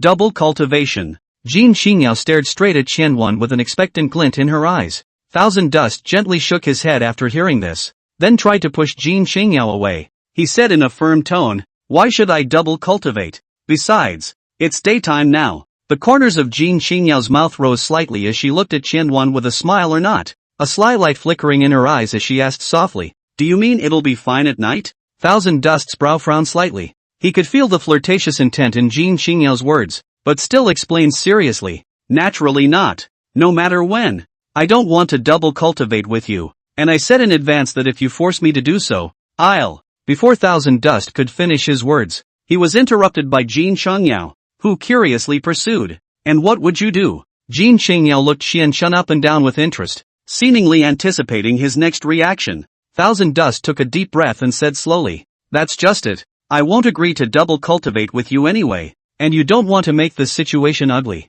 Jin Qingyao still had a hint of a smile on her face, as if the situation was still under her control. Is it hard to believe that you don't want to? Thousand Dust was silent for a moment, and finally answered truthfully, not a single thought. However, when she heard his words, Jin Qingyao's face instantly became much colder, and the smile that was originally hanging at the corner of her mouth disappeared. The two pairs of ink-black eyes stared at each other as if they were trying to penetrate each other's souls, neither one refusing to take a step back. A gust of pressure emanated from Jin Qingyao's body, like a heavy mountain pressing down on Qianwan's heart. Jin Qingyao, your nature is truly unpleasant. As the words fell, Jin Qingyao clearly froze. She blinked her eyes as if she couldn't believe the words she heard. A moment later, she exhaled softly, the stubbornness in her eyes gradually dissipating. That's just it. If you don't want to, I won't force myself on you, Jin Qingyao said softly, a hint of helplessness and loss in her tone. Qianwan frowned slightly. He was a little confused as to why Qingyao suddenly became so understanding, but a feeling of uneasiness inexplicably welled up in his heart. It's just that. Jin Qingyao wanted to speak, her gaze flickering. Thousand Dust couldn't help but get curious and stared at her, waiting for the following. It's just that this heavenly chance mirror, I'll have to trouble you to open it again for me. As Jin Qingyao said that, she took out the Tianji mirror that had been put back into her storage space just now and placed it in front of Qianwan. Qianwan's brows instantly tightened, somewhat unable to understand what Jin Qingyao's current actions were for. I didn't he say. Just now he just wanted to open his mouth, but was unceremoniously interrupted by Jin Qingyao. Dual cultivation or opening the heavenly chance mirror. You choose one. Qianwan, the choice is yours. Jin Qingyao's voice was calm and firm, not to be doubted. Countless thoughts flashed through Qianchen's mind. He always felt that the words spoken by Jin Qingyao seemed familiar, as if he had heard them somewhere before. He shook his head, his tightly locked brows stretching, and then responded faintly, what's the difference between you and forcing yourself? What's the difference? Thousand Dust. Think about it. What I mean by forcing is forcing you to cultivate with me. But now that I've given you two choices, how can this be considered forcing? Jin Qingyao said in a brutally unreasonable manner, which gave Qianwan a headache. Aren't you still forcing me to make a choice? Thousand Dust retorted helplessly. Stop wasting time and make a decision, Jin Qingyao impatiently urged. Thousand Dust bowed his head in contemplation for a moment, and when he looked up again, he already had a clear answer in his mind. Alright, in that case, I'll open the heavenly chance mirror for you once more. With Qianchen's current physical condition, if he were to open the Tianji mirror again, he would definitely suffer some injuries, but these injuries shouldn't jeopardize his foundation. It would just take some time to recover. Therefore, he did not hesitate to choose the latter, namely, to open the Tianji mirror. You, hearing his reply, a nameless fire surged in Jin Qingyao's heart, and the aura in the bedchamber began to stir. She stared at Qianwan with wide eyes, her eyes filled with anger and disappointment. However, Thousand Dust was not intimidated by her aura, and did not change her stance in the slightest.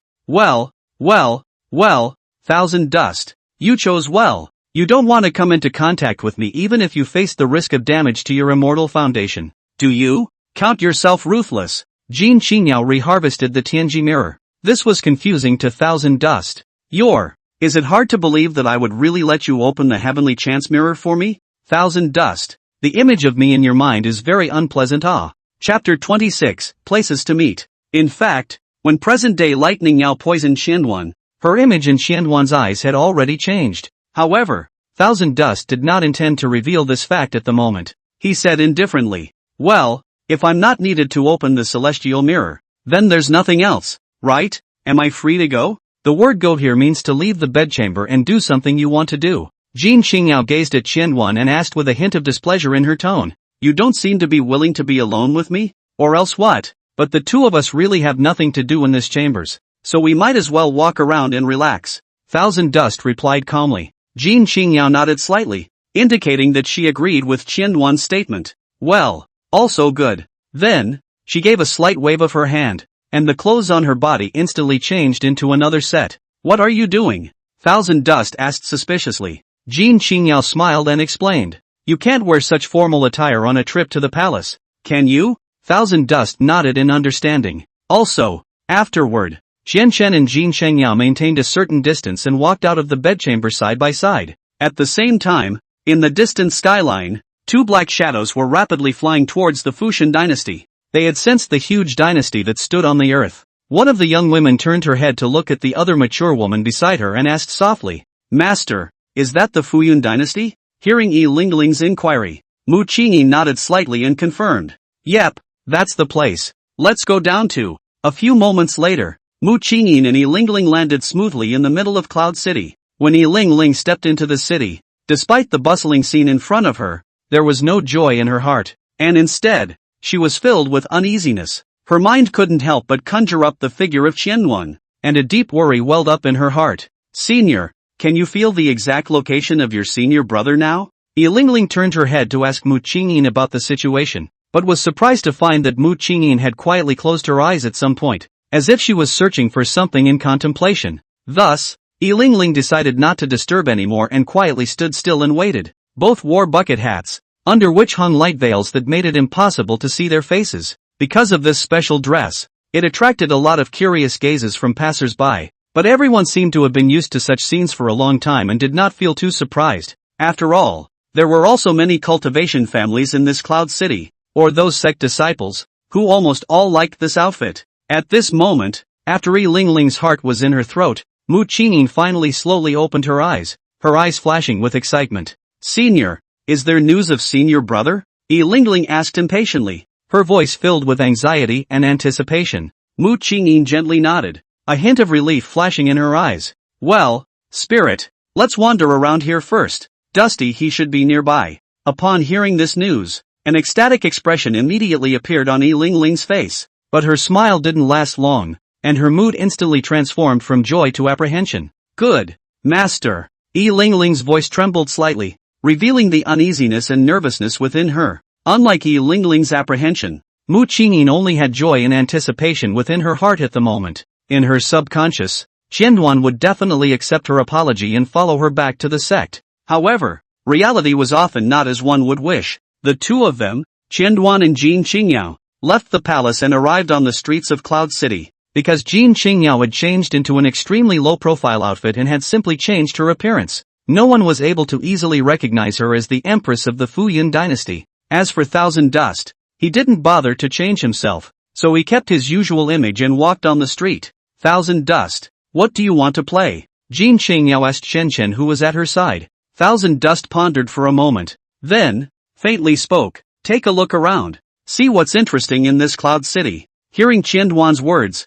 Qingyao couldn't help but feel a bit lost, but still nodded. They strolled along the streets, looking at the coming and going crowds and the bustling streetscape. Well, I do have a good place to go. Would you like to know? Jin Qingyao suddenly said to Qian Shen, an expectant light flashing in her eyes. However, Thousand Dust's reply was so concise and decisive. Don't want to. The corners of Jin Qingyao's mouth couldn't help but twitch as she sighed in her heart. Why is this guy so uninterested? But she wasn't willing to give up on this and continue to pursue. Really don't want to go? Jin Qingyao's face became a bit gloomy as she stopped walking, her eyes staring at Yuexiangyuan without blinking. After a moment of silence, Thousand Dust finally made a concession. That's fine. I'm bored anyway, so I'll walk with you. Hearing Yuexiangyuan's words, a smile immediately appeared on Jin Qingyao's face and her mood improved. That's more like it. Only after the words fell did Qingyao retake her steps. She led Thousand Dust through an intricate street and finally came to a narrow alley. The alley was very quiet, and the walls on both sides looked a bit old, but it gave off a feeling of serenity and mystery. Thousand Dust followed Qingyao closely into the alley. Through the alley, a small clearing opened up in front of us. In the center of the clearing, a huge tree stood, its crown towering into the clouds, its branches and leaves luxuriant, as if a big green umbrella covering half the sky. The large tree gave off an ancient and solemn feeling, as if it had been there for a long, long time. It is said to be a tree of immortality, capable of growing endlessly. Thousand Dust carefully observed the surroundings and realized that everything here was very familiar. The dilapidated houses, the narrow streets, and the tall evergreen tree were all part of his memory. Memories tumbled through his mind, and Chidori realized where this place was. Do you remember how we met? It was under this tree that you saved me in the beginning, and at that time, you had the appearance of a man of the world. Jin Qingyao suddenly spoke, a hint of emotion in her voice. Thousand Dust nodded slightly as some fragmented images suddenly appeared in his mind. It was a day 7 years ago when he received guidance from the system and came to this cloud city. At that time, he didn't know what he was going to do. He just acted according to the system's prompts. It was then that he met Jin Qingyao. At that time, Jin Qingyao was being besieged by a group of enemies. Right under this tree, Qian Shen saw her pitiful, so he stepped in to save her. It was only after saving Qingyao that Qian Shen learned from the system that she was also one of his raiders. Reminiscing back in the day, when we first met Jin Qingyao, how could she have such an empress-like demeanor nowadays? She was just a poor woman who had been hunted down and killed. However, only 7 years had passed, and she had already transformed from a downtrodden young girl into the dominating empress she was now, perfectly inheriting the throne and cultivation that should have belonged to her. All of this, Qianduan was watching, and he had sort of witnessed the growth of Jin Qingyao. But what he always found hard to understand was that even after spending 7 long years together with Jin Qingyao, his favorability in her heart had never been able to break through 70. Staying at the level of an ordinary friend. What was even more excessive was that, in the course of getting along on a regular basis, Thousand Dust felt that he was only a tool person in the eyes of the other party who was able to use the heavenly chance mirror to act out heavenly chances. Because of this, the later Thousand Dust was not very willing to set foot in Cloud City. Chapter 27, I'm his fiancé. As his thoughts returned to the present, Shenwan turned his head to look at Jin Qingyao beside him and spoke with some doubt. So what are we doing here? Thousand Dust searched. There seemed to be nothing else here other than this eternal life tree in front of him. When Jin Qingyao heard this, she shook her head with a hint of a grudge in her tone, not understanding. She then took a step towards the everlasting tree, stretching out her slender arm and gently caressing the trunk. Thousand Dust watched as Qingyao closed her eyes, not knowing what she was doing, and not being able to interrupt. She quietly stood in place and waited. A moment later, Qingyao opened her eyes and walked back to Qian Shen's side. Go, she said softly, although there were many doubts in Qian Shen's mind. In the end he didn't ask. He just silently walked through the quiet alley with Jin Qingyao and returned to the street. Alright, where are we going now? Thousand Dust looked at Qingyao beside him and softly inquired. However, just then, he suddenly noticed 2 pretty figures wearing bucket hats walking towards him. For some reason, Thousand Dust always felt that these 2 figures were very familiar. Like who? 2 familiar faces came to his mind. And then the figures of the 2 people actually coincided with the people in his memory. Thousand Dust shook his head, feeling that it was somewhat impossible. The distance between the spirit-looking sect and the fuzzy cloud-seeking dynasty could be said to be very far. There was no reason for them to be able to find this place. That's right, the 2 figures in the distance happened to coincide with Mu Qingyin as well as Yi Lingling and Shenwan's memory. Although there was some disbelief in his heart, the facts were right in front of him. However, if it was just the figure alone, it was not possible to determine that the duo was Mu Qingyin and Yi Lingling until they walked straight towards Qianwan and Jin Qingyao. Jin Qingyao obviously also noticed the people coming from the distance. You recognize? She said with amusement. She could sense that the other party's attention was locked on Chidori and did not seem to care about herself beside Chidori. Thousand Dust nodded. Well, but I don't understand why I met them here. Jin Qingyao raised her eyebrows. Oh, that's quite a coincidence. Let me guess. Are they your confidants? No, don't guess blindly. Qianyuan did not notice the thick jealousy in Jin Qingyao's words as he indifferently exited. Although he said so on his lips, Qianyuan seemed to have no interest in continuing to stroll around, which Jin Qingyao standing beside him was able to clearly perceive. Senior. That's senior brother. Under the light veil, Yi Lingling's emotions became very excited as she stared wide-eyed and tightly at Qianyuan in the distance. Her heart filled with anticipation and joy. She couldn't wait to rush to Chidori's side, throw her arms around him, and pamper him like they once did when they were together. However, reality prevented her from doing so. She knew deep down that today's Thousand Dust was no longer the elder brother who had doted on her in the past. Well, Linger, let's go over. Mu Qingyin gently patted Yi Lingling's hand and told her through voice transmission. Looking at the two people in the distance getting closer and closer, Yi Lingling tried to restrain her emotions, took a deep breath, and followed Mu Qingyin along towards Qianyuan. Seeing that the distance between the two in the distance was getting closer and closer, Thousand Dust was still standing at the same place, showing no signs of leaving. Jin Qingyao let out a helpless sigh, a hint of disappointment showing in her eyes. So it seems that they are indeed your acquaintances, Jin Qingyao said in a low voice, a hint of dissatisfaction in her tone. Thousand Dust nodded in silence, with little expression on his face. It won't waste too much time, Thousand Dust said softly. Then he took a step towards Mu Qingyin as well as Yi Lingling. He had already confirmed the identity of the duo, and judging from the aura fluctuations emanating from their bodies, there was no doubt that they were none other than Mu Qingyin and Yi Lingling. Walking up to Mu Qingyin, Qianyuan stopped, slightly lowered his head, and respectfully called out, "Master." There was respect in his voice, and beyond that, no other emotion. Hearing this, Mu Qingyin slowly removed the covering from her head, revealing the stunning face with white hair and red pupils. Dusty. Her voice trembled a little, mixed with many complex emotions, but most of all joy. Senior brother. Yi Lingling also pulled off her veil and looked at Qianyuan with a face full of surprise. Subsequently, looking at Qianyuan, the smile on her face gradually disappeared until finally, only deep suspicion and fear remained. Because Yi Lingling realized that even though she hadn't seen her for a long time, when she was reunited again, Chen Chen's expression was just like it was before she had to be escorted to the heavenly prison, calm as a lake. Mu Qingyin apparently also noticed that Chen Chen's demeanor didn't seem to have changed due to the reunion. And although she was puzzled in her heart, she didn't show it. Master? How did you guys find this place? For Qianyuan, the biggest doubt today was how Mu Qingyin and Yi Lingling had found their way here. From the current situation, there was no doubt that their purpose for coming here was to come and bring themselves back to the sect to be punished. But how did they know about this place? Qianyuan had never mentioned the Fuyan dynasty in front of Mu Qingyin before, and he had never told Yi Lingling anything about the Fuyan dynasty. Could it be that the spell formation he had set up when he left did not completely destroy the space formation left behind by the system? Thousand Dust could only think of this one possibility. Dust Child, the reason for this is something that Master can't explain in a moment. Master came to find you, and most of all, he wants to apologize to you. Thousand Dust furrowed his brows slightly, puzzled in his heart.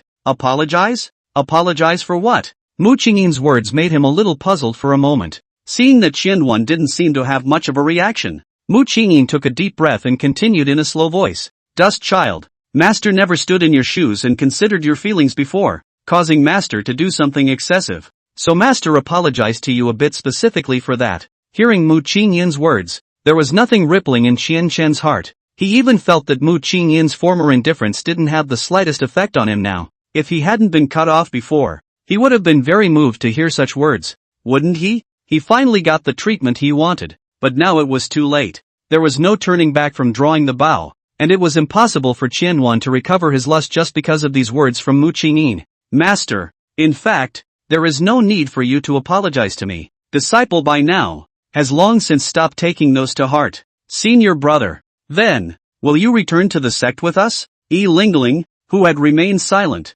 opened her mouth at this moment, her voice cautious as if she was afraid of hearing certain answers. At those words, Thousand Dust only shook his head slightly. Senior sister, you cultivate well. The spirit watching sect. I won't be going back. Master, if your aim is to bring my disciple back, I'm sorry that it's difficult for me to follow your orders. As the words fell, Qianyuan made a move to turn around and leave, but Mu Qingyin suddenly pulled her wrist. Wait, Dusty, we're going to. Yo. So this is how the elders of the spirit watching sect treat their kneeling disciples? Jin Qingyao had already walked beside Qianyuan at some point, seeing a woman whose appearance was not inferior to her own. For some reason, A sense of crisis suddenly emerged in Mu Qingyin's heart. Who are you? Who am I? Jin Qingyao paused, her tone rather mischievous. I'm his fiancé. Ah. Jin Qingyao's slender finger pointed straight at Qianyuan. The air solidified at a speed visible to the naked eye. Chapter 28, Disciple cannot go back with you.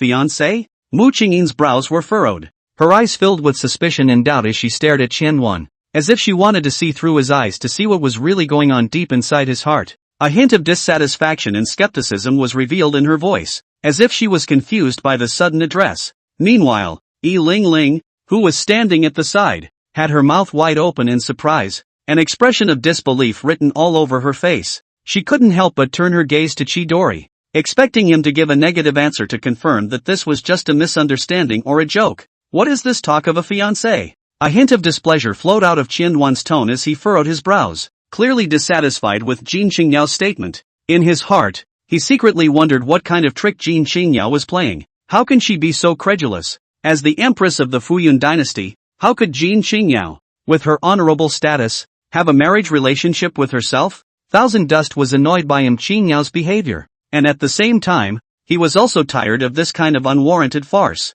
Hearing Qianyuan's reply, Yi Lingling, who originally had a gloomy face, finally sighed in relief, and her taut nerves relaxed slightly, and Mu Qingyin's frown gradually unfolded as she loosened her tight grip on Qianyuan's hand, and the doubts in her eyes gradually dissipated. After all, if Thousand Dust really had a fiancé, then she should have known about it a long time ago. Mu Qingyin and Yi Lingling sighed in relief, but Jin Qingyao's face became very ugly. She didn't expect Thousand Dust to deny it so directly, not even leaving her with a bit of mercy. A surge of anger welled up in her heart and she gritted her teeth. Fine. Thousand Dust. You're actually so quick to tear me down. Her eyes huffed, not blinking as she stared at Thousand Dust. In response, Thousand Dust said that he was also very helpless. You're the one who wants to talk nonsense. It's not my fault.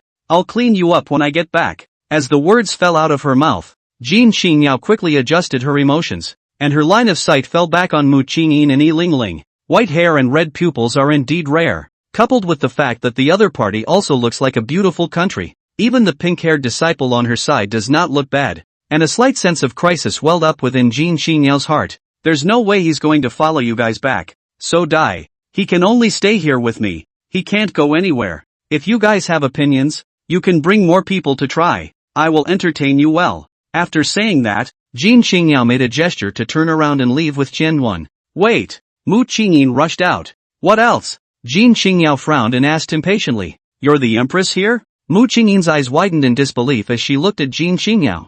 That's right. Jin Qianyao did admit it graciously. Hearing this, Mu Qingyin's eyesight towards Qianyuan suddenly became much more complicated. How should this feeling be described? Did Qianyuan feel as if he had become the adopted gigolo in Mu Qingyin's eyes? Shouldn't that be up to Dusty? You are not qualified to restrict his freedom. Mu Qingyin gathered her courage and said, fine.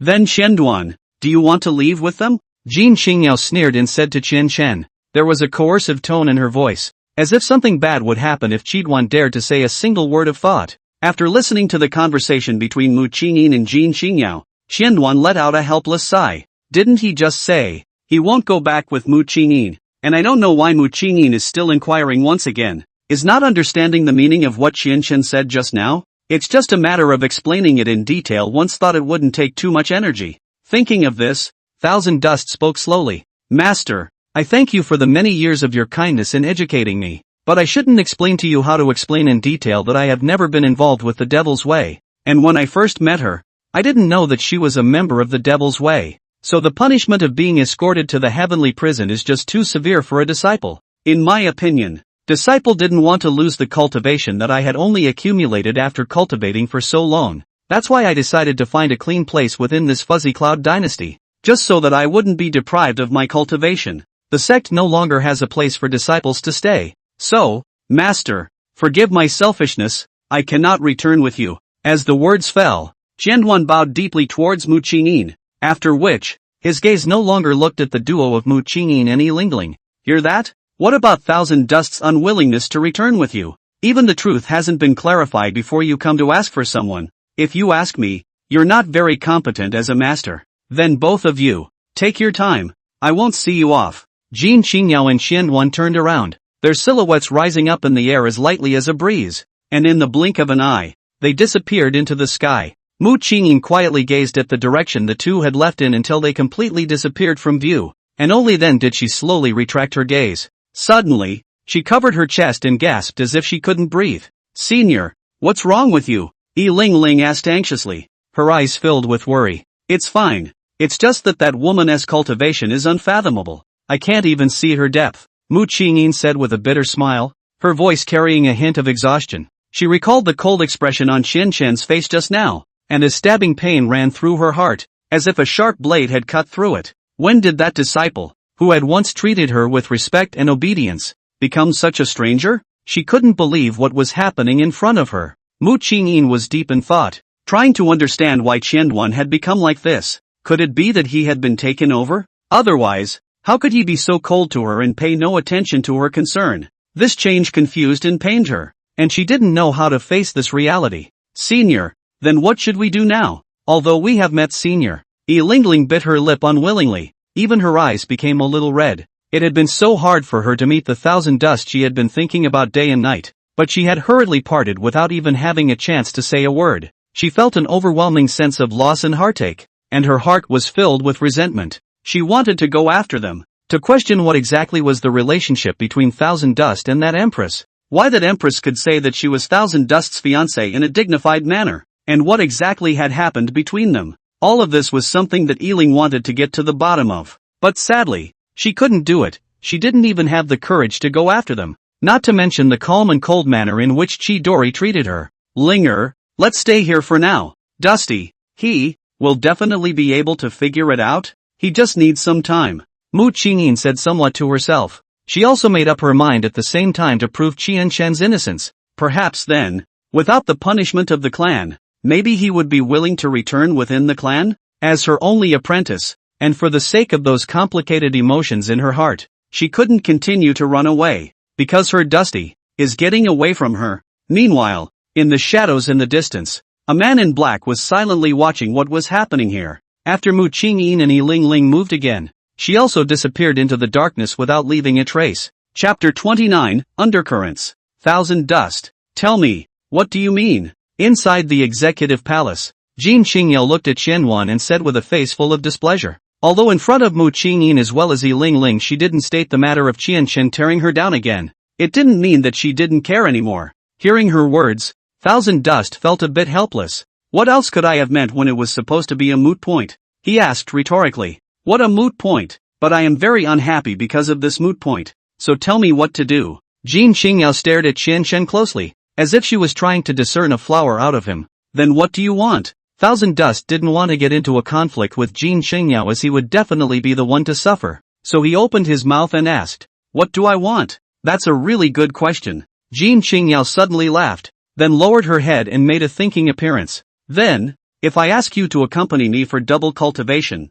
will you promise?" Upon hearing these words, Thousand Dust's face changed. Then, in a slow voice, he said, "Other than this request, anything else will do." "This is what you said. A gentleman's word is a promise." The corner of Jin Qingyao's mouth rose slightly, revealing a wry smile. At this moment, the anger between Jin Qingyao's eyebrows had disappeared without a trace, and in its place, there was a burst of joy. Thousand Dust always felt as if he was on the hook, but words spoken were like water thrown out, and it was difficult for him to take them back. Therefore, it could only be left to Qingyao. "It just so happens that there is a serious matter in the court, and it is not convenient for me to show my face, and the result that this matter concerns is what I am most worried about." Seeing Qingyao in this state, Qianduan felt that the matter she was about to entrust was very troublesome. How about taking this opportunity to run away? This idea flickered in his mind and was also silently memorized. "Thousand Dust, don't worry, there's actually no rush in this matter. It's fine for you to recuperate for a few more days, and when that time comes, I'll personally tell you what to do." Seeing that Qingyao trusted herself so much, Qian Shen decided that when the time came, she must run faster. As long as Jin Qingyao didn't place any restrictions on his body, running away was inevitable. Otherwise, when the time comes, he will become Jin Qingyao's assistant in dealing with political affairs. Chen Duan's brain hurts just by looking at the folders piled up on that desk, not to mention dealing with them. Anyway, Thousand Dust just wanted to clear his mind now and didn't want to care about anything. Well, that's all we have to say about that aspect. Now, let's talk about you. Chidori. Yuexiangyuan clasped her hands to her chest, a hint of a smile on her face, but a complicated light flickered in her eyes. She quietly looked at Yuexiangyuan, waiting for his response. Thousand Dust furrowed his brows slightly and asked with some confusion, "About me?" There was a hint of puzzlement in his tone, as if he didn't understand why Yuexiangyuan suddenly brought up this topic. Yuexiangyuan nodded and said seriously, "Yeah, it's been so long, I haven't even figured out why you're here. Chidori, I want to know more about you, okay?" Her eyes revealed sincerity and anticipation, as if she wished to gain a deeper understanding of Thousand Dust's inner world. Saying that, Yuexiangyuan slowly approached Qianchen, the distance between the two of them instantly closing. Her gaze was tightly locked onto Qianhuan's body, and her rolling line of sight seemed to penetrate his soul. Her right hand gently grabbed Thousand Dust's hand and lifted him at chest level. Holding it gently but firmly, Thousand Dust felt the warmth coming from the palm of his hand, but his heart did not give birth to any strange feelings because of it. The white-haired woman, and the pink-haired girl, I want to know who they are and why they are here, Yuexiangyuan said softly, with a hint of determination in her voice. Then, Yuexiangyuan's left hand gently climbed onto Qianhuan's cheek, and the delicate touch caused Qianhuan to subconsciously tremble. Her fingers rubbed his face gently, as soft as a feather. Also, once upon a time, did you like them? There was a hint of faint sadness in Yuexiangyuan's voice, and her gaze gazed at Qianhuan, trying to find an answer from his expression.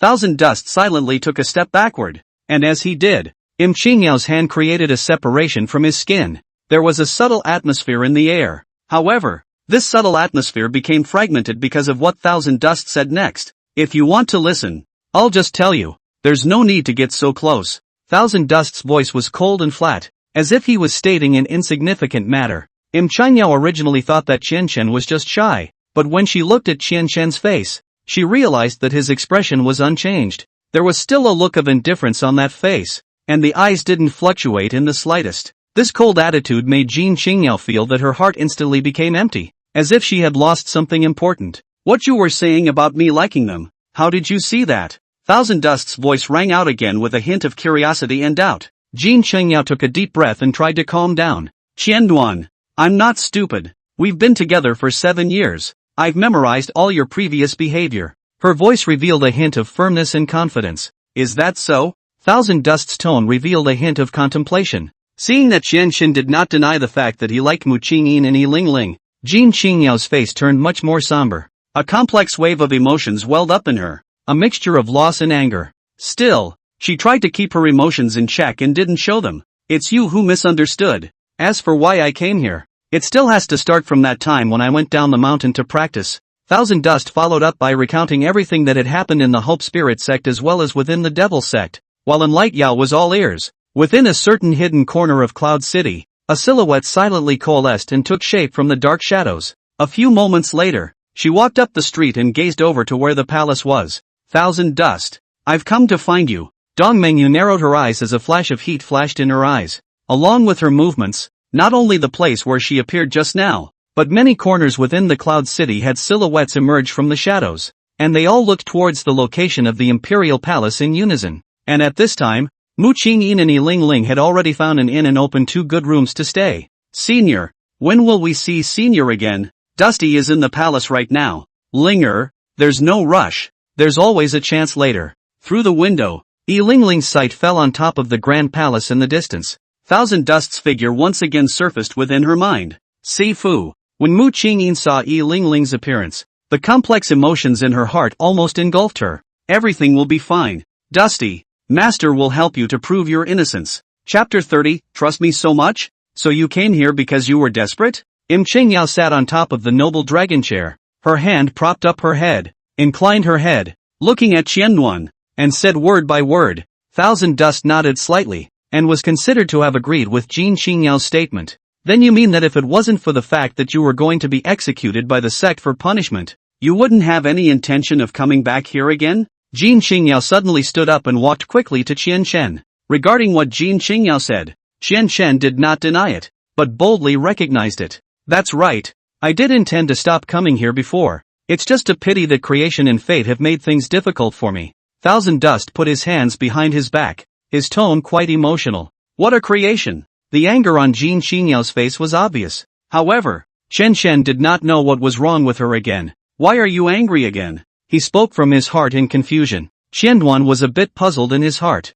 He didn't know why. Ever since he returned to Yuexiangyuan's side, the other party seemed to have become particularly easily angered. He clearly remembered that the previous Jin Xingyao was not like this although she was a bit overbearing at that time. She was after all the head of a country and was not so quick-tempered. Was it because she had gone through something very sad during her absence? Thousand Dust made wild guesses in his mind, but could never find an answer. Yeah, why am I angry again? Jin Xingyao sneered expressionlessly. She knew in her heart that ever since Qianduan had returned, her emotions had become more and more difficult to control. Especially when facing Qianduan, her temper had become abnormally short-tempered. And all of this was inextricably linked to Thousand Dust. How could she be so easily angered if he didn't always say irritating things? More to the point, Thousand Dust seemed oblivious to this, as if he didn't care about her feelings. Thinking of this, Jin Xingyao decided not to sit back and wait for death. Qianduan, if in the future you talk nonsense to make me angry,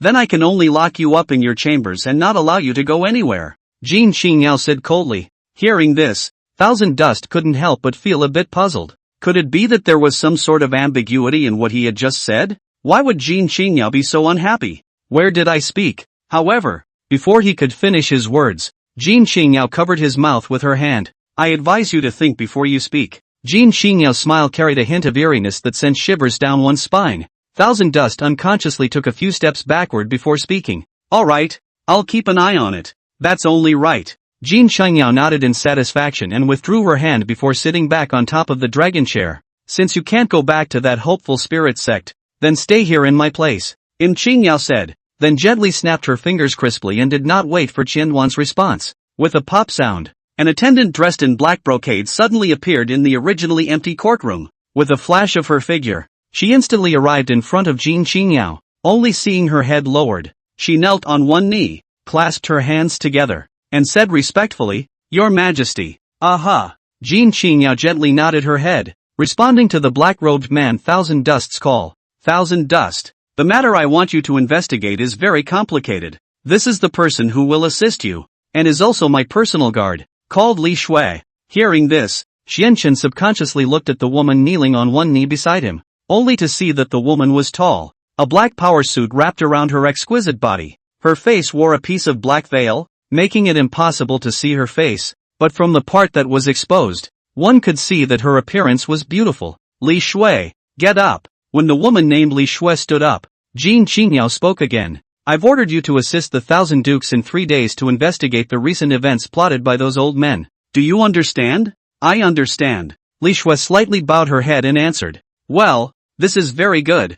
3 days later, you will meet him again. Go down. Jin Xingyao waved her hand, signaling Li Shui to retreat. Your Majesty bids farewell. As the words fell, Li Shui's figure flickered and quickly disappeared like a ghost, but in the space of a few breaths, it disappeared without a trace. Looking at the direction where Li Shui left, Qianduan secretly pondered. In fact, Qianduan knew this woman called Li Shui, but he had only met her before and did not know what she was called. After all, there were many personal guards of Jin Xingyao, and it was impossible for him to understand each and every one of them. Alright, Qianduan, come here. After Li Shui left, Jin Xingyao called Qianduan to her side. What else? Thousand Dust opened his mouth to inquire. The following transmission said that your master and sister have taken up residence within Cloud City, and it seems that they won't be leaving for a short period of time. What are you going to do? Qianduan frowned slightly, somewhat unable to understand why Mu Qingyin was doing this. Haven't I made my words clear? I'm sure I won't go back with them, so why should they stay here? He felt puzzled from the bottom of his heart. Could it be that there was something that attracted them in the middle of this Cloud City? After a long time, Qianduan sighed slightly. That's just it. If they are willing to stay here, they can stay here. Anyway, I will definitely not follow them back. Hearing Qianduan's words, Jin Xingyao inwardly breathed a sigh of relief, and the voice that drove Mu Qingyin as well as Yi Lingling out of Cloud City was not sent out. She was originally worried that Chi Dori would be swayed by this, but now it seemed that his heart had not changed. That's good. I'm going to deal with the affairs of the court, so you can wait here. Thousand Dust nodded slightly, so he stood beside Qingyao and quietly watched her work. I don't know how much time has passed. When Jin Qingyao finished dealing with today's Zhangfang, the sunlight has already become dusky. Time's up, Jin Qingyao lightly exclaimed. Then she stood up and led Yuexiangyuan out of the courtroom. Where are we going now? Thousand Dust wondered. Back to the bedchamber. Oh, this Lai Yao, this Emperor's Day is really monotonous. Every day is the court hall bedchamber, both sides of the run. In addition to this, has not seen her travel to the other parts of the palace. What? You don't want to go back? That's not true. I'm going back to cultivate. And so are you. Jin Qingyao spoke faintly. Hearing this, Thousand Dust nodded slightly. Along the way, in addition to the palace maid's greetings, Yuexiangyuan was not in the hearing of other voices. The palace was quiet and scary. After smoothly returning to her bedchamber, Qingyao informed Qianshan where she should cultivate. And then, she sat alone on the bed couch, lightly closing her eyes. Trust me so much? Aren't you afraid I'll pull a fast one? Seeing that Qingyao appeared to have no defense against herself, Qianshan spat out powerlessly. This life in the palace is really tiresome. Forget it. If there is a chance to run away, I must not miss it. The days were clean, but Thousand Dust didn't feel free, and that wasn't what he wanted. So, it's time to run. It's not just talk. Chapter 31, I hope you won't let me down. 3 days pass like a white horse, in the blink of an eye. Early this morning, the sunlight poured into the chambers through the windows, illuminating everything inside. Thousand Dust slowly awoke from his bed and rubbed his bleary eyes. However, when he opened his eyes, he was surprised to find that Jin Qingyao had already sat quietly by the bedside at some point. The corners of her mouth rose slightly with a faint smile as she silently watched Thousand Dust, but said nothing. Awake? Did you sleep well? Jin Qingyao asked softly, her voice revealing a hint of gentleness and concern. Chidori blinked, trying to clear her head. His gaze landed on Qinyao's face and immediately noticed her mysterious smile. For some reason, a strange feeling welled up in him, as if there was some secret hidden behind this smile. You're not practicing anymore? Thousand Dust asked suspiciously. He knew that Jin Qingyao had always been diligent in her cultivation, and at this hour on weekdays,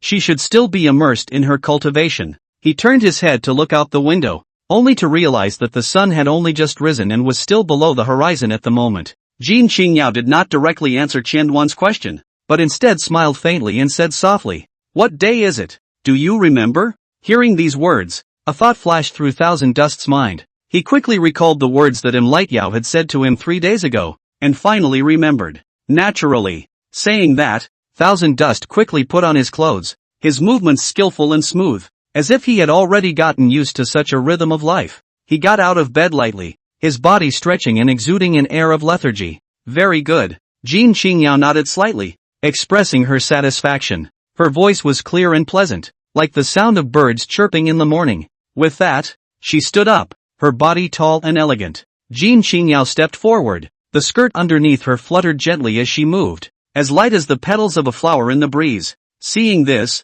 Thousand Dust followed her unhurriedly, keeping a certain distance, neither too close nor too detached. The sun wasn't much warmer at the moment, but it brought plenty of light. It spilled through the cracks in the railing and onto the promenade, creating a golden patch of light. These patches of light jumped across the ground, adding a touch of warmth and energy to the whole scene. The dew dampened the flowers on both sides of the promenade, making them appear even more delicate. The dampness was in the air, not yet fully dissipated, and it was refreshingly pleasant. You slept all night again last night? At Qianshan's side, Jin Qingyao spoke softly. There was a hint of curiosity and concern in her tone, as if she was interested in how Chidori was sleeping. Aha! Thousand Dust's answer was succinct, his voice low and calm. His demeanor was calm and self-effacing. No mood swings could be seen, neither exhaustion nor excitement. Why don't you want to cultivate? It's been like this for the past 3 days. Don't you want to have more strength? Jin Qingyao stopped her footsteps and turned her head to look at Qianshan,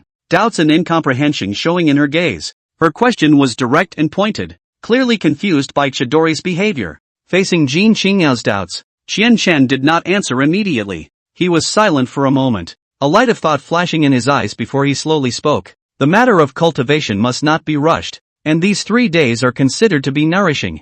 His tone was calm, as if he were explaining a simple and taken for granted truth. You're good at talking. There was a lot of helplessness in Jin Qingyao's voice. In her impression, Qianshan had not been cultivating since he returned to the palace again, and when her divine sense swept over Qianshan, she found that he was still at the Jindan realm without any change. However, it was impossible for her to force Thousand Dust to cultivate, and she could only let him go on like this. Perhaps he was as unthinking as his master said he was? But he wasn't like that once upon a time. It's a little strange, like people who have no desire to be there. Yuexiangyuan shook her head, dispelling these unwarranted thoughts in her mind. After passing through a long corridor, Qianduan and Yuexiangyuan walked into the administrative palace together. Just after stepping into the administrative palace, he saw a familiar figure dressed in black brocade clothes standing here, seemingly waiting for a long time. Your Majesty. After seeing Yuexiangyuan, Li Shui hurriedly clasped her hands respectfully, the proper etiquette not missing at all. You came early. Yuexiangyuan nodded in satisfaction. Your Majesty is joking. It's what I should do. Alright, Qi Dan. I'll talk to you now about the specifics of this matter. Thousand Dust nodded and waited for Yuexiangyuan to clarify. That's the thing. It's a bit complicated. So run through it and try to get it done quicker. After Yuexiangyuan explained everything clearly, Chen Chen also understood what he had to do. To put it simply, it was that the ministers of this Fuyan dynasty had accidentally obtained a treasure. This treasure was able to plunder the qi not limited to humans or demons, thus causing the thing plundered to lose the qi it was supposed to have and wither away. As a one-time empress, Yuexiangyuan was still not favored by these ministers despite her illustrious achievements. So these ministers planned to use the qi of this country as blackmail to make Yuexiangyuan step down. Although their plan was meticulous, it was fortunate that the eyes that Yuexiangyuan had arranged around them had still gotten some information. It was precisely for this reason that Yuexiangyuan needed to send out her most trusted person to snatch this treasure over. And now the treasure was kept in a hidden place, guarded by those ministers who had sent heavy troops. That place is away from the snow, will take you there. You guys move fast and don't get caught.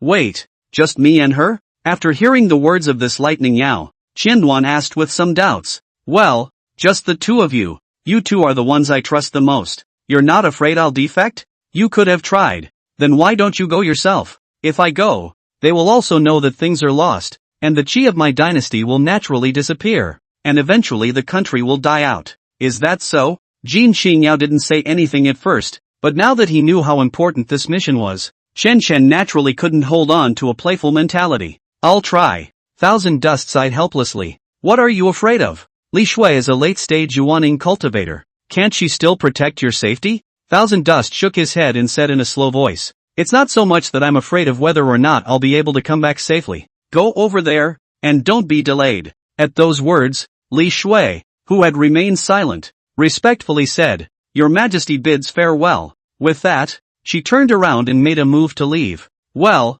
I'll be off then. Seeing this, Thousand Dust also had to take a step. It was not until the two figures left the palace that Yuexiangyuan slowly revealed a smile. Dust, I hope you won't let me down. The matter sounded serious, but in fact it wasn't at all. The reason why he wanted to let Thousand Dust, a Jindan realm cultivator, to go there was also just to let him know how much he trusted him. I hope you'll just be a little bit closer to me again when I return this time. Chapter 32, Just look at you from a distance. Li Shui, where are we going? Thousand Dust looked at the woman beside him, who was dressed in black brocade clothing, and asked out loud. Li Shui replied with a cold demeanor, Go change your clothes first. After saying that, without the slightest hesitation, she brought Thousand Dust to a tailor store. Just after entering the tailor store, Li Shui shouted inside, Boss, the clothes I customized here 3 days ago, are they ready? The owner of the tailor store was an old man with a kind face, and when he heard Li Shui's voice, he hurriedly walked out from the depths of the store.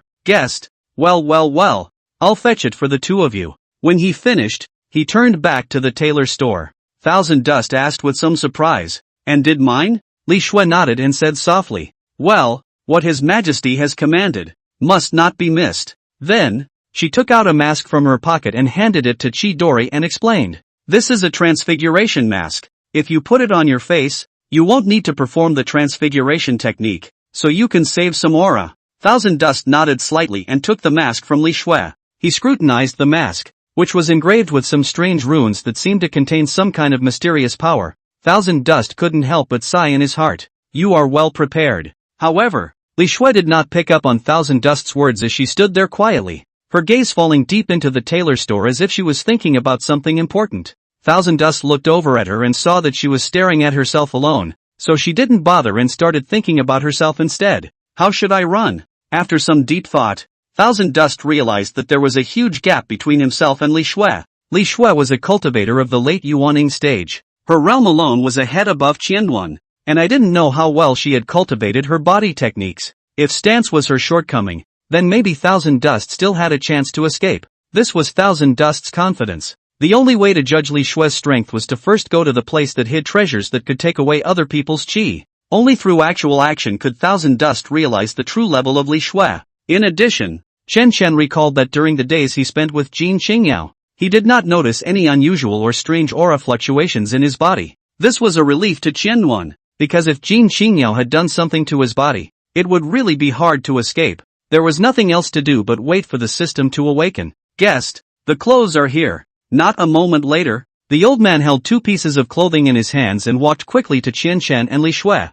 Guest, please also keep it. Li Xue reached out her hand, took the clothes, said thank you, and walked out of the tailor store with Qi. After exiting the tailor store, Li Xue, however, did not stop, but continued forward until she came to a dark alley. What are we doing here? Qian Chen had just opened his mouth to inquire, when he saw Li Xue stretch out her hand. An aura flowed around her fingertips, which then transformed into a barrier that enveloped the 2 of them. Change your clothes. Li Xue opened her mouth indifferently, and then, she began to undress Broadband in front of Qianyuan. Seeing this, Thousand Dust felt a bit strange. Isn't this girl shy? As a decent man, or because of no fluctuation in his heart after cutting off his lust, Thousand Dust faintly turned around and started to take off his clothes as well. Only after putting the plain gray clothing on his body did Thousand Dust turn around, only to see that Li Xue had already changed her clothes and was waiting for Qianyuan. After Thousand Dust turned around, she also retracted the barrier built with her aura.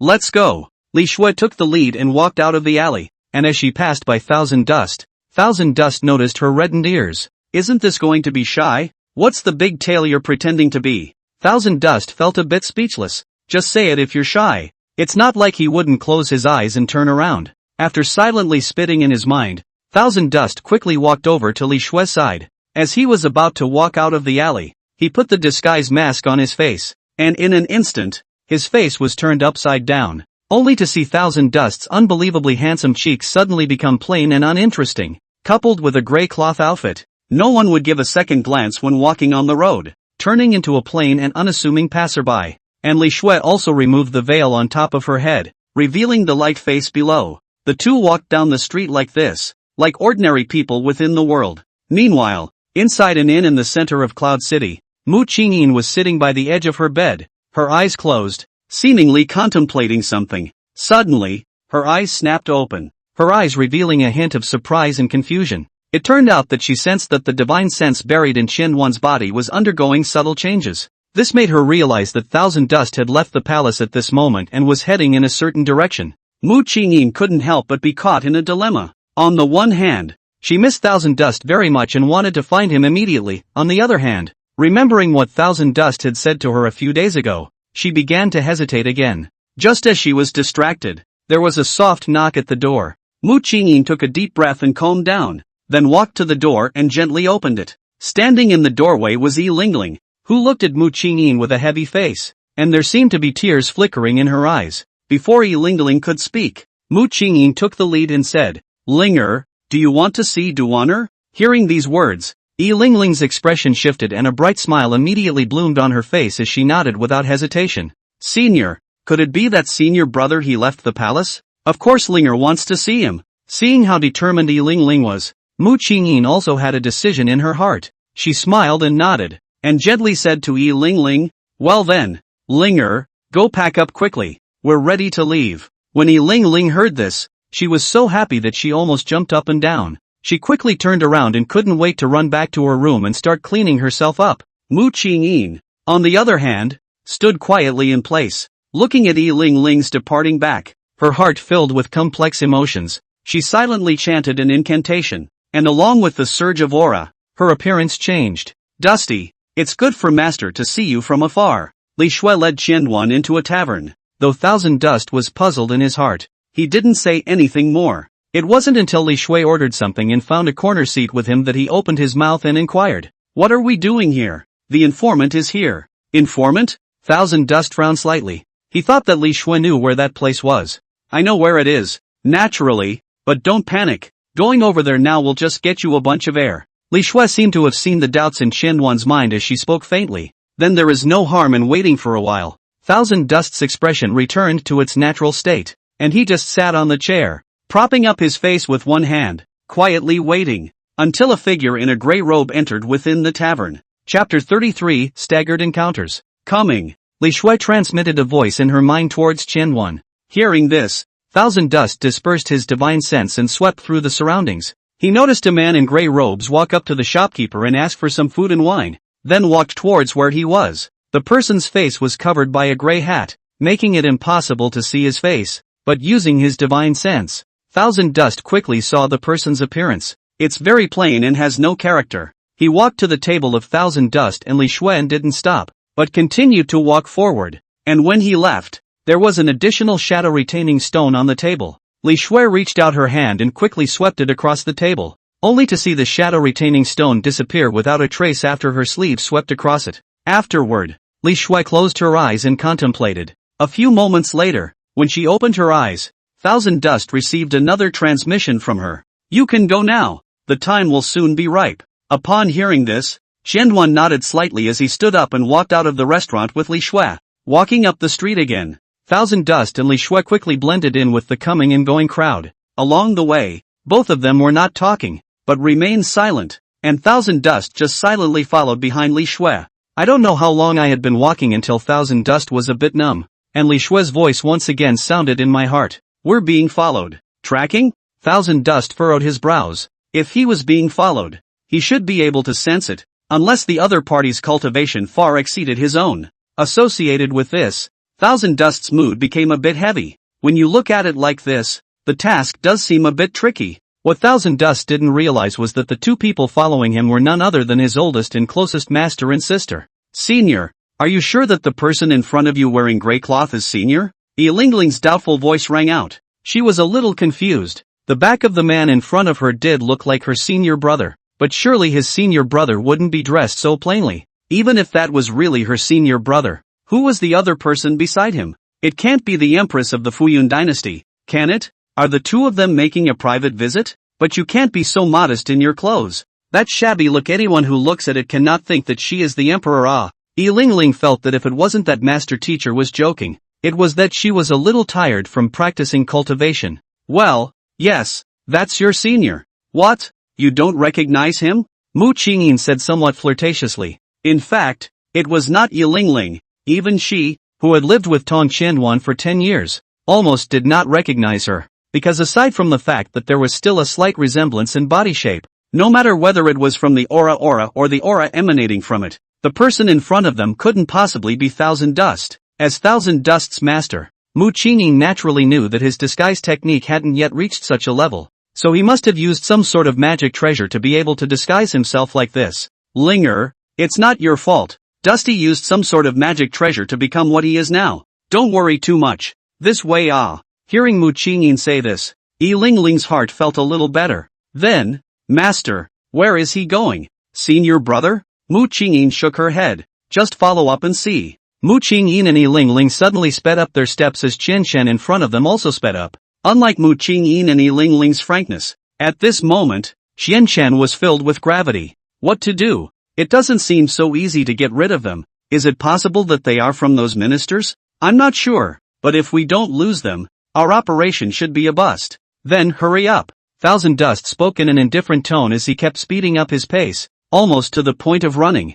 Looking at their stance, it seems like they are coming for you. Li Shui's words made Thousand Dust a bit puzzled. Coming at me? How? Without waiting for Thousand Dust to finish his sentence, a possibility suddenly surfaced in his mind. Wait, if it's them, then it's directed at me. There was some helplessness on Thousand Dust's face. In order to make sure that the two people in the back were not Mu Qingyin as well as Yi Lingling, Qianshan slowed down a bit. Seeing this, Li Shui frowned slightly. What are you doing? They could be my master and sister. Upon hearing this, Li Shui looked around and realized that there was a fork in the road right in front of them on the left side, leading to nowhere. Li Shui pulled Qianyuan and hurriedly walked into the middle of the fork in the road. She transferred her aura and kept sketching something on the ground, seemingly setting up a spell formation. You quickly spread out your divine sense to confirm if they are your acquaintances or not. Upon hearing this, Qianyuan lightly closed his eyes as his divine sense swept over Mu Qingyin and Yi Lingling. Opening his eyes, Thousand Dust's expression was somewhat grave.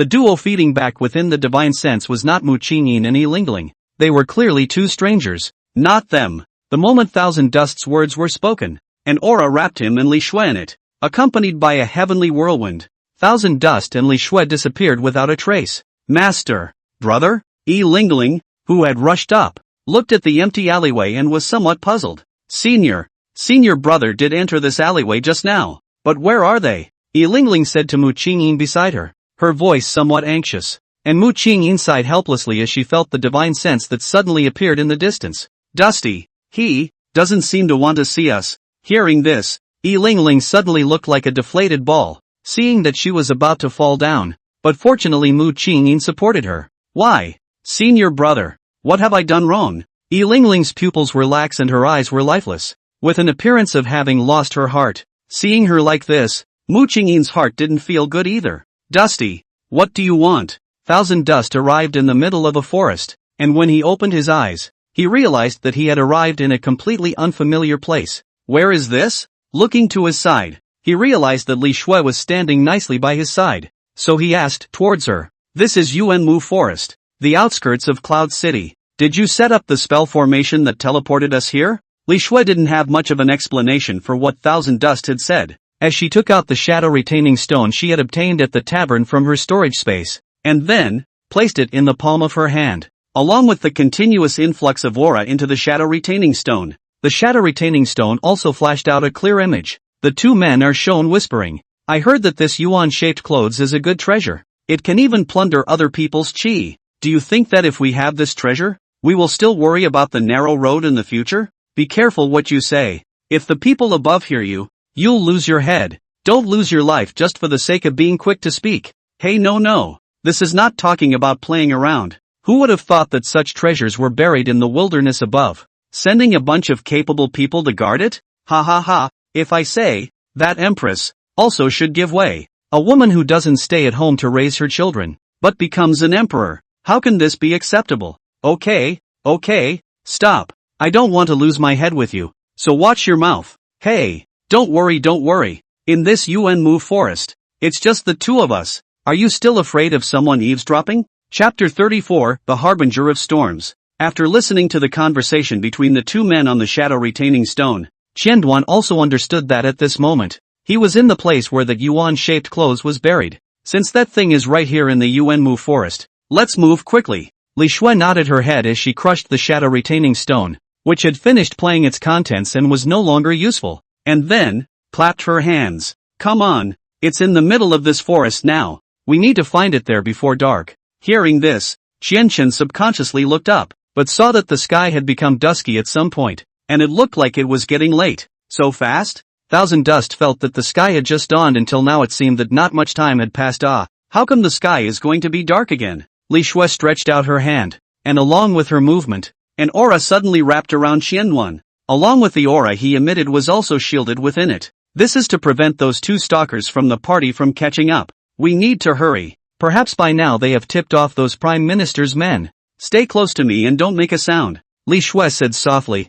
Thousand Dust nodded in understanding. Thus, Li Shui and Qianduan exerted their body techniques together and carefully vanished towards the depths of the Yuanmu forest. Inside the Yuanmu forest, the trees were dense, the light was dim, and the ground was damp and full of decay. Li Shui and Qianduan traveled through the forest, trying to avoid making noise. Along the way, they found many strange creatures and plants, but none of them stopped and kept moving towards the picture shown by the shadow-retaining stone. As he went deeper, Thousand Dust realized that the atmosphere around him was becoming more and more oppressive, as if some great danger was approaching. Both men were on high alert until a valley stopped them in their tracks. Li Shui stopped and looked around carefully. The valley was filled with a faint layer of mist, like a light veil, making the entire valley shrouded in it, making it difficult to see what was going on inside.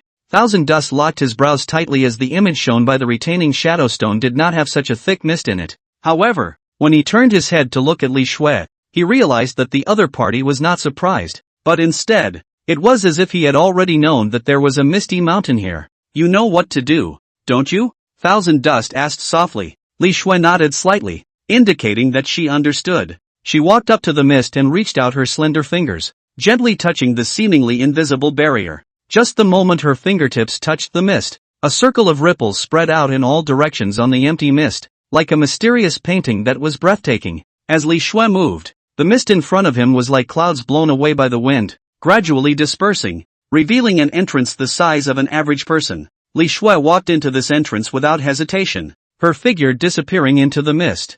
Thousand Dust followed closely behind and stepped into the world of the Misty Mountain. As soon as he entered the Misty Mountain, the fog that permeated the surroundings was significantly reduced, and although there was still some mist, it no longer obscured his vision like it did outside. Seeing that he seemed to be able to see his surroundings clearly, this made Chidori breathe a little sigh of relief. The scenery in the Misty Mountain was very different from the outside world. The trees were tall and dense, their branches and leaves intertwined to form a green canopy. The ground was covered with thick fallen leaves and moss that made a slight rustling sound when stepped on, and the air was damp with a hint of coolness. Li Shui, who was walking in front, didn't know when she had already risen up in the air, and her figure was lightly suspended in mid-air, just like an elegant bird of prey. When Thousand Dust saw this scene, his heart was clear and he no longer had the slightest hesitation. He mobilized the aura in his body, and his body slowly rose up, floating lightly in the air like leaving snow. Li Shui took the lead and flew in a certain direction. Her speed was extremely fast. Her figure was like a meteor cutting through the sky. Thousand Dust followed close behind her, keeping some distance but not losing contact as they flew through the air, through the clouds, straight to their destination. Time passed quietly. I don't know how long. The original dense woods below gradually disappeared, replaced by an endless plain. Li Shui finally slowed down and landed back on top of the ground, and Thousand Dust followed suit and landed firmly. When the two of them stood firm, Xianchen was about to open his mouth to inquire about the next step in the plan, but he saw Li Shui suddenly stretch out his finger and point it in a direction. She whispered, "It's not far ahead. We'll have to be more careful." Thousand Dust followed her instructions and saw that the front was quiet, but from time to time, white smoke kept drifting into the sky. Thousand Dust nodded slightly in understanding. He raised his head to look at the sky and realized that the sky had completely darkened, and night enveloped the land. The sky sparkled with bright stars and a bright moon, giving the whole world a touch of mysterious atmosphere. Li Shui carefully collected her breath and tried not to make any noise.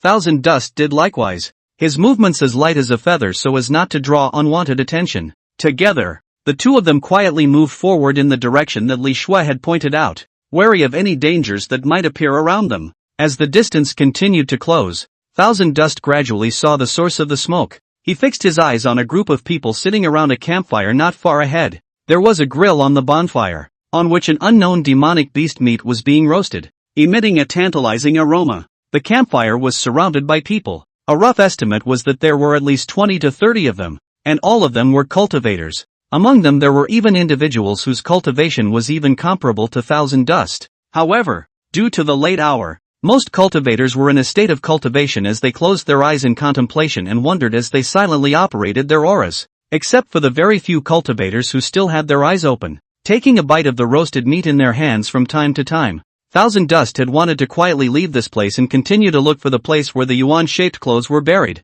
but right at that moment, Li Shui suddenly stood up, while a flying sword quietly appeared in her hand. Immediately afterward, in an instant, those 4 or 5 awake cultivators were killed by Li Shui with a single sword, without the ability to fight back. Chidori was confused by Ryuki's sudden action and wondered why she was doing it. Just then, Li Shui told him through voice transmission, "His Majesty has decreed that anyone who participates in this event will be killed without pardon." Hearing these words, Thousand Dust realized that he had no choice but to act together with Li Shui, so he quickly joined Leaving Snow, ready for the battle to come. The scene of fierce fighting did not appear. With Li Shui, a Yuaning cultivator, in less than half a quarter of an hour, all these cultivators went to meet Taiyang, and the sounds they made were shielded from spreading. Thousand Dust put away his sword and looked at Li Shui. "I didn't expect Li Shui to be so decisive. It is better to say that it is really the guards of this light Yao. The heart is really ruthless enough." Li Shui wiped the blood on her sword, and then, she transmitted her voice to Qianduan. "Go." The two moved on. However, what Thousand Dust and Li Shui didn't know was that a large number of demonic cultivators wearing black clothing had already gathered at the entrance of the Misty Mountain. The leader, Dong Mengyue, looked at the mist in front of him and was searching for a way to break it. "That thing can't fall into other people's hands. It has to be taken by me personally. 5 chapters a day. That's the limit. It's got to be a little gift or something." "Hey, just kidding." Chapter 35. Thousand Dust and Li Shui continued to walk forward, and this time it didn't take too much time to reach a small mountain. The size of this mountain was relatively small, compared to the misty mountain that blocked Li Shui and Xiangyuan when they first entered. Because of this, the two quickly noticed something unusual on the mountain. Thousand Dust could clearly feel that the top of this small mountain was constantly emitting a strange aura fluctuation outwards. This fluctuation was very weak, but the power contained within it was undeniable, and even the aura that had already been refined within Xiangyuan's body began to stir. He turned his head to look at Li Shui beside him and realized that the other party's situation seemed to be similar to his own. At this moment, Li Shui had a serious look on her face as she said to Xiangyuan through voice transmission, "The yuan-shaped clothes are here. We need to go and return quickly. Those ministers have arranged for many cultivators to guard this place, completely different from those scattered cultivators on the periphery just now. I'm not sure I can take them all out." Hearing this, Xiangyuan nodded slightly, and then the two of them, who had completely concealed their breath, walked quickly towards the mountain.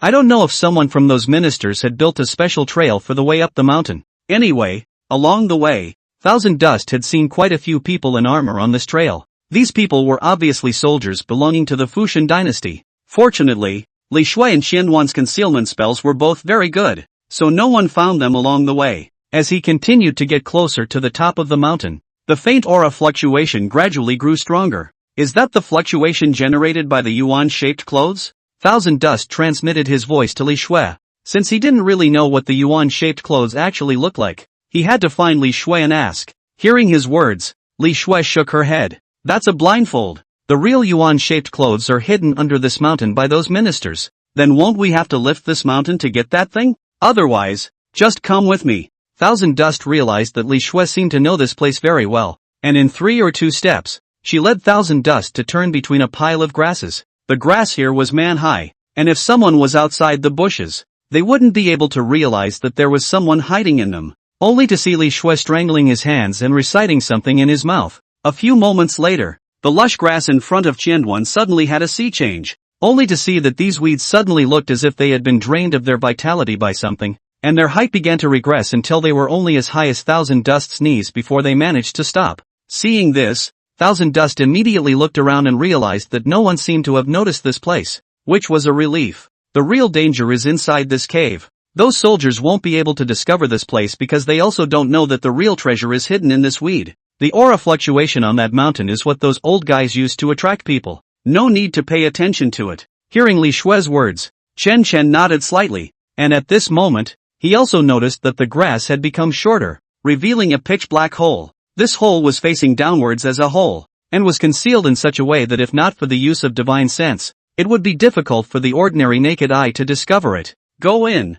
Li Shui had just transmitted her voice, when suddenly, a gurgling scream came from the distance. Thousand Dust and Li Shui subconsciously looked toward the place where the voice sounded, but they saw that at some point in the misty mountain, a black mist had surged up. This black mist kept rushing towards where Chen Chen and Li Shui were, and wherever it passed, the living beings were in a state of misery and screaming. Those cultivators hired by the minister didn't even have a chance to fight back before they went to see the dowager's milk completely. Demon cultivator? Seeing this black mist, Thousand Dust always had an illusion of familiarity. Ignore them for now. We have to get the yuan-shaped clothes first. Li Shui realized that an unplanned factor had appeared. She couldn't care about Qianwan's so-called demonic cultivator right now. She had to get her hands on the yuan-shaped clothes first. Otherwise, so many days of meticulous thinking would be lost, and Jin Qingyao might be implicated as well. Good. Thousand Dust responded to Li Shui's words, and the two of them together jumped straight down the cave and kept moving forward along the mountain wall.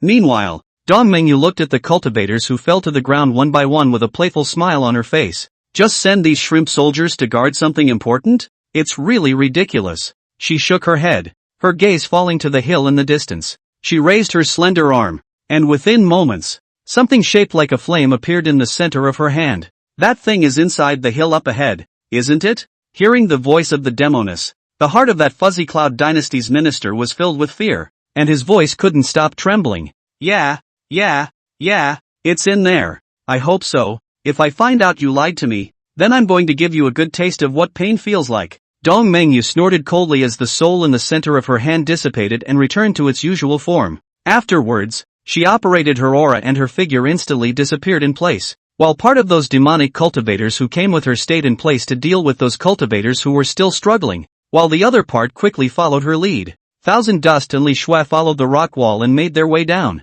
and soon, they noticed the constant flickering of firelight in front of them, while two rough voices echoed continuously within the cave. This cave is so boring.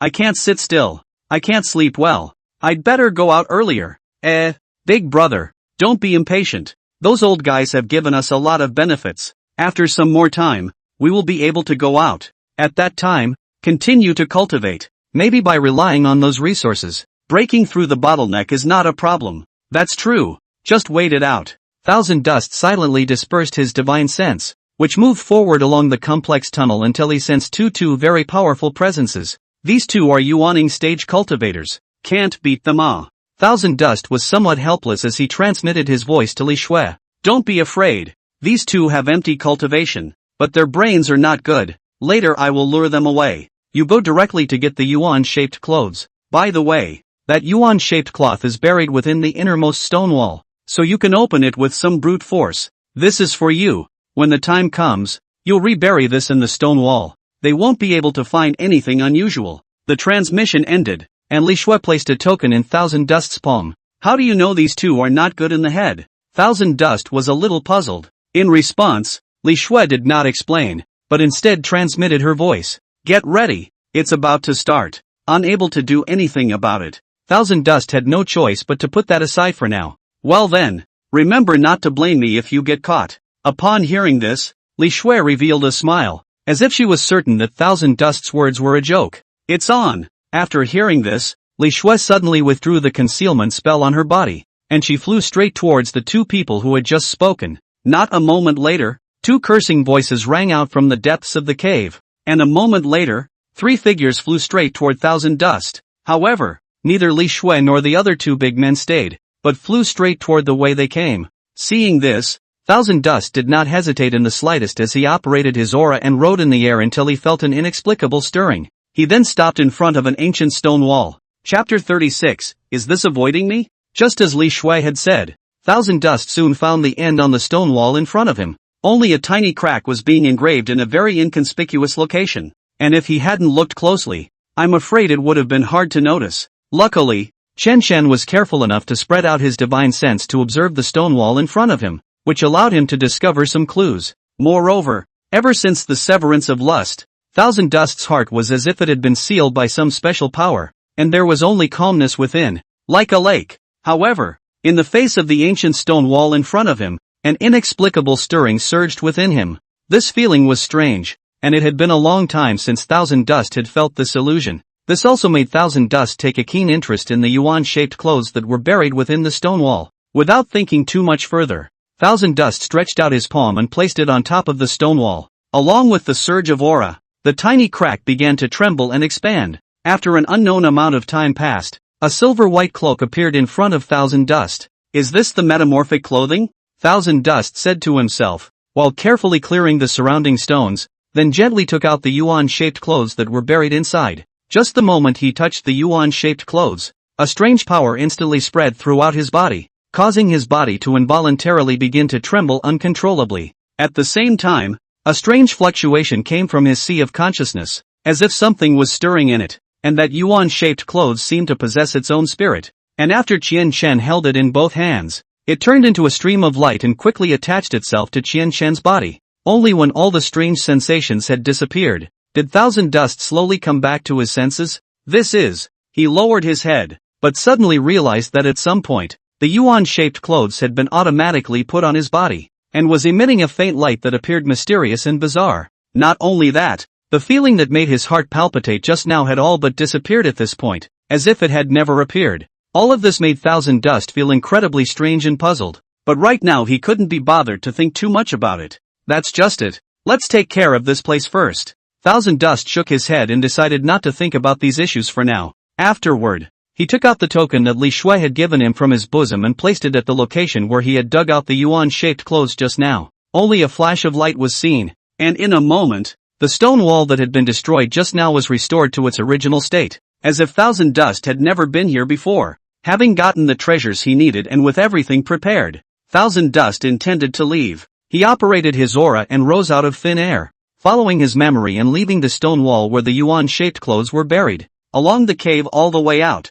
Qianduan did not sense the aura of Li Shui and the two yuaning stage cultivators along the way, and as he was about to leave the cave, he finally heard the sound of swords clashing. The three brute forces caused the cave to hum, and when Thousand Dust dispersed his divine sense, he noticed at a glance Li Shui, who was in the midst of a bitter battle. Li Shui also seemed to sense that Qianduan had managed to obtain the yuan-shaped clothes, so she stopped struggling to hold on. Without the slightest hesitation, Li Shui offered an escape spell from her storage space and was about to leave with Qianduan. Unexpectedly, just at this moment, a familiar voice rang out, and after hearing this voice, Thousand Dust felt a bit helpless. What's with the fighting here? No fun. Dong Mengyue didn't know when he had actually found the entrance to the cave, only to see a cloud of black mist hovering in the air, and then, transformed into the appearance of a stunningly beautiful woman. Dong Mengyue landed smoothly on top of the ground, and the gazes of everyone present looked towards her. Seeing that Dong Mengyue only had Jindan stage cultivation,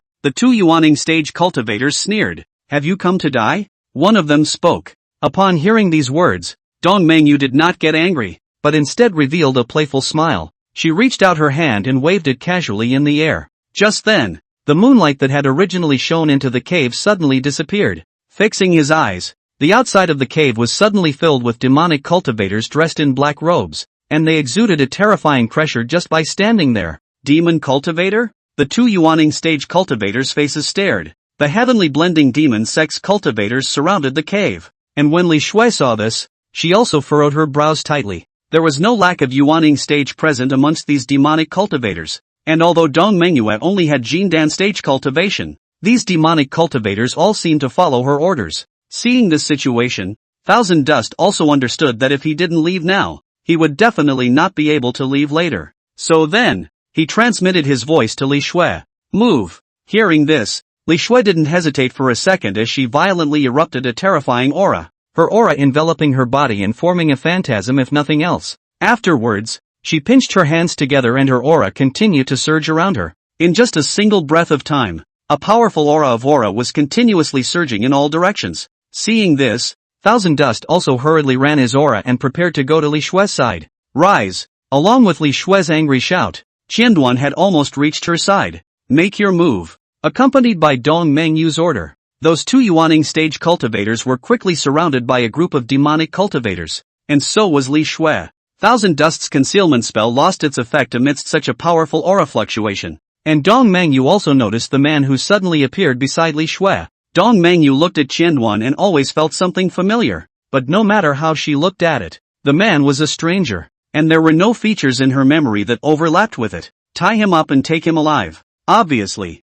Dong Mengyue was interested in Qianduan after his disguise, or maybe she had realized that this person was Chidori. Seeing that Dong Mengyue had focused on herself, but Chidori wasn't flustered at all, because he's leaving soon. Locking eyes with those stunningly beautiful lavender eyes, the expression on Thousand Dust's face didn't change in any way. Along with the activation of the spell, suddenly, a dazzling light shot out from Li Shui's body. Dong Mengyue narrowed her eyes slightly, and a moment later, when the light dissipated, Li Shui and Qianduan's figures had disappeared without a trace. Interesting, Thousand Dust. Are you avoiding me? Dong Mengyue looked around. From the glance between her and Thousand Dust just now, she understood that that person was none other than Thousand Dust after changing his appearance, because only Thousand Dust would have the ability to give her this special, alien feeling. I'll settle the score with you after I get the treasure. Thousand Dust. Run faster. Don't let me catch you. Chapter 37, You are the only man at His Majesty's side. Together, Thousand Dust and Li Shui were teleported back to a familiar place. Thousand Dust looked around and was surprised to find that they had returned to the entrance of the Misty Mountain. Why are we back again? Could it be that there's something important that we haven't taken? Thousand Dust suspiciously asked Li Shui, who was beside him. No, I just reported everything that happened here to His Majesty. Now we just need to wait for His Majesty to lead the men here to deal with it. Li Shui explained. Is that so? Indeed. This place still belonged to the territory of the Fuyun dynasty, and since there was a large number of demonic cultivators infesting the area, Jin Xingyao as the emperor naturally needed to come and deal with it personally. At this time, Li Shui suddenly opened her mouth and asked, by the way, where is that yuan-shaped clothes? Thousand Dust pointed to the cloak on his body and spoke. Don't you see it? It's right here on me. A trace of embarrassment appeared on Li Shue's face as she explained. The situation was too urgent just now. I really didn't notice. Thousand Dust looked down at his body, and at that moment, the yuan-shaped clothes draped over him were radiating a dazzling light due to the illumination from the moonlight. Can you take it off now? Hearing this, Thousand Dust stretched out his hand and realized that this yuan-shaped clothes could indeed be undone. Yes. After removing the yuan-shaped clothes, Thousand Dust held it up in front of Li Shue. Do you want to keep it? No. Just take it and ask His Majesty's opinion later. Saying that, Li Shue casually found a cleaner location, sat cross-legged, and began to exhale his aura. That battle just now had used up quite a bit of her aura, along with the use of a space-type magic weapon, which had resulted in very little aura left in her body right now. Seeing that Li Shue was recovering her lost aura, Shen Shen stopped bothering her and started to study this yuan-shaped clothes. According to what Jin Xingyao said, this yuan-shaped clothing is able to take away other people's qi, and it is really an evil object. Then how did one come to be associated with such an evil thing? Thousand Dust was a bit confused. He was a completely righteous cultivator. It's just a matter of not thinking about it. Now it's time to think about how to slip away from Li Shue. Leaving Snow, I need to go to the convenience. Seeing that Li Shue didn't have the intention to take care of himself, Qianduan operated his aura and was planning to fly away. But unexpectedly at this time, the misty mountains suddenly produced some movement, only to see a large area of mist suddenly disperse in all directions, revealing the woods outside, and a familiar silhouette appeared in front of Thousand Dust. Your Majesty! The moment she felt Jin Xingyao's aura, Li Shue opened her eyes and hurriedly retreated from her cultivation state. She clasped her hands and landed on one knee, respectfully calling out to Yuexiangyuan. Be excused. Jin Xingyao's clear and cold voice echoed in the air, her sharp eyes instantly noticing Qianduan, who was planning to run away by the side with his aura running. Did you get the stuff? Behind Jin Xinggyao, followed by countless cultivators, it was thought that it was the helpers she brought to round up the devil cultivators. Got it. Thousand Dust replied. That's good. Keep it safe, and when I wipe out these demonic cultivators, I'll come back for you. Thousand Dust nodded, and then, he saw Jin Xingyao leading a group of cultivators towards the small hill that was just there. Li Shue hurriedly followed, but was stopped by Jin Xingyao. You've done well. Rest for a while, and keep an eye on Thousand Dust by the way. Don't let him run away. Jin Xingyao glanced at Qianduan, as if she knew what was going on in his mind. At those words, Thousand Dust skimmed his lips, somewhat speechless, though he had planned to run at this point is all. Jin Xingyao, really? Why are you looking so closely? Thousand Dust stayed in place helplessly. Seeing him like this, Li Shue didn't know what to say and simply remained silent. Not long after, the sounds of fighting and killing came from the distance, and it was clear that the two groups of people, Jin Xingyao and Dong Mengyue, had already dried up. Wait, Thousand Dust suddenly felt something strange. How did two of his usual raiders suddenly fight? Shaking his head, Thousand Dust dispersed the useless thoughts in his mind. A fight was a fight. It was none of his business anyway. The main problem now was still how to escape under the eyes of Li Shue. Thousand Dust suddenly realized the disadvantage of not having a space-type magic treasure. It was now, for example, when it was clear that the exit was close at hand, but he couldn't leave. Li Shue, how old are you? Thousand Dust had to ask some questions to attract Li Shue's attention. 28. Qianduan nodded slightly, not realizing that this Li Shue was the same age as himself, and she was still a yuaning stage cultivator. Isn't this where the talent gap comes into play? Then how long have you been following him, Qingyao? I'd been with His Majesty since I was a child, except for the time when His Majesty was being hunted. That is, 7 years ago. Thousand Dust has just come to the body of this Light Yao that period of time? So, then you really are the one who has been with her the longest. However, Li Shue revealed a smile when she heard his words, though the words are like this. But Sir Qian, the person that His Majesty cares about the most, is still you. Me? Where did that come from?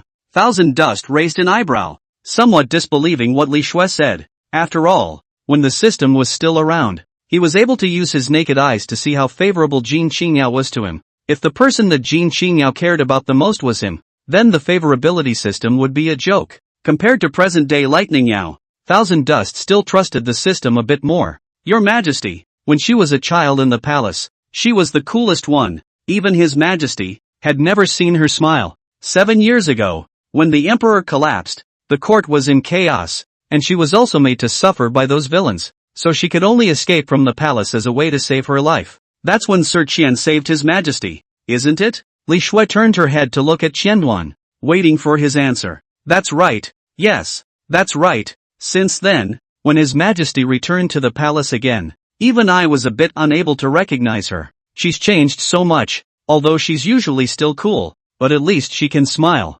Mr. Qian, I'm sure His Majesty was very happy when he spent time with you, right? Not really. Thousand Dust suddenly remembered what Qingyao had said earlier. What did Qingyao say? Oh yeah, said that he's really good at pissing her off. You are the only man at His Majesty's side, and that is saying a lot. Sir Qian. Li Shui looked at Qianyuan with an unspoken meaning in her eyes. However, hearing her say this, Thousand Dust was still not touched inwardly. It'll come later. The world is such a big place. I can't be the only one. Thousand Dust spoke calmly, and upon hearing this, Li Shui shook her head helplessly. No wonder His Majesty told me to keep an eye on you. What do you mean? Thousand Dust realized that Li Shui, this person is still a bit of fun to talk to, haha, without a clue. Chapter 38, he must have been taken over. After this day's experience, compared to the high spirits at the beginning, Li Shui had indeed become a bit more cheerful now, willing to gossip at least. Just as Thousand Dust and Li Shui were chatting,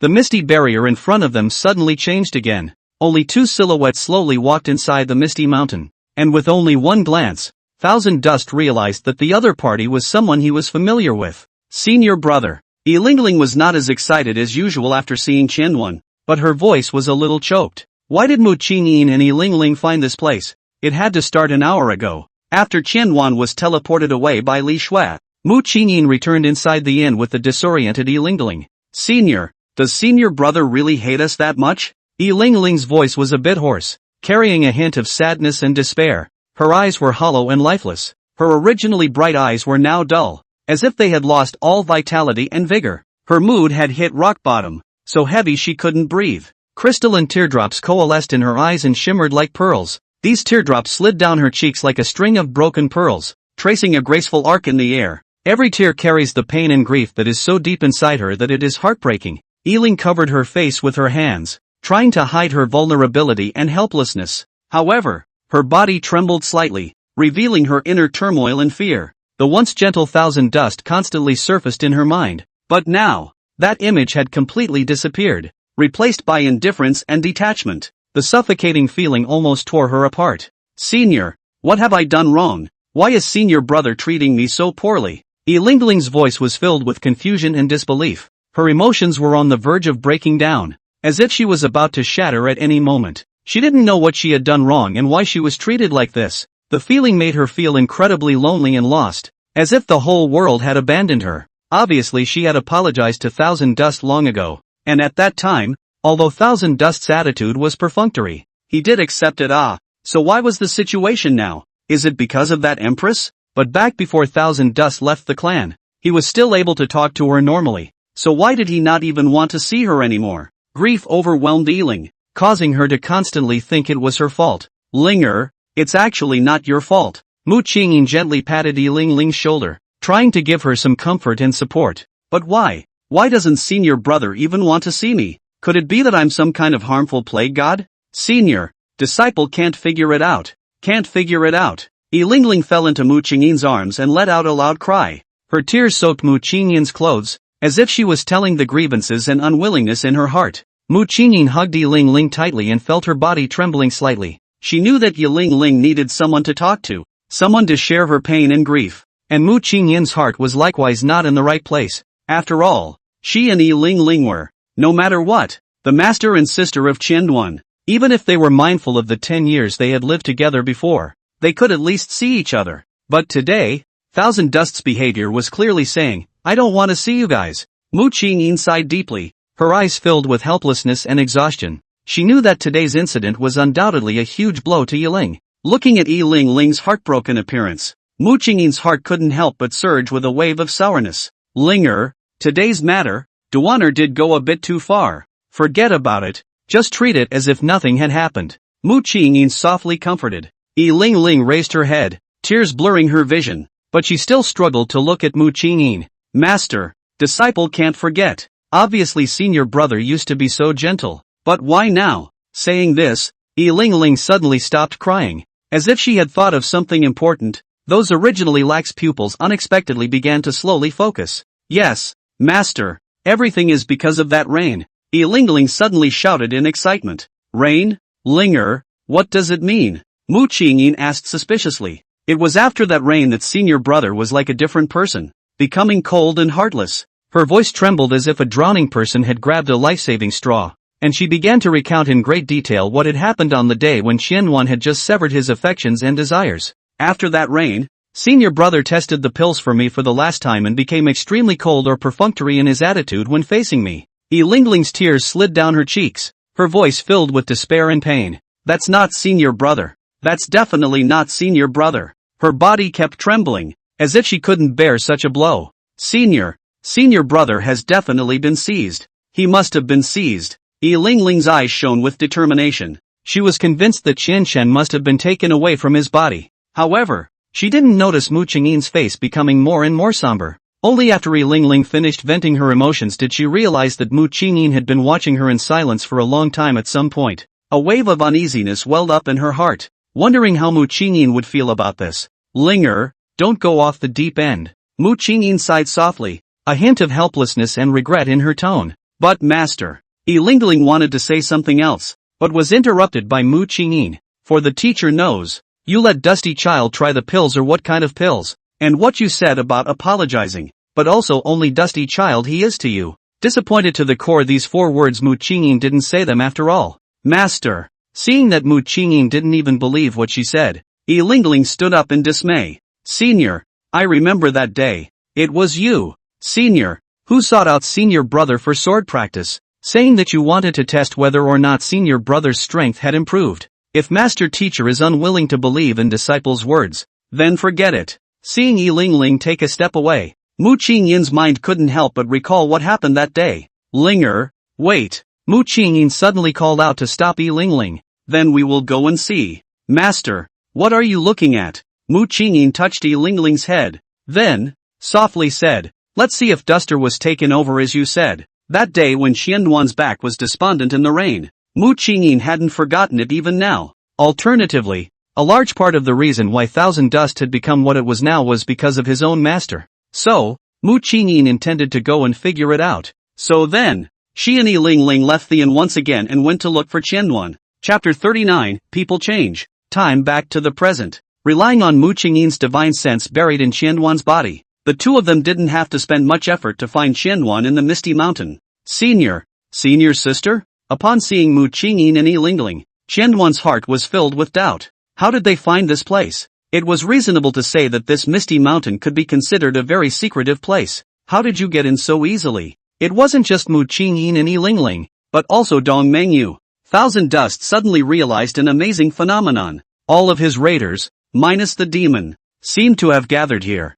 It made him cry a little. Duster, master has some questions to ask you. Mu Qingyin walked towards Qianduan while Yi Lingling followed behind her. Yi Lingling didn't really want to talk at this point. She was afraid that some hurtful words would pop out of Qianshan's mouth. Therefore, she just timidly shouted out Qianduan and did not move otherwise. Li Shui, who was beside Qianduan, couldn't help but twitch the corners of her mouth when she saw that these two stunningly beautiful women were both here for Qianduan. However, she was relieved when Qianshan addressed them as master and sister. At least it's not a confidant, or else his majesty would be. Li Shui shook her head, unwilling to continue thinking about it. Then I will cultivate for a while. After uttering these words, she gently closed her eyes and then shielded her hearing. After all, it was Thousand Dust's personal matter, and Li Shui felt that it was better for her not to eavesdrop. Master, if you have any questions, just ask. I know everything. Mu Qingyin looked at Li Shui on the side and saw that she had already lightly closed her eyes and started to utilize her aura.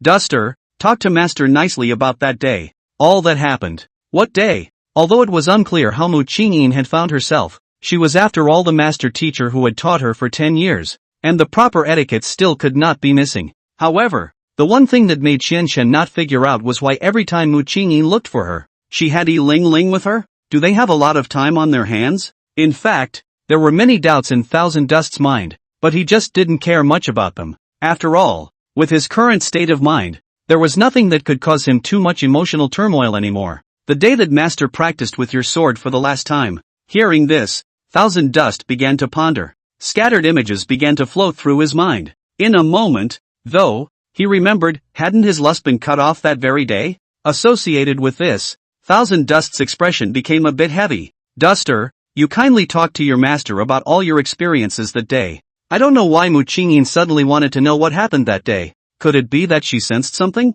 I don't think so. If she did, wouldn't she have already asked? Qianduan thought this in his heart, but since Muqingyin wanted to hear it, Qianduan told her about it. And so, Thousand Dust began to narrate. Master, that day, disciple had just completed a task when you, excluding the part of abandoning the mission to accept the system's punishment. Thousand Dust described that day's experience clearly without any details. Master, that's it. Muqingyin furrowed her brows slightly. According to what Qian Chen said, on that day, he didn't experience anything weird, but Yi Lingling said that after that day, Chen Chen seemed like a different person. Although Muqingyin and Yi Lingling also empathized, she looked into Qi Chen's calm eyes and somehow felt some inexplicable panic in her heart. I can't wrong Dusty again. Muqingyin recalled that day when Chen Chen fled the clan without saying a word and was unwilling to go back until now. The reason for all of this was precisely because she didn't believe Thousand Dust's words that day, which indirectly led to him fleeing out of the clan. Then,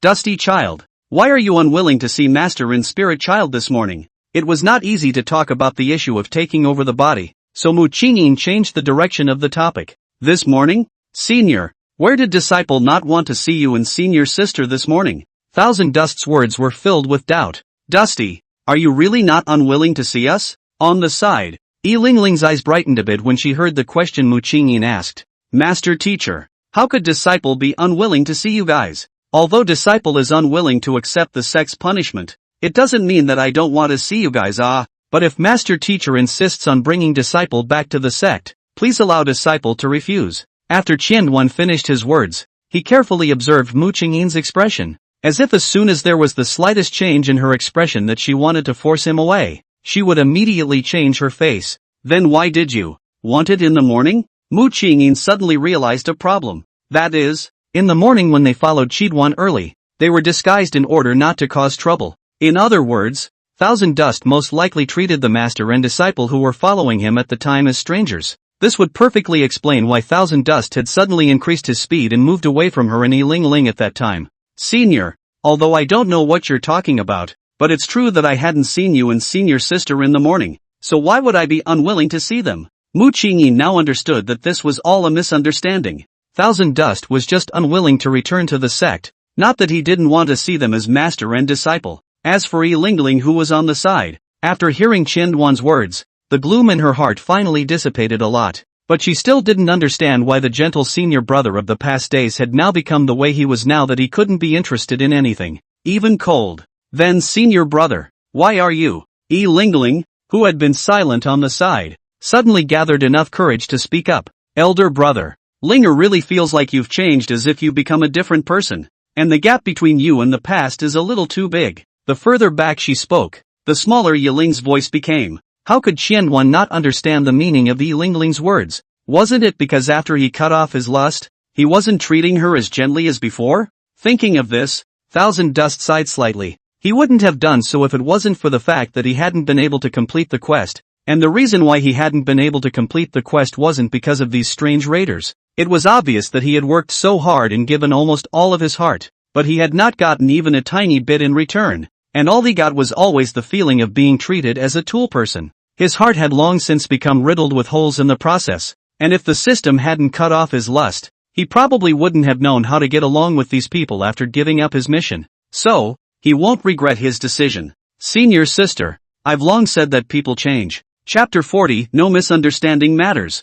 Dusty, so what are you doing here? Muqingyin narrowed her eyes slightly, her gaze as sharp as a cold star as she looked toward the small mountain in the distance, keenly aware of the abnormality there. This matter is a long story, and disciples can't explain it clearly in a moment. Thousand Dust shook his head slightly, a hint of helplessness and confusion on his face, and did not directly answer Muqingyin's question. Rather, Master, how did you know I was here? Thousand Dust frowned slightly, his heart filled with doubt, not only now, but also why Muqingyin was able to find her way into this fuzzy cloud dynasty. These were all questions.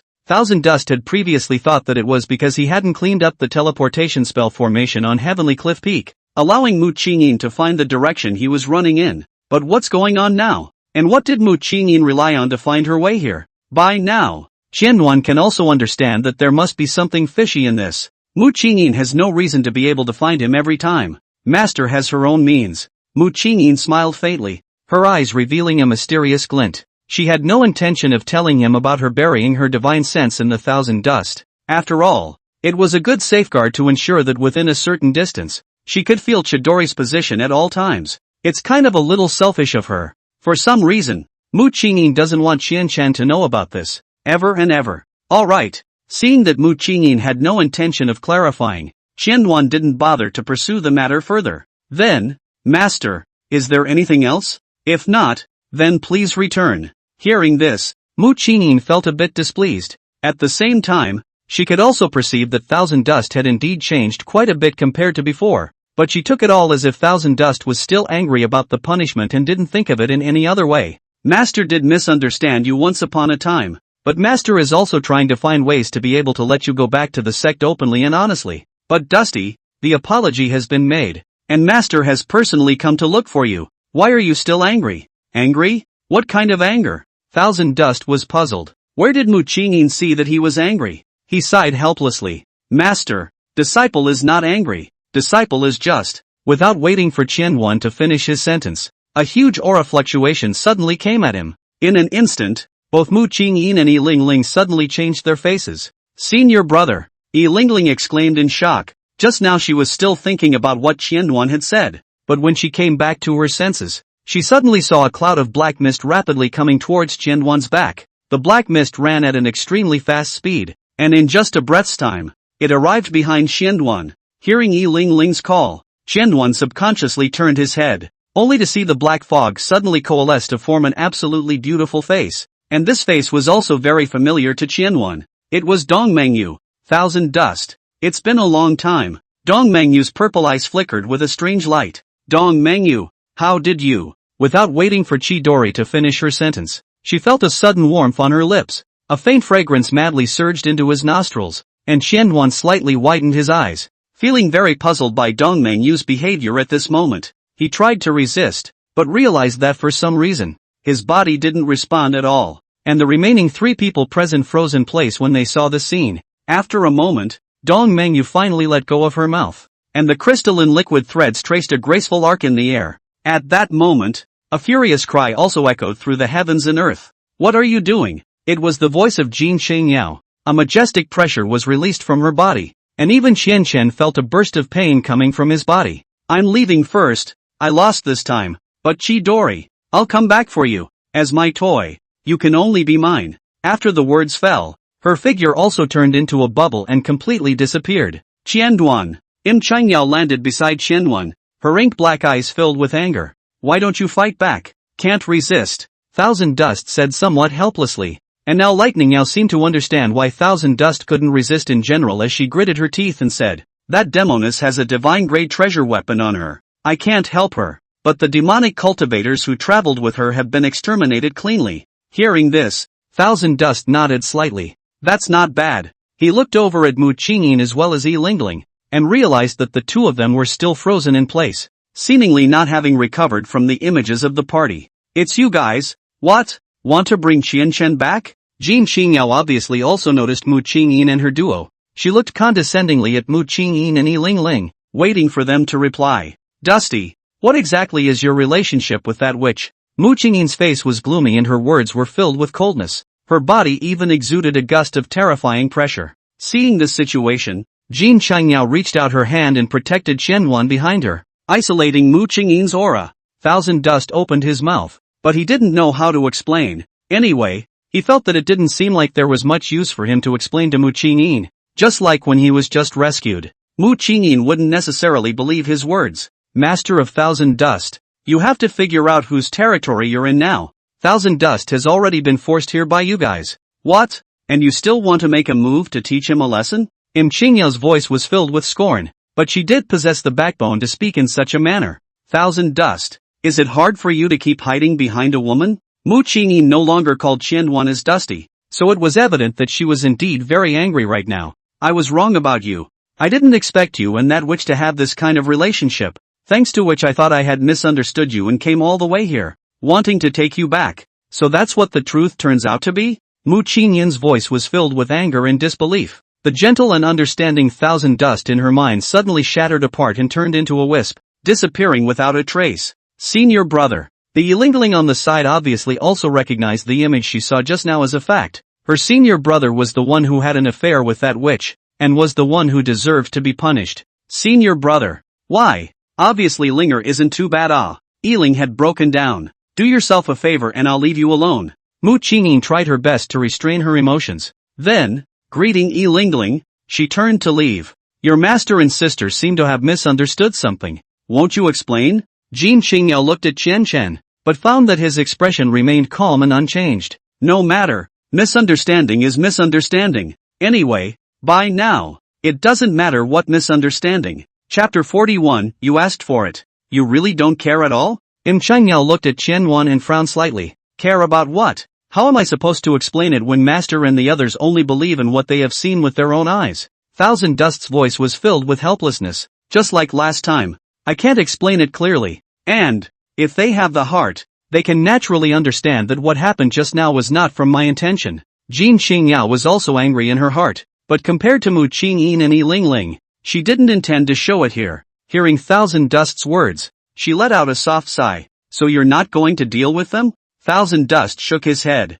I don't mean that in myself, and as to whether or not they want to see me again, that's their business, not mine. Thousand Dust now is indeed changed a lot. He seems to have become cold and heartless, even if it is the teacher's father, who has been together for 10 years, after this incident, also did not show the slightest bit of attachment or regret. Im Qingyao's heart was suddenly a little apprehensive. No matter what Qianyuan became, she would like it, but when she looked at Qianyuan's bland look now, her heart was also thinking, did she really have what it took to make Chitos fall in love with her? What are we staying here for? Just as Jin Qingyao was thinking, Xian Chen suddenly spoke, and at the same time, his gaze landed on Li Shui, who had remained silent behind him. Li Shui's heart was overflowing with shock after watching this good show, and she subconsciously moved her head away when she noticed Qianyuan's line of sight. Your aura has also recovered a lot, right? Li Shui subconsciously nodded. It's also true that everything here has been taken care of. That yuan-shaped clothes are on you,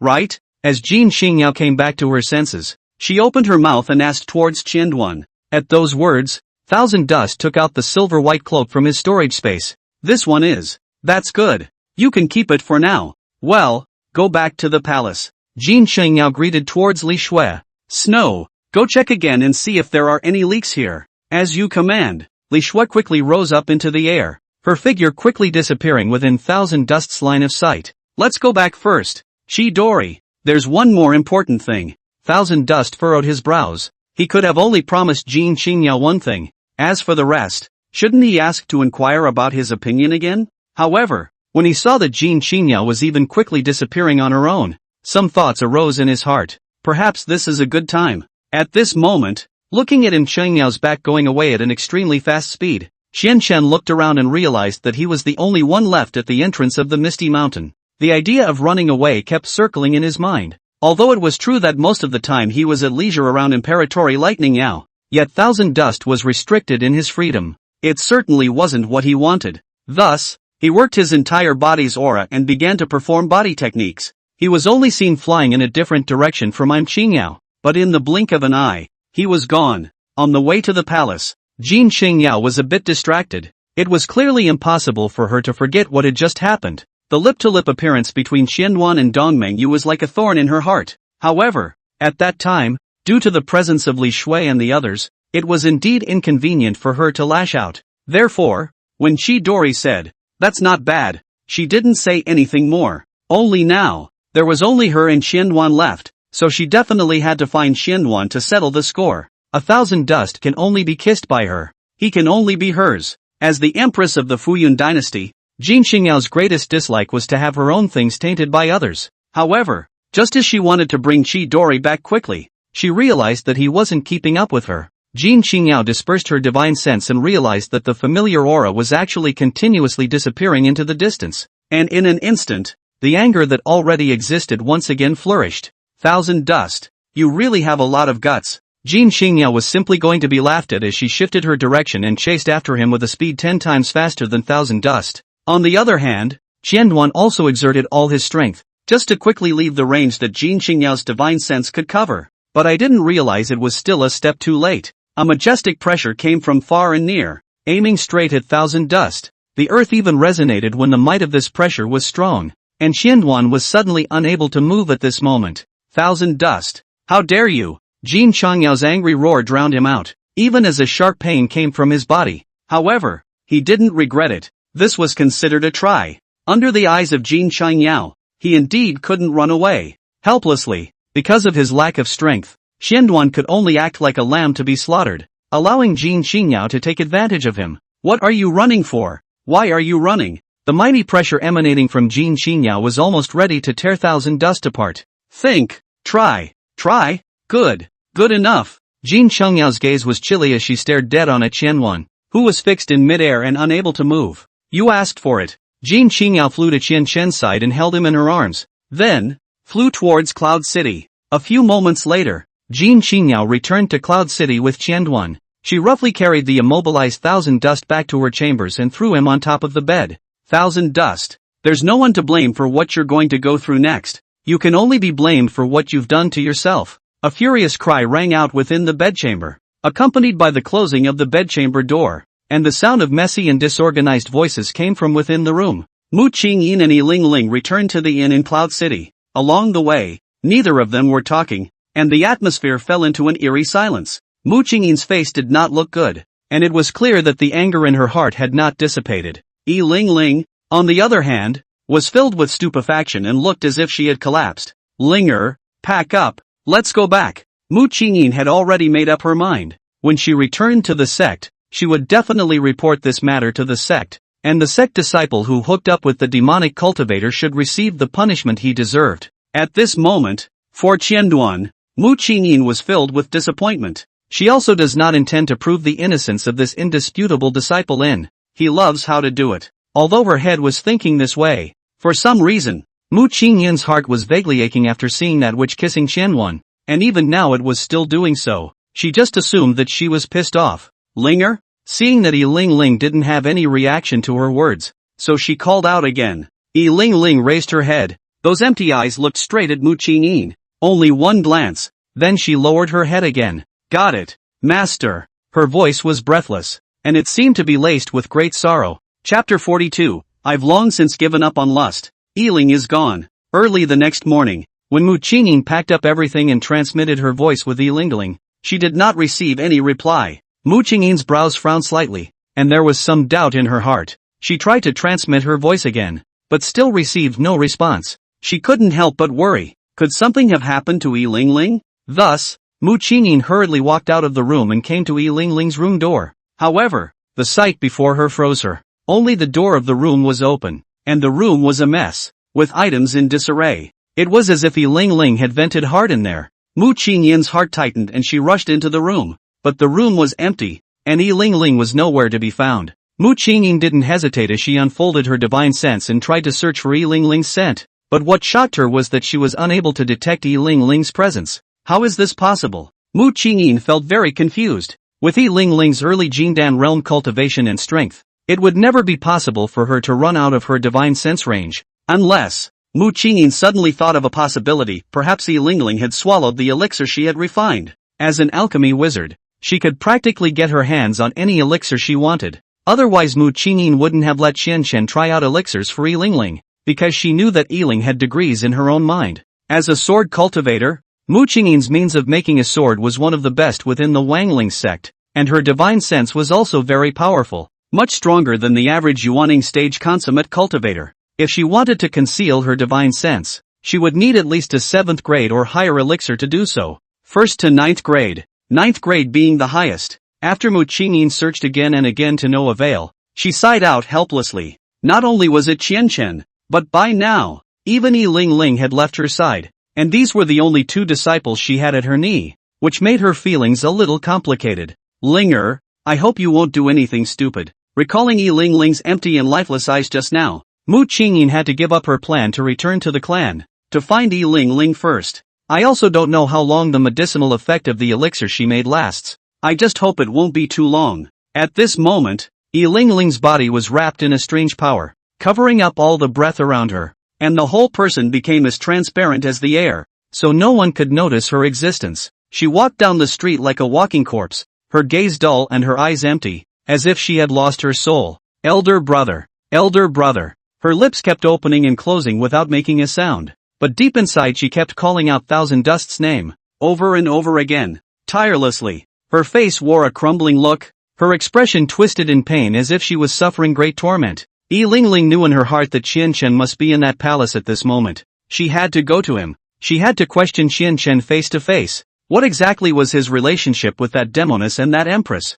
They were obviously senior siblings who had been together for 10 years. So why did she know nothing about the existence of those two? All of this was unacceptable and incomprehensible to her. At this moment, the aura in Yi Lingling's body was very disorganized and had almost reached the critical point of going off the deep end. But she was completely oblivious to her own safety, and all she could think about was Qidwan's figure. Elder brother, wait for me. You must wait for me. She consumed the only 7th grade elixir she had on her person, the breath-covering and life-restoring elixir, in order to avoid Mu Qingyin's eyes so that she could go to Qianwan without any hindrance. She was unwilling, obviously together for so long night and day. For her to the Thousand Dust of everything is still such a blur. She did do a lot of wrong things in the past, but she pleaded, Thousand Dust don't use such means to punish her. She can't carry it, already about to suffocate. Meanwhile, inside the chambers deep inside the palace, Thousand Dust's breath was weak as he lay on the bed. His hands and feet were firmly locked to the head and tail of the bed as if they were within the heavenly mixed demon sect from before. Jin Qingyao looked at Qianwan condescendingly, but didn't see any emotions on his face, helplessness or despair. There was none of that. There was just a calmness that made her feel angrier and angrier. Why are you running? Are you going to say it or not? Jin Qingyao's clear and cold voice echoed within the bedchamber. Thousand Dust locked eyes with it. No fear in his pupils. Just to try. Try? Jin Qingyao suddenly grabbed Qianchen's neck. Why do you want to try? Do you really think I'm too spoiled for you? What's this talk of spoiling me? You did what you wanted to do, didn't you? You. Jin Qingyao's hands fiercely exerted their strength, with an aura of wanting to strangle Qianwan to death. But it was a good thing she let go when it mattered most. Thousand Dust. Is there nothing in this world that you care about? Treating your master teacher and sister like this, and treating me like this? What's wrong with you? Qingyao's voice was full of incomprehension, while Chen also seemed to be spent. He was silent for a moment before slowly speaking. Wouldn't care. What? From now on,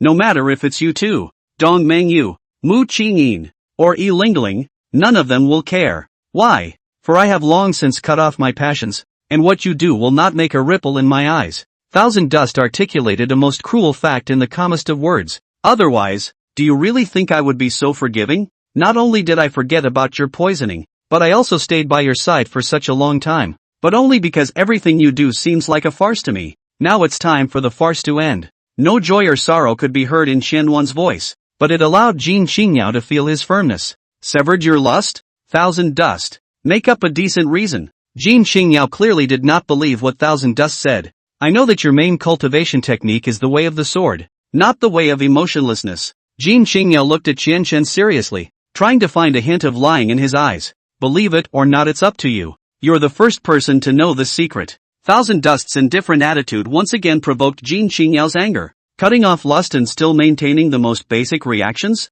Thousand Dust. Who are you kidding? I just cut off my lust. It's not like I can't. Thousand Dust said rightfully. Hearing this, Jin Qingyao was a bit at a loss as to what to say for a moment. And how do you prove that you've cut off your lust? There is no need to prove. Qingyao, we have been together for so much. I think you should feel it. I am the same as before. Shut up. Without waiting for Qianwan to finish his sentence, Jin Qingyao suddenly interrupted him. Chapter 43, The Madness of Jin Qingyao. Jin Qingyao's face was filled with anger, her eyes staring deathly at Qianchen, simply not believing what he said in his mouth about severing his lust. Thousand Dust. It's not easy to cut off a person's lust unless he laid the foundation for it a long time ago. We haven't seen each other for just 2 short months. I don't believe you can break off your love in such a short time. You fooled me with that excuse. Did you really think I wouldn't punish you severely? Hearing Jin Qingyao's words, Qianchen sighed helplessly. How should he explain it? Anyway, even if he told the truth of the matter,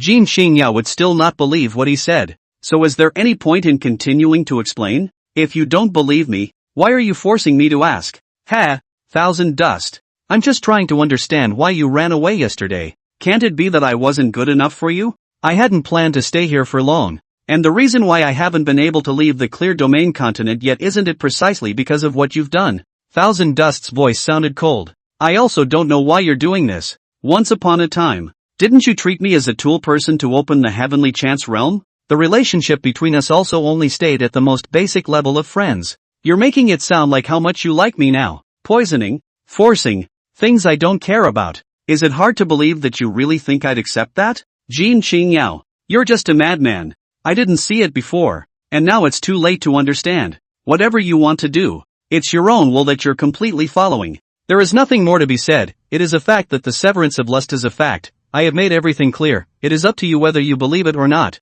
When the words fell, Thousand Dust closed his mouth. Qingyao froze in place for a moment after hearing Qianshen's words. It wasn't until a long time later that she looked as if she had slowed down and looked at the Thousand Dust beneath her. I'm crazy? Qingyao looked like she didn't believe what she was saying. She actually burst out laughing. Ha ha ha, yeah, I'm the crazy one. Jin Xingyao suddenly became red in the eyes and fierce in the face, completely losing the majesty that an empress should have in the past. Thousand Dust, I was driven mad by you. Do you know that during those 2 months when you disappeared, every night when I closed my eyes while practicing, it was all about you? You're like a devil that lingers in my heart. And that time, obviously you promised me that you'd be back soon. But what about you? You actually made me wait for 2 months. I like you. That's right. I just like you. It's just that I wasn't aware of this emotion before, and I didn't realize it until you completely disappeared from my world.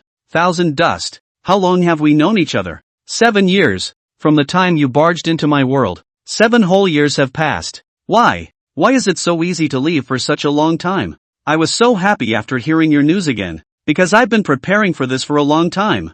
Thousand Dust, do you know? In order for you to be able to stay by my side completely, during the time you were away, I had been preparing plans just waiting for you to come back, and my carefully prepared plan did work. You are indeed trapped with me. I got what I wanted. But Thousand Dust, why is it that this time when you came back, you became so cold and all but lost your former appearance? You said I was crazy. Yup, a madman who has been repressed around you for 7 whole years. It was so hard for me to get what I wanted. So hard for me to make up my mind to let you follow me around and get along well with me. But you tell me that you cut off your lust? How could you? How could you? I don't believe it. If you cut off lust, then what is the point of what I have done to you? What do you take me for? A monkey trick? I will never allow anyone to trick me. And neither will you. Thousand Dust. I've gotten all this with great difficulty, and I'm going to hold it firmly in my hand. This country or you. So, Thousand Dust, you lied to me, right? What you said about breaking off your lust and all that, it was all a lie to me, right? I did all this just to keep you by my side. All of this, it all worked, right? A majestic aura emanated from Jin Xingyao's body, pressing down on Thousand Dust's bones as they began to click, while the bedchamber began to shake. Tell me, Thousand Dust, it's all true. It's not a dream of mine. You haven't cut off your lust. You're still you, the hero of old who saved me from the water and the fire. Please, Dust, tell me. The crystalline liquid slid all the way down his eyes and finally dripped on top of his lapel. With hot tears in her eyes, Jin Xingyao seemed to be deceiving herself as she waited for her beloved's reply. Thousand Dust saw this and shook his head. Blood spilled from the corners of his mouth, as the pressure of Jin Xingyao's might on his body caused sharp pains to emanate from everywhere in his body. There are no more heroes for a long time. Jin Xingyao, you should understand that your current cultivation realm is far higher than mine. After saying that, Thousand Dust breathed heavily. Like I said, about breaking off lust, believe it or not, it's all up to you. Hearing these words, the tears that kept slipping down Qingyao's face finally broke the layer, and the corner of her mouth hooked up into an ugly smile. You really are heartless, and all I've said doesn't help. Well then, Chidori, you go to hell. Saying that, she slapped her palm out, and the bed underneath Thousand Dust crumbled, and because of this palm, a large amount of blood sprayed out of Chiden's mouth. Fresh blood instantly dyed the originally pure white bedding red, as Jin Changyao looked down at Qianyuan, whose breath was rapidly weakening, and pulled out a bizarre smile on her face. Since I can't have your heart, you can go to hell. Dust, don't worry, I'll be coming to stay with you soon too. tears began to flow again, and Yuexiangyuan was clearly crying, yet the corners of her mouth were upturned. Dust, don't blame me, I just love you so much. With that, she was about to slap down another palm. However, at that moment, a golden light burst out from within Yuexiangyuan's body. This golden light instantly illuminated the entire bedchamber, and now Yuexiangyuan's figure even flew directly backwards at this time. After ruthlessly smashing onto the ground, Yuexiangyuan looked at Yuexiangyuan incredulously, only to see that golden light wrapped Yuexiangyuan in death, and then, in front of Yuexiangyuan, suddenly flew towards the outside of the bedchamber. Seeing this, Yuexiangyuan didn't have any hesitation as she waved her hand and a piece of clothing appeared on her, after which, she hurriedly ran her aura and chased after them. Dust, you can't leave. The moment that golden light appeared, Yuexiangyuan lost his consciousness, and he naturally couldn't hear Yuexiangyuan's call. Chapter 44, Am I Alive? A golden stream of light crossed the sky like a meteor, illuminating the entire sky for a few moments. After chasing out of the bedchamber, Yuexiangyuan could only watch the golden light go far away. Even though she had the cultivation of the transformation of God stage, it was useless at this moment. Chidori! Her unwillingly angry cry echoed through the air. However, when that golden light completely disappeared into thin air, it was as if her body suddenly lost all of its strength, and her entire body froze in place, standing stupidly in the air. What's wrong with me? Yuexiangyuan looked at her palms incredulously. She really couldn't comprehend what she had just done. Why would I want to kill Dust? Yuexiangyuan's hands tightly covered her head. Tears uncontrollably gushed out of her eyes as she cried out in pain. No, it shouldn't be like this. Dust, we should have gotten married. Sorry. It was only at this moment that Yuexiangyuan woke up as if from a dream, realizing that she had just been in the midst of extreme anger and had almost done something wrong that she would regret. But luckily, Thousand Dust didn't die. He's still alive. Dust, don't hate me. Please, don't hate me. I really didn't mean it. Yuexiangyuan's voice trembled, her heart filled with endless pain and remorse. Even if Thousand Dust had really cut off her lust, she could still completely pretend that he hadn't cut it off in general and continue to keep him by her side. But now, how could she do that? She just tried to kill the sweetheart who protected her growing up. Dust, don't blame me. Yuexiangyuan sobbed like a helpless child, tears sliding down her cheeks. She couldn't believe she had done such a horrible thing and was filled with remorse and regret. Meanwhile, on the streets of Cloud City, Yi Lingling stood in the middle of the crowd, her eyes staring vacantly at the sky. She seemed to be attracted by the mysterious golden light just now, but it was as if she had lost her soul. She slowly raised her head, her gaze locking onto Yuexiangyuan in the sky. She watched carefully, trying to find Chidori Dust. However, no matter how hard she tried, she couldn't find any trace of Thousand Dust. Yi Lingling's numb expression instantly became incomparably flustered. Her eyes widened in disbelief at what she was seeing. Logically speaking, Yuexiangyuan should be right beside that empress. Why is it that there is only Yuexiangyuan alone in midair right now? Yi Lingling's heart sank to the bottom, and she felt a wave of despair. Senior brother, where have you been again? Linger is having a hard time finding you. She frowned, recalling the direction in which the wisp of golden light had just departed. Perhaps it was in that direction that her senior brother had departed. Thinking of this, Yi Lingling did not hesitate to quicken her pace and ran towards the place where the golden light flashed by. At the same time, Mu Qingyin, who was anxiously searching for Yi Lingling, was also briefly attracted by the golden light that suddenly appeared. However, she didn't pay too much attention to the golden light,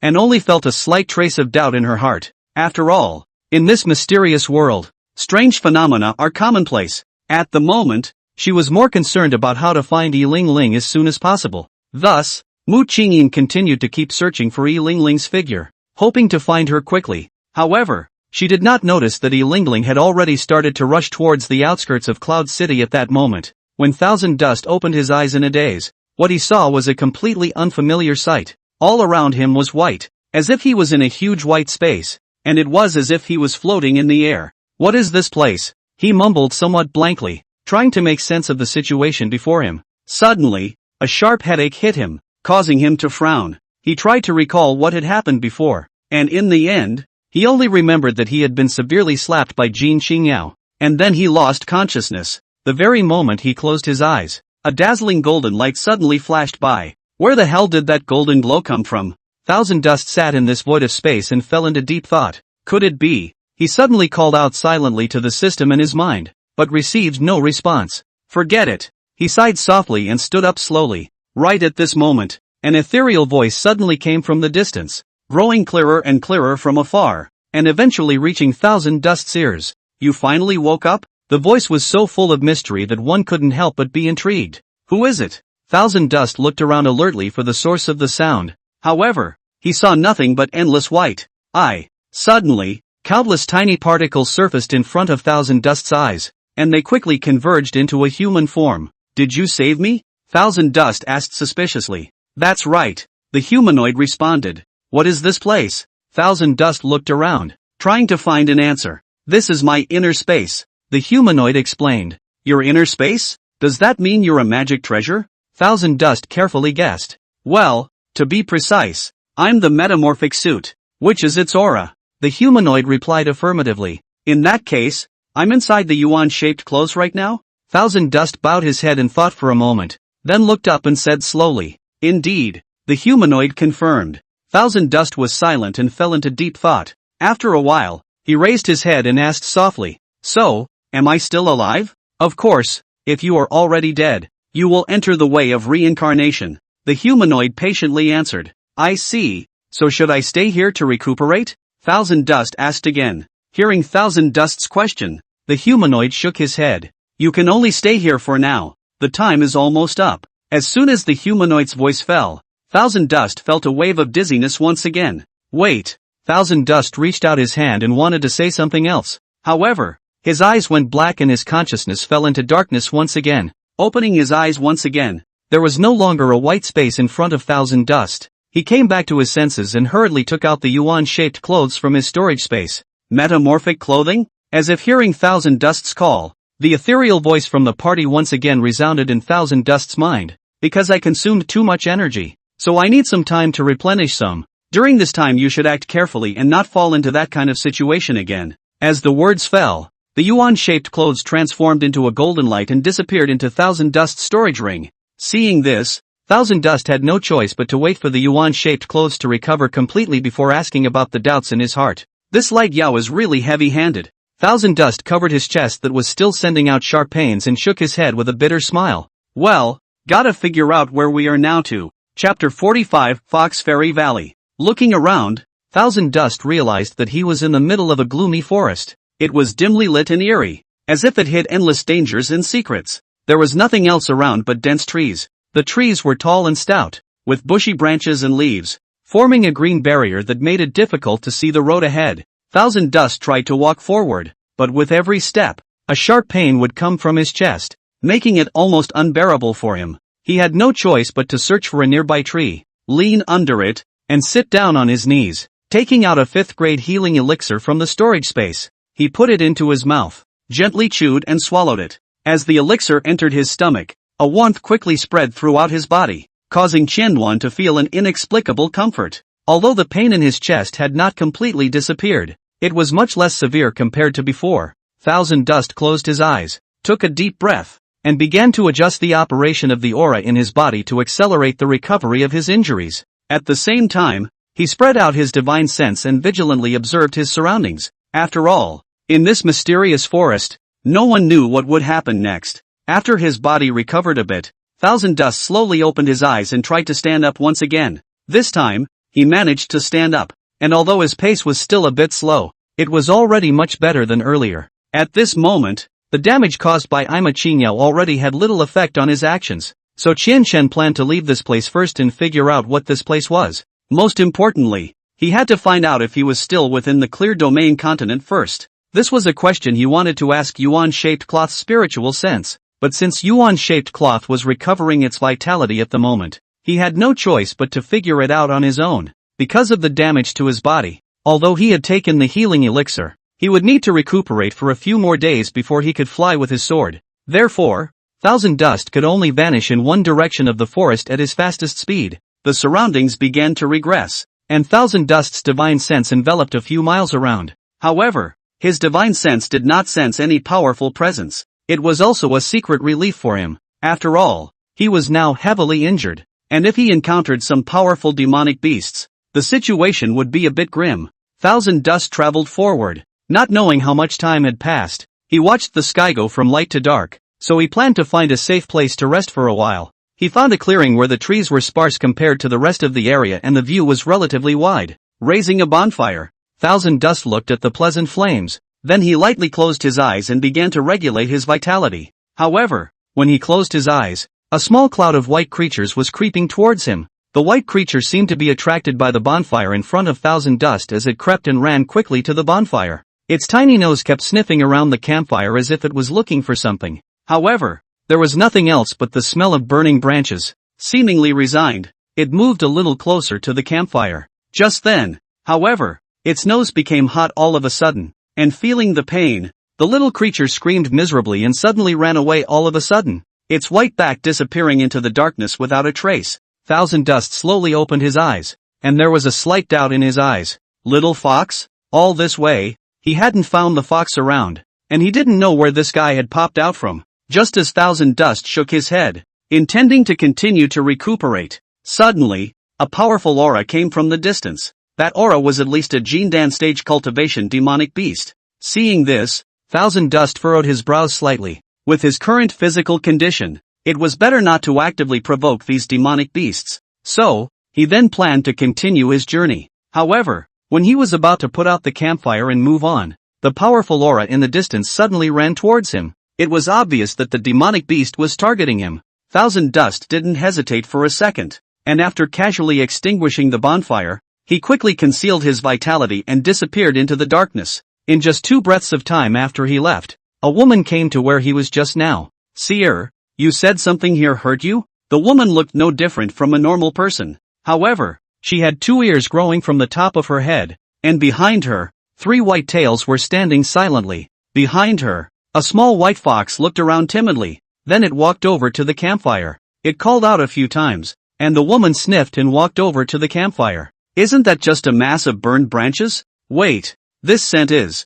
human? How did he enter here? No, I have to report this matter to the elders." Saying that, the woman suddenly held the white little fox in her arms and quickly rushed towards the direction where Thousand Dust had vanished. However, because she was in a hurry, she surprisingly did not notice Thousand Dust, who was constantly wandering in the forest. After a long time, the woman brought the little white fox into a valley. "No good, no good." Accompanied by a rush of calls, the woman led the little white fox to quickly walk into the palace deep inside the Fox Fairy Valley. What's the panic? At this moment, there was only one very dazzling-looking fairy inside the palace, who was reclining on a long chair, holding a bundle of bamboo slips in her hand. "Lord Valley Master, a human has entered Fox Fairy Valley's territory." The woman fell to her knees, her tone one of unrivaled panic. "Oh, after so many years, someone actually broke through the boundary? Interesting." Someone. Along with her command, many Fox Clan cultivators in armor suddenly appeared inside the palace. "Come with me and see what that man is made of." Yes. The Fox Immortal Valley Master flew quickly towards the outside of the palace, while those Fox Clan cultivators followed behind her. Meanwhile, Thousand Dust, who was still moving forward in the forest, didn't realize that great dangers were rapidly coming towards him. He is still moving forward in the direction he has decided to go. At this moment, he realized that the trees around him gradually became sparse, and a huge mountain range appeared in the distance at some point. Thousand Dust looked at that mountain range and sighed helplessly. Let's just hope there are people there. He was running his aura and was planning to move on, but he didn't want a very powerful pressure to suddenly lock onto him. This mighty pressure was more than a match for this lightning yowl. Thousand Dust was instantly fixed in place, unable to move. Suddenly, countless figures appeared in the sky, and they all stared at Thousand Dust in death, like he was a very powerful enemy. "Who are you? How did you enter the Fox Fairy Valley?" Hearing this ethereal voice, a cold sweat began to break out continuously on Thousand Dust's forehead, because the spirit pressure that made him unable to move was coming from the person who spoke. Chapter 46, The Fifth Raider. Thousand Dust was puzzled in his mind. He was a little confused as to what the man meant by what he said. "What do you mean?" He spoke with difficulty. "Oh, do you not know where this is? Or are you just playing dumb?" The man stared at Thousand Dust with amusement, as if he had seen through him. Hearing this, Thousand Dust subconsciously shook his head. However, the moment he shook his head, the man suddenly appeared in front of him. Looking at the demonic face of the woman in front of him, a hint of surprise flashed in Thousand Dust's eyes. "It's amazing how fast she is. A liar is a man who swallows 1,000 needles. Yo, I really didn't know this was Fox Fairy Valley when I woke up and appeared here. Bai Zhu looked at Qianwan and realized that there was no change in his demeanor, and his eyes were just calm in the face of danger. Oh, you said when you woke up, you appeared here? She narrowed her eyes slightly, her eyes full of distrust. Indeed. As to the reason for this, I am sorry. I am not sure, and if I have offended you, I hereby say I am sorry. I'd like to get out of here if I could. When White Ancestor saw that Thousand Dust really didn't seem to be lying, so she opened her mouth to inquire. What's your name and where are you from? Thousand Dust. Clear Domain Continent. Oh, Thousand Dust? Hearing this name, Bai Zhu seemed to feel some familiarity. A flash of playfulness flashed through her mind. This is the Clear Domain Continent, and you're a Jindan stage cultivator? What is your clan called? Thousand Dust was silent for a moment, slowly shaking his head. Sorry, it's not convenient. Before he could finish his sentence, he was grabbed by the neck and lifted in the air. It's not up to you. If you don't say it, then I'll have to let you vanish into reincarnation now. Seeing Bai Zhu's eyes glazed over, Qianwan did not doubt the credibility of her words in the slightest, so Qianwan slowly spoke. Elder comes from the Hope Spirit sect, but, because of some reasons, Senior is being hunted down by the sect. It really is the spirit-looking sect. White Ancestor looked at Qianwan and revealed a satisfied smile. Not bad, and quite handsome. Bai Zhu let go of his hand, and due to gravity, Thousand Dust sat on his but on the ground. Why are you being hunted by the clan? Because. Some misunderstanding. Misunderstanding? Come on man. Bring him back to me and watch him. With Bai Zhu's order, two people suddenly came up beside Qianwan. They pressed Qianwan's hands behind his back. And right at this moment, I don't know if it was because of the White Ancestor's action just now, but the wounds all over Qianwan's body suddenly began to transmit bursts of intense pain again, and Thousand Dust's brain felt a burst of dizziness. But in a moment, he passed out. Watching Chidori fall to the ground in one fell swoop, Bai Zhu shook his head. I don't know if you will blame me. That girl Bai Zhu waved her hand, and with the sound of her voice, the surroundings instantly cleared up. Go back, all of you. I'll watch him myself.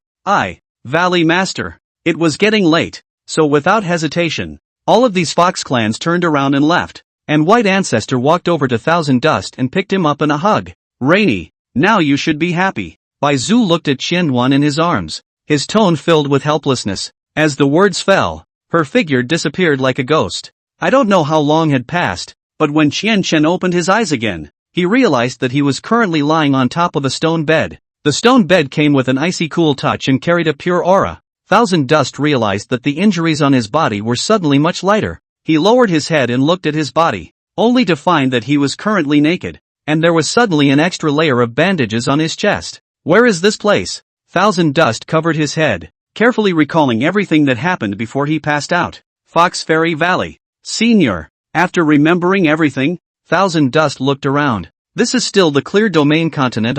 He felt a bit helpless. He had thought of leaving the Clear Domain Continent after he had gotten away from Jin Xingyao, but he had never thought that after going around and around, he would still be within the Clear Domain Continent. Getting off the stone bed, Thousand Dust tried to move his body. After confirming that there were no abnormalities in his body, he intended to figure out if he was still in the Fox Fairy Valley that Senior had spoken of. However, when he had just taken 2 steps, a delicate cry entered his ears. Gongzi, you're so badly injured. Don't act rashly. Thousand Dust looked at the owner of the voice and realized it was a young girl with fox ears on her head. The young girl was a good-looking girl, and she quickly walked over to Thousand Dust and circled around him several times, looking him over. Seeing that Chidori wasn't in any discomfort, she breathed a slow sigh of relief. Gongzi, quickly return to Linglong's bed and lie down. If not, if anything happens to you later, the Valley Master will surely be the only one to ask me. Hearing this, Chen didn't resist in any way,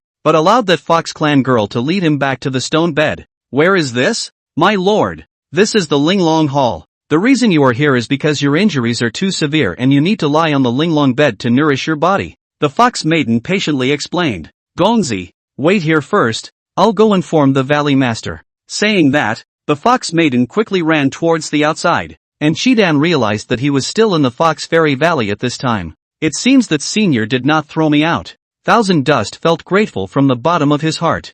I don't know how much time had passed, but the Fox Maiden came back with a porcelain bowl in her hand. Your Excellency, drink the medicine, and after you do, you'll be going to see the Valley Master. The Fox Maiden scooped up a scoop of medicine with a spoon. and then placed it to her mouth and blew on it before handing it over to Qian Shen. Seeing this, Thousand Dust opened his mouth and drank the medicine from the spoon. After finishing the bowl full of tonics, Thousand Dust's mouth was filled with a bitter taste, but compared to the pain in his body, he still found the bitter medicine better. Alright Gongzi, pack up, it's time to go see the Valley Master. After saying that, the Fox Maiden put the already clean porcelain bowl back into the dinner plate and carried it away from the room where Qiguan was. Seeing this, Thousand Dust got off the stone bed and took out a brand new set of clothes from within the storage space to change into. A few moments later, the fox girl returned to the room, and she walked over to Thousand Dust, who was wearing a long white coat. Sir, please follow me. Thousand Dust nodded as he unhurriedly followed behind the Fox Maiden. After exiting the Linglong Hall and going through 3 more turns, Qianduan heard a voice that was very familiar 7 years ago. Mother, what exactly is this surprise you speak of? The voice rang out from within the Great Hall, clearly reaching Thousand Dust's ears. By Yu? Thousand Dust felt a bit surprised, and after a moment, he slowed down, while that Fox Clan girl led him to stand in front of the gate of the Great Hall, and did not hurry to enter. My lord, wait outside for a moment first. Chapter 47, You're not leaving. You're not going anywhere. Bai Yu is one of Chiden's raiders. However, for some reason they haven't seen each other in 7 years. Remembering when they parted, Bai Yu's favorability towards Qianduan had already reached 69 points, just one step away from the critical value of 70 points. According to the system, 70 points of favorability meant treating the other person as a lover. Unfortunately, Thousand Dust's quest objective was to raise his favorability to 90 points, which was undoubtedly a daunting challenge. Even though 7 years had passed, Thousand Dust still vaguely remembered Bai Yu's voice. After all, during the first 3 years of crossing over, Bai Yu had been by his side and was an important figure in his life, and she was the first one designated by the system that Chidori needed to be raided. However, what made Thousand Dust feel puzzled was why Bai Yu would appear in the Fox Fairy Valley. From the name, Fox Immortal Valley should be a place filled with Fox Clan cultivators, but the quest information that the system had initially provided him with did not mention that Bai Yu was related to the Fox Clan. Combining all the previous experiences, Thousand Dust realized that the system might be hiding something important. Just as Thousand Dust pondered, the conversation between White Ancestor and Bai Yu suddenly came again from within the large hall in front of him. Mother, you didn't see the surprise you mentioned. Bai Yu's voice was soft, and her tone sounded a bit downcast, as if she had lost her motivation for life.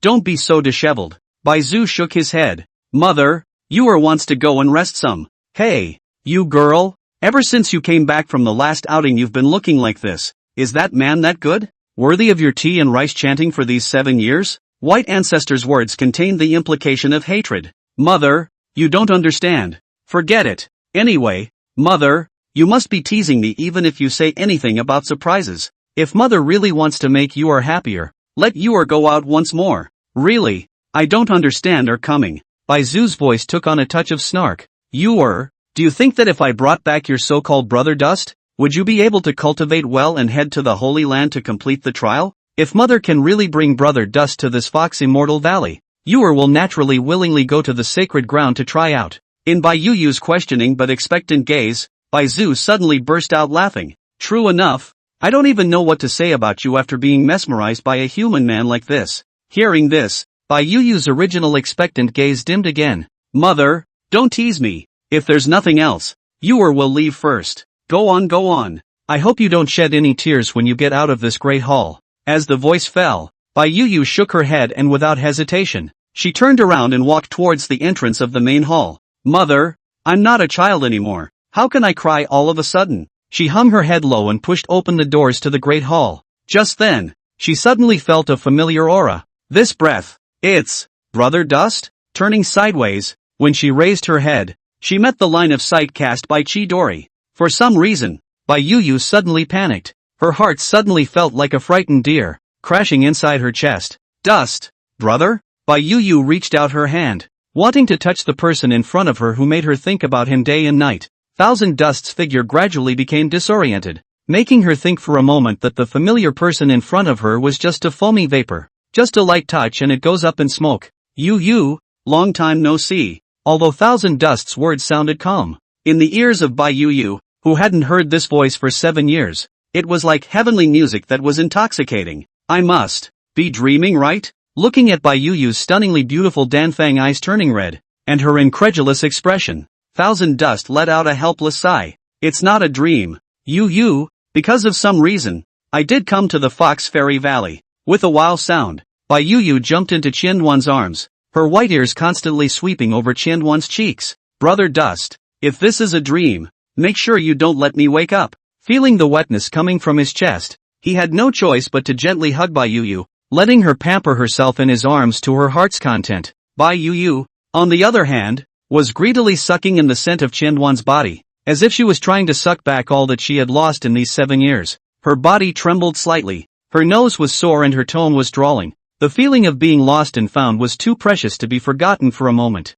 Yo, what little girl said she wasn't a kid anymore and wouldn't cry at the drop of a hat? Bai Zu's flirtatious voice echoed in the air from far away. Her figure walked out of the great hall and looked at Bai Yu, who was hugging Qianduan to death, with doting and helplessness in her eyes. However, Bai Yu didn't pay any attention to her. Instead, she kept rubbing herself against Qianduan. You're really not ashamed in this public? These words rang out, but Bai Yu still didn't have any reaction. White Ancestor shook his head, his tone rather helpless. Rainy, you'll have plenty of time to get bored later. Qidan, you shouldn't spoil her either. Hearing this, Thousand Dust slightly loosened his hand. Yu, without waiting for Thousand Dust to finish his speech, Bai Yu in his arms suddenly raised her head. Her eyes were red, but her eyes were bright. Brother Dust, you're not allowed to leave again. Not anywhere. There were obvious traces of tears on her cheeks, and seeing this, Thousand Dust wiped them for her with his sleeve.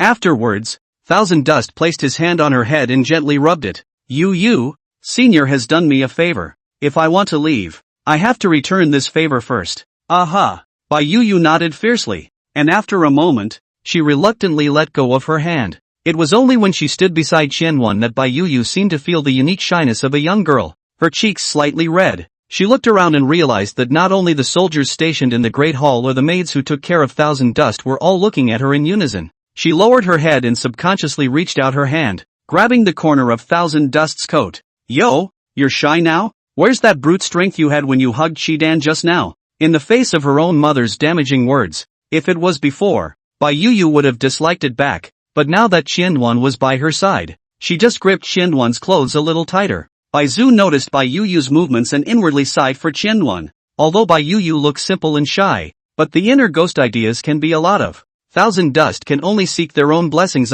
Chapter 48 Bai Yu's Big Secret. Alright, I'm not lying, right? The person you want to see is now right in front of your eyes. What you just said will stand. Bai Zu looked at Bai Yu and said with a smile. At those words, Bai Yu raised her head. It was not easy for her to meet up with Qianduan again. She definitely wanted to stay well together. She wanted to argue some more. However, when she met Bai Zu's gaze, she swallowed the words she wanted to say. Only White Ancestor's gaze was chilly, and the oppression in it was self-evident. Should even your own words not count? You've been dragging this out for 3 years. What? Do you want to keep dragging it out? If so, I wouldn't mind just throwing him out. Mother, don't.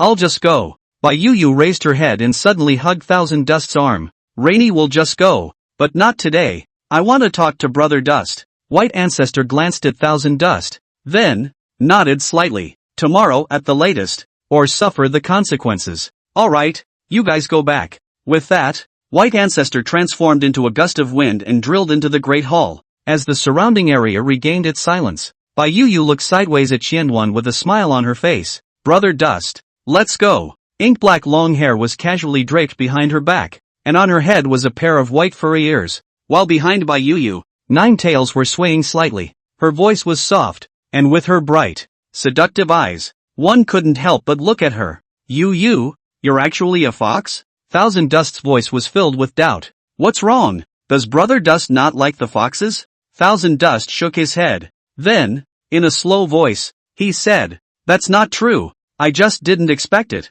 But once upon a time, you didn't show any of the characteristics of the Fox clan, except for being born beautiful. Hearing Qianduan's words, Bai Yu slightly lowered her head, and the originally fair skin of her cheeks and ears suddenly turned into a tantalizing pink color. Brother Dust, you didn't mean to hide. Bai Yu suddenly stopped talking as she looked around and realized that the guards in front of the gate of the Great Hall were actually still looking at her and Qianduan. Brother Dust, Change the place. It's not convenient here. That's a good point. Bai Yuyu had a smile on her face that was like the spring breeze. As she took Chen Shen's hand and her figure gradually disappeared outside the main hall. The Holy Maiden Lord even has this kind of small woman appearance, which is a bit of an eye-opener for me. One of the guards looked at where the two had left and said with some surprise, weren't there rumors earlier? Missy she traveled to the Red Dust in her training and befriended a human man, and came back with a drastic change in her temperament. But these are all just hearsay. We'd better get on with our own business. Don't be happy when Missy is in a bad mood and takes you for a ride. Also, if you are very free, go to the cold lands for 2 days. Bai Zhu's ice-cold voice came from within the hall, and these two guards suddenly shivered physically and hurriedly stood up straight. Valley Master, we will definitely stick to our posts and stop gossiping. Inside the main hall, Bai Zhu's divine sense watched Chen and Bai Yuyu, who were walking towards the Holy Maiden Hall, and the corner of his mouth lifted into a smile. This girl, it's like me back then. Bai Yuyu brought Chen straight back into the Linglong Hall. Seeing that he had returned to this familiar palace, Thousand Dust's gaze became a little odd. At that moment, the fox maiden who had served Thousand Dust suddenly appeared in front of him. My lady. She bowed slightly and gave a curtsy. After Chen arrived at the hall where the fox demon senior was just now, this maid left on her own, so she came back. Is this where you live? Rainy. Thousand Dust suddenly asked out loud to Bai Yuyu beside him. Naturally not, Brother Dust, but I often come here to play. Bai Yuyu spoke carefully. I rest here occasionally. Is that so? Thousand Dust lowered his head. He had thought that Bai Yuyu lived here. If that was the case, then Bai Yuyu should have known of his arrival a long time ago. Bai Yuyu's heart was weak at this time. The reason why she didn't bring Chen back inside the Holy Maiden Hall wasn't because her bedchamber was too messy. After returning to the Fox Fairy Valley from the Red Dust, she had locked herself up in her room all day, and no one was allowed to enter, including her mother. And right now, there was a lot of evidence of her nymphomania inside her room, so she wasn't going to be stupid enough to take Chidori directly back. What should we do now? Why don't we move to Linglong Hall? But this is where her mother lives. I don't know if she would mind. Bai Yuyu shook her head and finally made up her mind to clean up her Holy Maiden Hall. So then, she began to transmit her voice to the maids of honor in the Holy Maiden Hall. And when Chen came back to his senses, he saw Bai Yuyu lowering her head as if she was thinking. So he just stopped making a sound and let her think about it. Sir, Miss, tea. The maid brought a dinner plate, took out 2 teacups from it, placed them on the table not far away, and made a gesture of invitation. Seeing this, Thousand Dust looked to his side, but realized that Bai Yuyu still seemed to be engrossed in her own thoughts, so he slowly spoke out. Rainy? And hearing Thousand Dust's call, Bai Yuyu raised her head at the first opportunity. Brother Dust, what's wrong? Following Qinduan's line of sight, Bai Yuyu noticed 2 teacups on the long table that were still steaming. Oh, Brother Dust, go. Bai Yuyu pulled Qinduan and walked quickly to the table to sit down. Thousand Dust still had many doubts within his heart regarding the former, so after taking his seat, he softly said, Rainy, was there some important reason why you left without saying goodbye in the first place? Thousand Dust recalled the events of 7 years ago, and until now, he still didn't know why Bai Yuyu had left without saying goodbye. After all, at that time, he had thought that he would be able to successfully complete his first mission. However, Bai Yuyu's sudden disappearance had given him a head start, so much so that it had dissipated a lot of his confidence, and though he had searched for her, all to no avail. Even the system advised him not to look for it, he couldn't find it, and then, he was assigned a raider, namely, Jin Qingyao. Hearing Thousand Dust's words, Bai Yuyu visibly froze. Her face instantly flushed bright red as she thought back to that night 7 years ago. Although Qinduan was in a comatose state at that time, but she wasn't. Every time she recalled the scenes of that night, Bai Yuyu felt unusually excited. But the good thing is that it didn't leave much of a consequence other than some pain. This, that. Bai Yuyu's 2 index fingers poked each other, revealing a shy smile. Brother Dust, I'll explain it for you later. I'm a little embarrassed. Thousand Dust furrowed his brows slightly, not understanding what there was to be embarrassed about, but he didn't pursue it any further. It's not convenient to say then forget it. Suddenly, Bai Yuyu took hold of Qinduan's hand. No, Brother Dust, I'll explain everything. It'll just take some time. Trust me, Brother Dust. Looking at Bai Yuyu's resolute eyes, Qinduan subconsciously nodded his head. Chapter 49 Evidence of Nymphomania. I'm crazy. Fushan Dynasty, Cloud City. Deep within the palace, Yuexiangyuan's despondent voice echoed within the bedchamber. Everything here was the same as when Thousand Dust had just left. The damaged beds and couches, the blood-stained bedding, everything, nothing had changed. And beside the paralyzed bed couch, Yuexiangyuan was half kneeling on the ground, her hands supporting her body, and her mouth was still chanting something. I'm sorry, I'm crazy. Tears slipped from the corners of her eyes and gradually dripped down on top of the ground, remorse drowning her sanity. The long black hair that was always clean and neatly organized in the past was now casually draped behind her, all but losing its empress aura. Her breath was disorganized, her eyes were dull, and she kept confessing. Dust, I'm sorry. Obviously, Chidwan had already stayed by her side peacefully for so long. Why did she still not feel contented? Even thinking about the two of them martyring themselves together? Yuexiangyuan doesn't understand what's wrong with her. And after doing such a big wrong thing, the thing that made Yuexiangyuan feel most desperate was that she no longer had a chance. Thousand Dust had already cut off her lust. So how could she get him to forgive himself and renew his feelings for her? That's just a little bit harder than getting to the top. The celestial mirror. Right. I still have the mirror of heavenly chance. It will definitely tell me what to do. It was as if Yuexiangyuan had suddenly grabbed a life-saving straw. Her eyes lit up and she couldn't wait to take out the Tianji mirror from her storage space. And at the sight of the familiar mirror, she couldn't help but reach out and gently caress it. Memories of the past also come to mind. What's your name? Why are you so miserable? It's just that. Come with me. These were the words he said when Yuexiangyuan met Qinshen for the first time. No. I can't give up. Qinshen's face kept flashing within her mind. And as if she could no longer endure something, Yuexiangyuan collapsed to the ground clutching her head. After a long time, she looked at her own wretched cheeks reflected within the mirror, and the corner of her mouth curled into a bitter smile. Is this your punishment for me? Dust, I will find you. Just please look at me again. Meanwhile, in the Fox Fairy Valley, inside the Linglong Hall, Brother Dust, why don't you stay here for a while? Yuer still has an important matter unfinished and needs to make a trip back to the Holy Maiden Hall now. Yueyu looked over to Qinshen, who was picking up a teacup beside her and preparing to take a small sip. Rainy, just go do whatever you need to do without thinking about me. Thousand Dust looked toward Yueyu and said indifferently, and after hearing his words, Yueyu slightly furrowed her brows. Even though she hadn't seen him in 7 years, she could still feel that Qinshen's tone of voice seemed to have changed quite a bit. That's good, Brother Dust. Be good and wait for me here, yo. Yuer will be back soon. However, she didn't care too much about it, but suddenly came over to Thousand Dust and planted a kiss on his cheek. After doing this, Yueyu shyly and quickly ran away, watching her back rapidly move away until it disappeared into thin air. Thousand Dust only managed to return to his senses. He reached out his hand, stroking the cheek that had just been kissed by Yueyu, and let out a helpless laugh. What is the meaning of this? Thousand Dust was a little confused as to why Yueyu was suddenly kissing him, but he didn't think much of it, just lifted his own teacup and sipped it alone. For the Fox clan maid who witnessed all of this, but she revealed a meaningful smile. So Missy is still shy. After Yueyu left the Linglong Hall, she rose up into the air and flew straight toward the Holy Maiden Hall, and upon arriving at the Holy Maiden's Hall, she noticed at a glance the ever-busy maids in her hall. Miss, upon seeing Yueyu, they coincidentally stopped their hands and neatly saluted Yueyu. Okay, you guys clean up faster. Don't get delayed. After leaving these words behind, Yueyu went straight back to the room she was staying in. It's a good thing we didn't bring Brother Dust back here. Yueyu secretly sighed in relief. She looked around the room that she had made into a whole scene of nymphomania and felt a pang of shame in her heart. If Brother Dust finds out the words, Yueyu covered her face, not even daring to think about it further. No.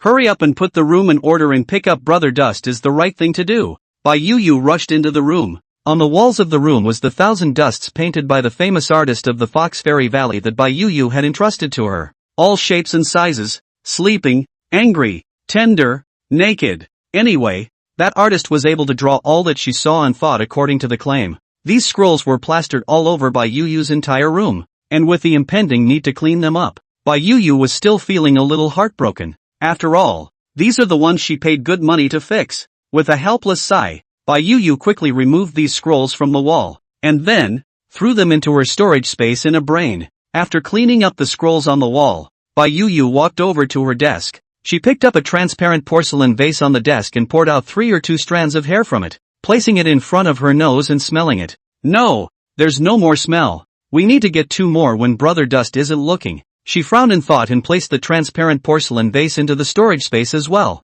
A few moments later, she walked over to the bed and looked at the 1-to-1, life-size replica of the 1,000 dust sculpture she had commissioned to be built. Although it was a clay figure, due to the application of some spells, the clay figure was not too far from a normal person to the touch, but she didn't do anything out of the ordinary with it, only occasionally hugging it to relieve her pain of longing. Actually, 20 hours out of 24 a day is spent cuddling mudbloods. Brother Dust has returned, so naturally you're no longer useful. Saying that, Yuexiangyuan didn't hesitate to also throw the clayman in front of her into the storage space. After doing so, Yuexiangyuan looked at the bed and couch, only to see that it was filled with talking books. Tidying up again on the bed and couch all those imaginary talking books she had composed between her and Chidan, the room was finally clean and tidy again. Phew! Yuexiangyuan let out a long sigh of relief as she reached out her hand and wiped the non-existent sweat from her head. Now Brother Dust definitely won't be able to find out anything even if he lives here. Well, my going to find him quickly is the only way. Thinking of this, Yuexiangyuan left the room, and the maidservants outside the room had long since left, making the entire Holy Maiden Hall look clean and tidy. It'll definitely make a good impression on Brother Dust, Yuexiangyuan said happily to herself as she rose up into the air and flew straight toward the Linglong Hall. Chapter 50 Yuexiangyuan's Confession. Brother Dust. Brother Dust. Before you see them, you hear them. Only when Yuexiangyuan's voice faded away did she slowly and leisurely step inside the Linglong Hall. Hey, Brother Dust. I've kept you waiting. Yuexiangyuan walked over to Yuexiangyuan and slowly took his seat, a smug smile spreading across his face. 1,000 Dust looked at her with a puzzled look on his face, wondering why she was smiling so happily. Shaking his head, 1,000 Dust said softly, actually, it wasn't too long of a wait, just half an hour. After saying that, he gently put down the teacup in his hand. The tea inside was already at the bottom, only a few leftover leaves remained. Yuexiangyuan subconsciously looked at the cheek that Qianshen had just been kissed on, noting that a faint vermilion color still remained on it in the exact shape of her lips, and her smile became even brighter, because that's what she left behind on purpose. Alright, Brother Dust, I'm done with my business. Why don't we go to the Holy Maiden Hall to play now? Holy Maiden Hall? 1,000 Dust suddenly remembered Yuexiangyuan's previous address to her seniors. She addressed that powerful senior as her mother, so perhaps that senior was the very owner of this Fox Fairy Valley, and as her daughter, Yuexiangyuan's being a holy maiden would make sense. That meant that Holy Maiden Hall was exactly where Yuexiangyuan lived. If Yuexiangyuan is willing, then there's no harm in going to see it. Compared to the other 4 raiders, Yuexiangyuan could be said to be the best in 1,000 Dust's impression. Aside from the incident of leaving without saying goodbye, 1,000 Dust had left little to no bad impression of Yuexiangyuan. Moreover, during the time that the two had met again, 1,000 Dust had felt very relaxed, which was a completely different feeling from the other 4. There's no such thing as willing or unwilling. Brother Dust, if you want, Yuexiangyuan's door is always open for you. Yuexiangyuan's smile was as bright as the winter sun, sizzling hot enough to almost melt the snow that had not melted for 1,000 years. Looking at her smile, 1,000 Dust froze slightly, but he quickly reacted. Then go. Yes, yes, yes. Yuexiangyuan pulled up Qianshen's hand at once and ran forward excitedly. Because of inertia, 1,000 Dust could only run passively as well, but he quickly adapted. The two of them ran together towards the temple of the Holy Maiden. 1,000 Dust looked at Yuexiangyuan's back in front of him, and fragmented memories from 7 years ago suddenly tumbled up. At that time, Yuexiangyuan seemed to be like now, holding his hand and walking through many places. She didn't seem to have changed too much now, other than the tail behind her and the ears on her head. She was the same as she was 7 years ago. On the contrary, it was himself. Not only was he cut off from his lust, not to mention, he was also suffering from the clan's pursuit. Even the other 4 raiders were not letting himself go. Thinking of this, 1,000 Dust was a bit unable to tell the emotions within himself. It was a good thing he didn't even care much about it though. If he had kept those burdens on his mind, he might have broken down a long time ago. Brother Dust, what's wrong with you? Why does it look like you're a bit upset? Yuexiangyuan turned around at some point. She looked at Qianshen and said worriedly, me? What could be wrong? Yuexiangyuan, I'm fine. No need to worry. But you seem to be in a really bad mood. Brother Dust. Yuexiangyuan stopped. She looked at Qianshen seriously. Then, in one go, she hugged him. Brother Dust, if there's anything on your mind, you must tell Yuexiangyuan, okay? A gust of fragrance came from his nose. Yuexiangyuan's soft voice rang in Qianshen's ears, and subconsciously, Qianshen's hand rested on the top of her head. I'm really fine. Yu doesn't have to worry about me." Even Xianwan hadn't noticed that since cutting off his lust, his voice, which had always been bland and cold, had involuntarily softened a few points. "It's best if Brother Dust is okay." Bai Yu raised her head, her twinkling eyes like stars in the night sky. Her eyebrows were arched, and a gentle smile that Thousand Dust hadn't seen in a long time hung on her face. Thousand Dust didn't know how long it had been since he had been treated with such gentleness, and now, he only felt that the woman in front of him really hadn't changed at all, as delightful as ever. "Let's go then." This time, Bai Yu wasn't running, but instead, she was shoulder to shoulder with Qianduan, walking slowly. "Brother Dust, 7 years ago, leaving was not my intention," Bai Yu said carefully, seeing that Qianshen's face did not change because of her words before she continued. "Brother Dust, you don't know that the Fox Immortal Valley has always had a tradition that every Fox clan cultivator, in the year they reach adulthood, will enter the world and undergo a trial. It could be crossing a love affair, or it could be looking for a chance. Brother Dust, you know what? When I first met you, the time of my worldly training was about to end. No more, no less, just 3 years, compared to the time when I just came into contact with the world. The 3 years I spent with you were the happiest 3 years for Rainy. I remember that Brother Dust even used to say things that you couldn't even understand at that time. It was very interesting." Hearing this, Qianduan understood that Bai Yu should be talking about the time when he had just crossed over to this world. He was still a bit naive then, and some of the habits he brought with him from the blue planet had not yet been corrected. "You do remember clearly." "I've somewhat forgotten," Thousand Dust said frankly. "Brother Dust, you mustn't forget that knowing you is the luckiest thing in Yu's life, even though it was only 3 short years. To Yu, those 3 years were the happiest time in her life, but because of the time constraints, I had to leave without saying goodbye in the first place, and the reason why Yu didn't explain it to Brother Dust was just fear.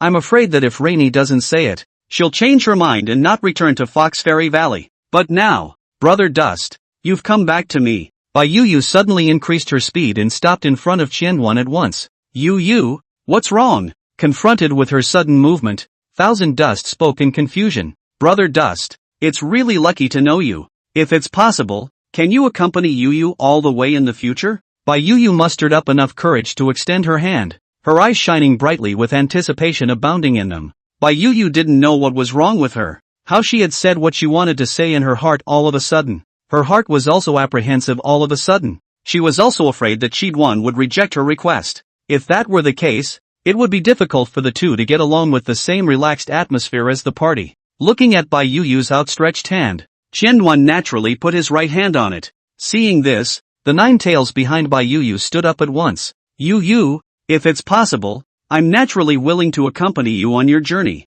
Thousand Dust whispered. "Great!" Bai Yu cried out in joy and jumped into Qianduan's arms at once. "Rainy, what's wrong with you?" Thousand Dust was somewhat puzzled as he looked at Bai Yu who had once again jumped into his arms. Severed from his lust, he apparently failed to realize that those words just now were exactly Bai Yu's confession. The two aren't even on the same channel. Chapter 51, Rested My Place. "Brother Dust, it's nothing. Yu is just feeling a little happy." Bai Yu buried her head at Thousand Dust's chest, and it was because of this that Thousand Dust was able to clearly perceive the vibrations coming from her body as she spoke. "Happy?" As Bai Yu's friend, Thousand Dust didn't have much fluctuation inside. "Well, it was fun." Bai Yu raised her head as she glanced at Thousand Dust, then left his chest. She walked over to Chidori and gently took her hand. "Brother Dust, this way, it's just like 7 years ago, right?" Bai Yu's brows were full of joy, and even her eyes were bright as she looked at Qianduan. Thousand Dust nodded slightly,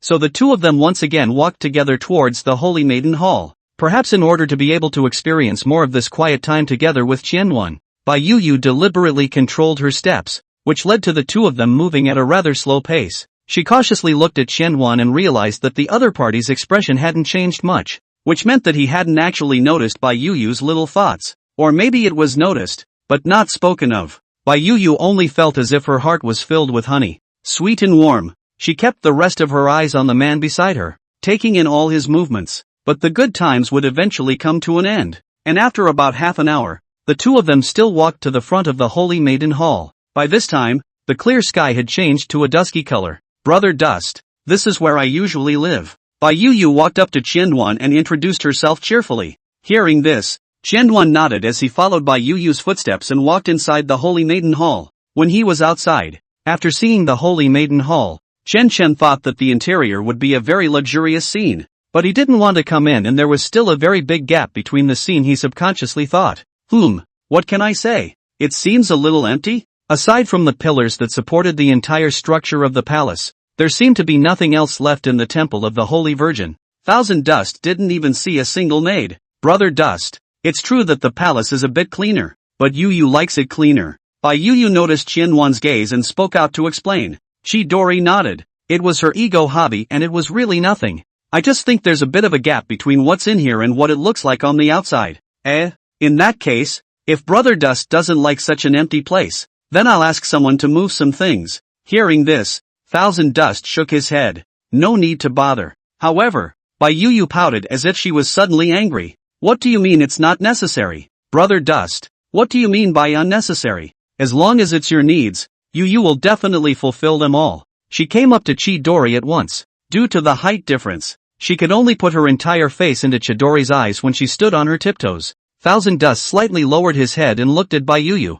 who was full of seriousness, and a touch of helplessness flashed between his brows. That's just it. Yu, thank you for the thought, but forget about asking someone to move some things. It really isn't necessary. Alright then, Brother Dust, come on, let's go to my room. Seeing that Chen seemed truly unwilling to trouble herself, Yu had no choice but to dismiss the idea of filling up the Holy Maiden Hall. She led Thousand Dust deeper into the Holy Maiden Hall, and eventually came to a room. Brother Dust, this is where Yu usually lives. Yu walked forward and pulled open the door of the room, accompanied by a sound. A very clean and tidy room was reflected in Thousand Dust's eyes. Brother Dust, come on in. It's hard to believe that you're shy? Seeing that Chen stood behind the threshold and was slow to make a move, Yu couldn't help but speak out to remind him. Thousand Dust wasn't shy. He just felt that it was a bit rude to just rush into a girl's room like that. But since his master had expressed that he didn't care, there was nothing for him to shrug off. So it was that he took a step and entered the room at once.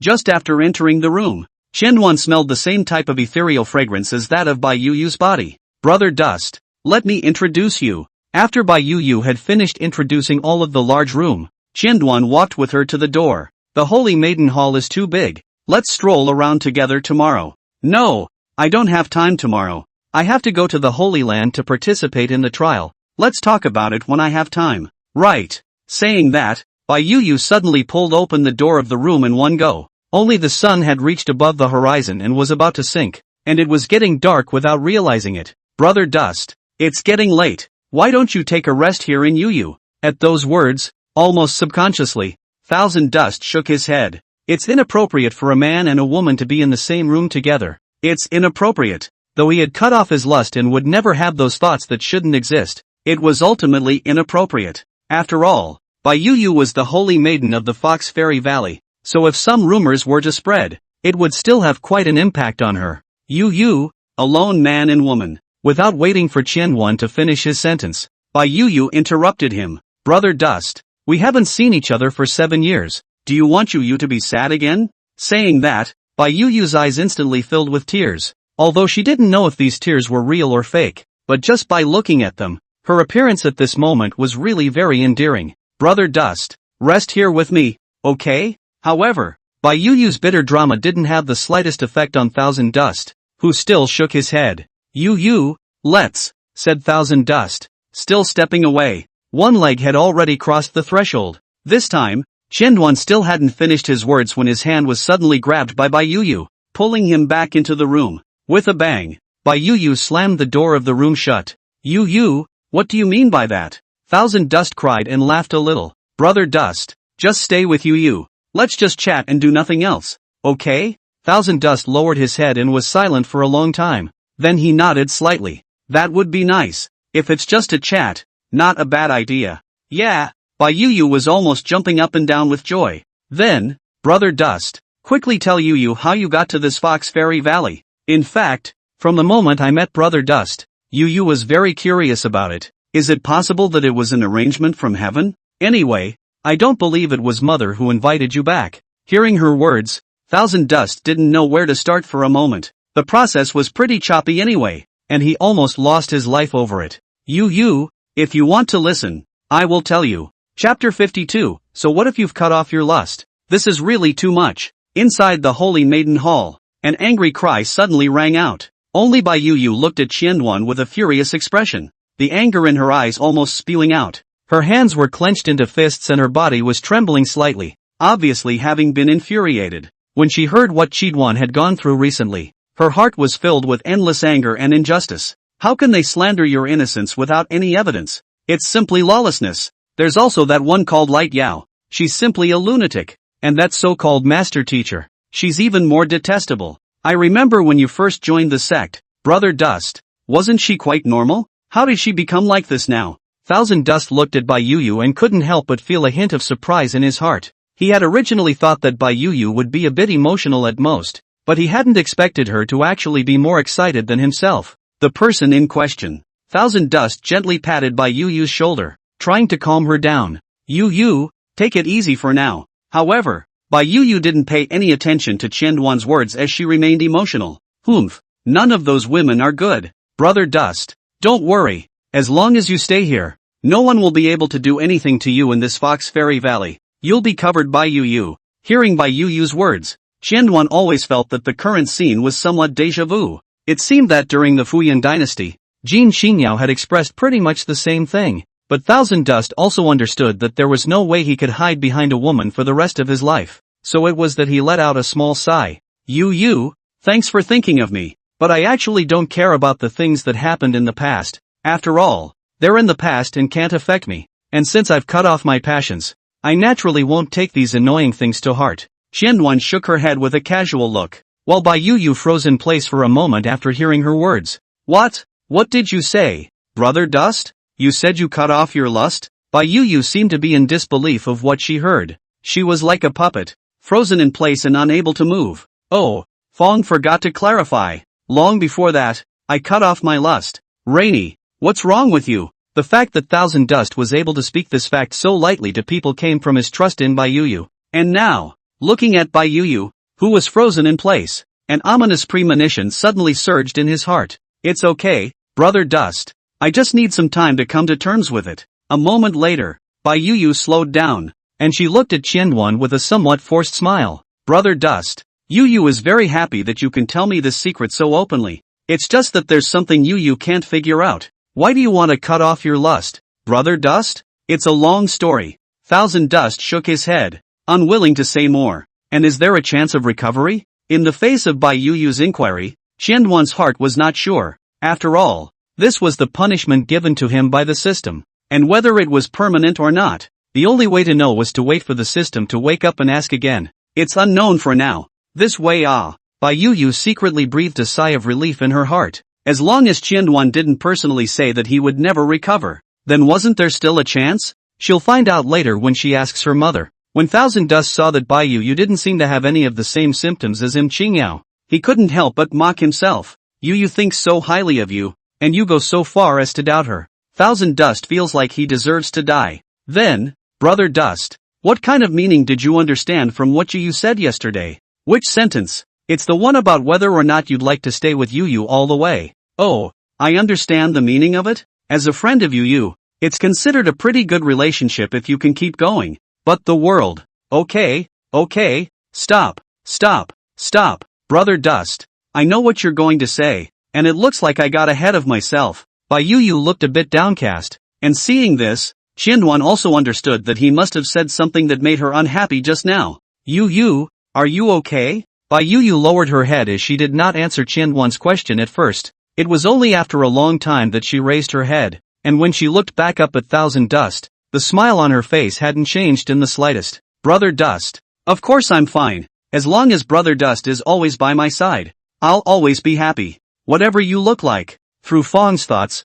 Bai Yuyu figured out one thing. So what if Thousand Dust had cut off his lust? He was still Thousand Dust? Even though there was something missing that she cared about the most, as long as he was still by her side, then everything was still moving in a good direction. Besides, if he cuts off his lust, then can't he always say something subtle and confessional? And he won't hear the meaning anyway. What I was once afraid to say can now be said freely. And although I may not get a response, as long as the person is still around, I won't be caught up in endless thoughts. Bai Yuyu didn't want to go back to the days without Chidori. The thought released her, A warm sunny smile blossomed on her face as she walked over to Thousand Dust and gently took his hand. Brother Dust, it's getting late. The sun has already risen again. Let's hurry up and go to the Holy Land. This is the task that Mother has entrusted to us. Wait, wasn't that a task given to you by your predecessor? Can't it be that Brother Dust doesn't want to accompany me? You will be sad. Saying that, Yu made a gesture to wipe away the tears that didn't even exist within her eyes.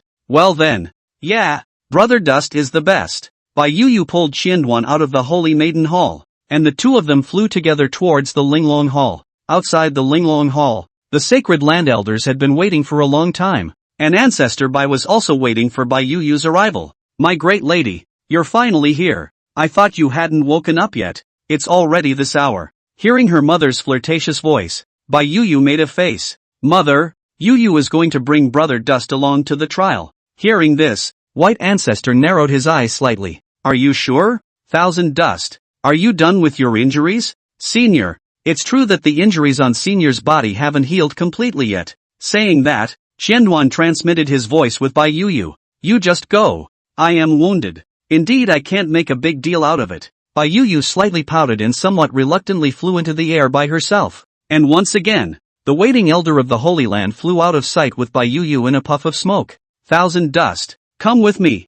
White Ancestor's voice echoed in Thousand Dust's mind. Hearing this, he looked towards White Ancestor and saw that the other party was about to take a step to leave. So he followed behind her without slowing down. Chapter 53, 7 Sentiments and 6 Desires. White Ancestor brought Thousand Dust inside the long corridor of the Linglong Hall. How are you recovering from your injuries? It was early in the morning, and the sun was shining brightly outside the promenade. The Linglong Hall was built on top of a cliff, and through the railing, Thousand Dust was able to look into the bottomless abyss. Back to Senior. Thanks to Senior's acceptance, Senior's body is recovering well. Thousand Dust clasped his hands in a humble manner, his words full of respect. That's good. Thousand Dust, let me ask you, how did you and Yuer meet? White Ancestor had her hands behind her back as she looked at Thousand Dust and spoke indifferently. As a mother, although I know that Yuer met the man she couldn't forget while she was practicing in the red dust, I don't know the details of your relationship, so can you clarify them with me?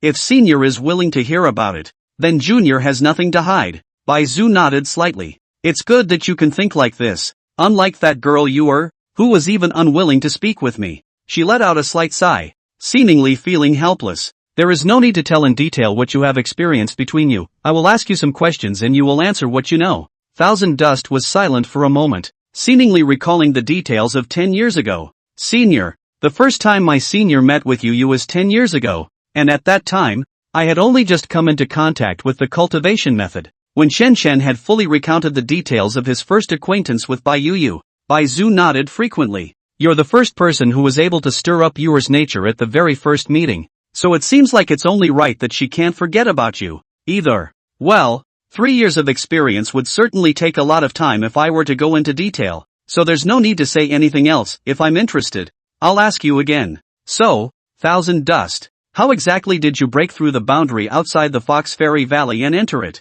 As he said these words, Bai Zhu narrowed his eyes slightly, his eyes filled with scrutiny. Back to Senior. For this matter, Senior doesn't know the details of it. It's just that at that time, Senior suffered serious injuries and even threatened to lose his life. And right then and there, he only saw a flash of golden light, and Senior lost his consciousness. By the time the late generation woke up, it seemed to have changed into the territory of the Fox Fairy Valley. Oh, golden light? Bai Zhu had long ago checked the boundary protecting the Fox Fairy Valley, and it hadn't been damaged in any way. This meant that Thousand Dust had not been rejected by the boundary when he entered the Fox Fairy Valley. That's a rare thing. Thousand Dust, do you have any life-preserving magic treasures on you? Yes. In this regard, Thousand Dust did not hide anything. In that case, it seems that magic treasure of yours has a few origins with the Fox Fairy Valley. That's it. You first go back to heal your wounds. As for Yuer, sacred ground trial at least to last for 7 days. Plus she is the Fox Fairy Valley Saint daughter, so no 10 days and half a month to come out. This period of time, you and stay in the Saint Daughter Hall. Good healing it. Thank you, Senior. Thousand Dust bowed down, then turned around and left. When Thousand Dust had walked away, White Ancestor looked at his back and secretly pondered. To have condensed a Jindan in just 10 years, this son's talent is quite justifiable. The corners of White Ancestor's mouth curled into a smile as she waved her sleeve. Accompanied by a strong gust of wind, her figure disappeared without a trace. Thousand Dust went straight back to the Holy Maiden Hall. According to what Ancestor Bai had said, he would need to stay in the Holy Maiden Hall to heal his wounds during Bai Yu's absence, but it was impossible for him to stay directly in Bai Yu's room, so he would need to find an empty room. Fortunately, there were many empty rooms in the Holy Maiden Hall, and it didn't take much effort for Thousand Dust to find a very tidy room.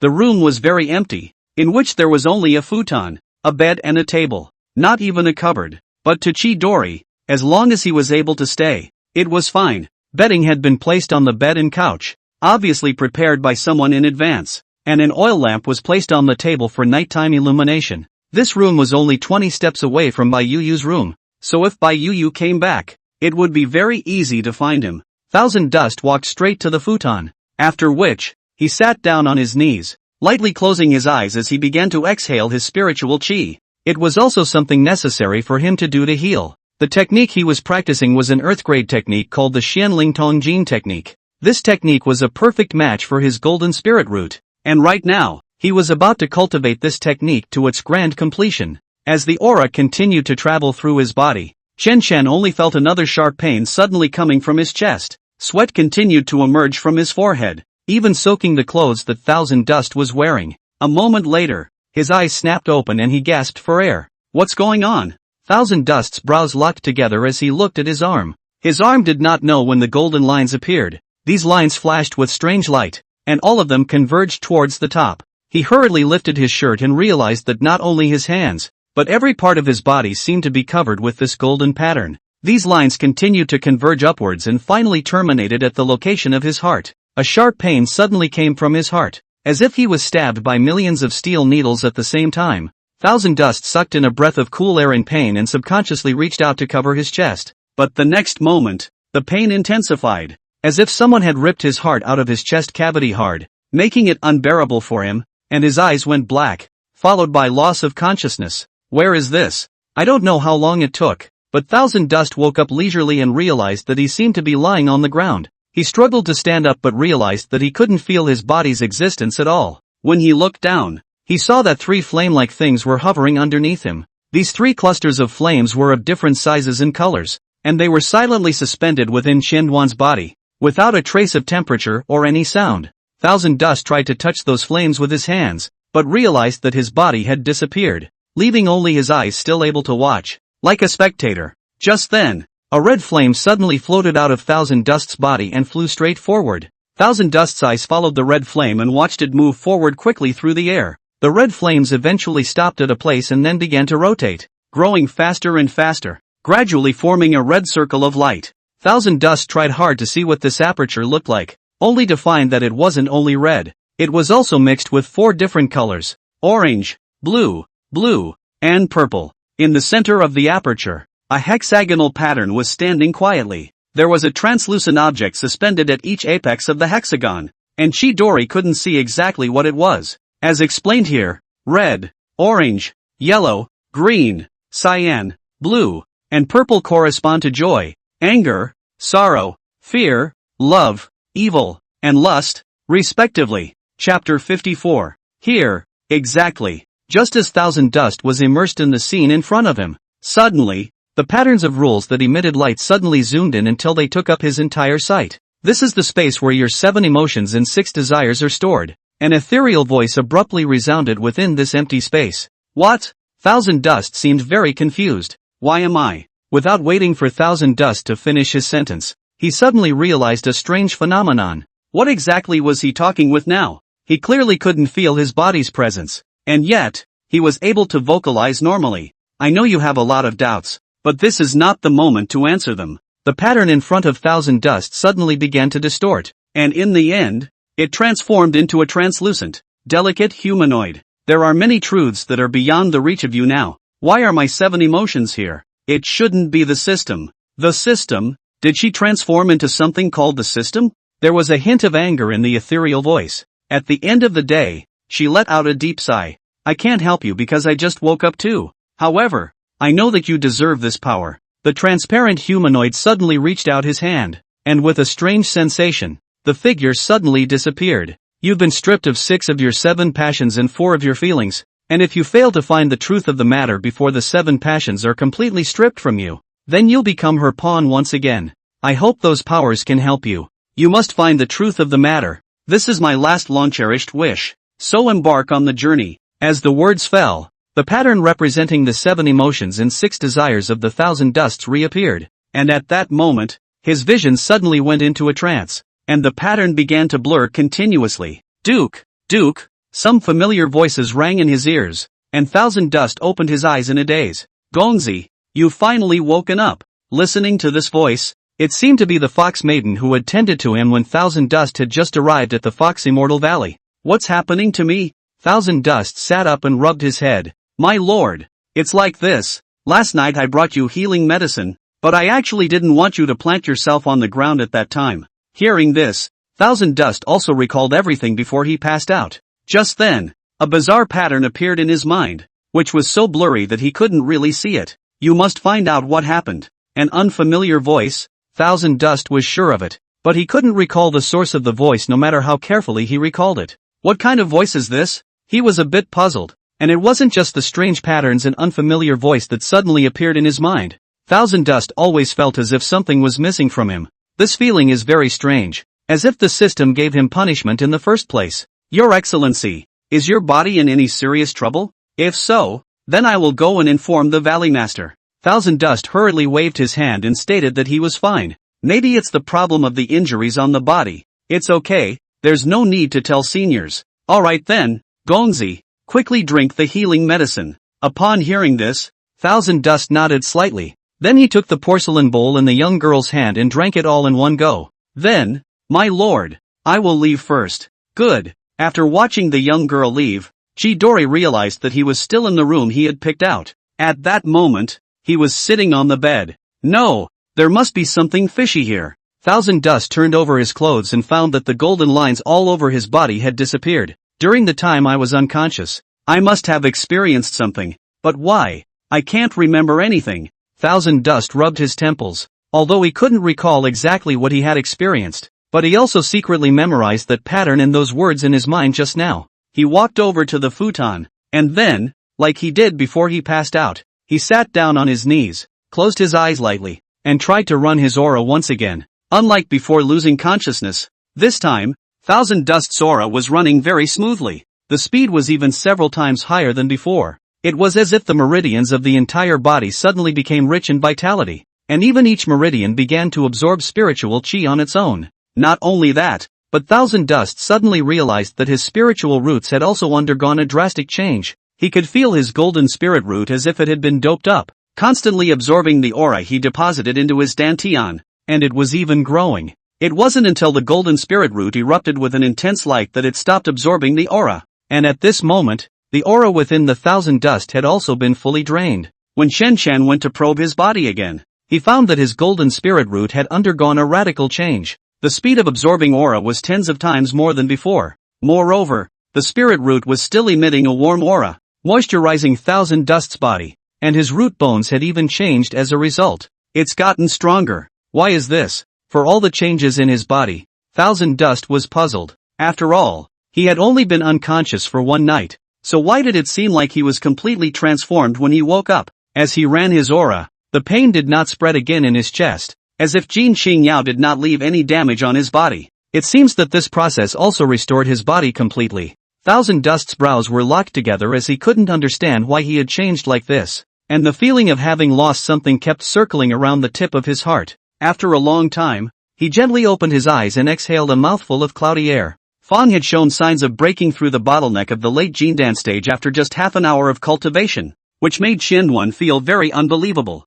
Why? 1,000 Dust understood that there was a reason for all the changes. And suddenly, as if he remembered something, he took out the yuan-shaped clothes from his storage space. With just one glance, 1,000 Dust realized that the yuan-shaped clothes had suddenly become different from before. It no longer gave off a light silver glow, but instead turned golden and its luster dulled considerably. Are you awake? 1,000 Dust tried to communicate with the yuan-shaped clothes' spiritual sense. However, to his surprise, he actually received a response. Master, I have recovered well. The yuan-shaped clothes trembled slightly. Chapter 55, Heartache. Suddenly, the shaking of the yuan-shaped clothes became more and more violent, and just as Thousand Dust was puzzled, the yuan-shaped clothes suddenly transformed into a beam of light and flew straight into his body. Just as Thousand Dust was still a bit confused, the voice of the yuan-shaped clothes' spiritual awareness suddenly came from within his mind. Master, it is in your body that I can be most effective. Upon hearing this,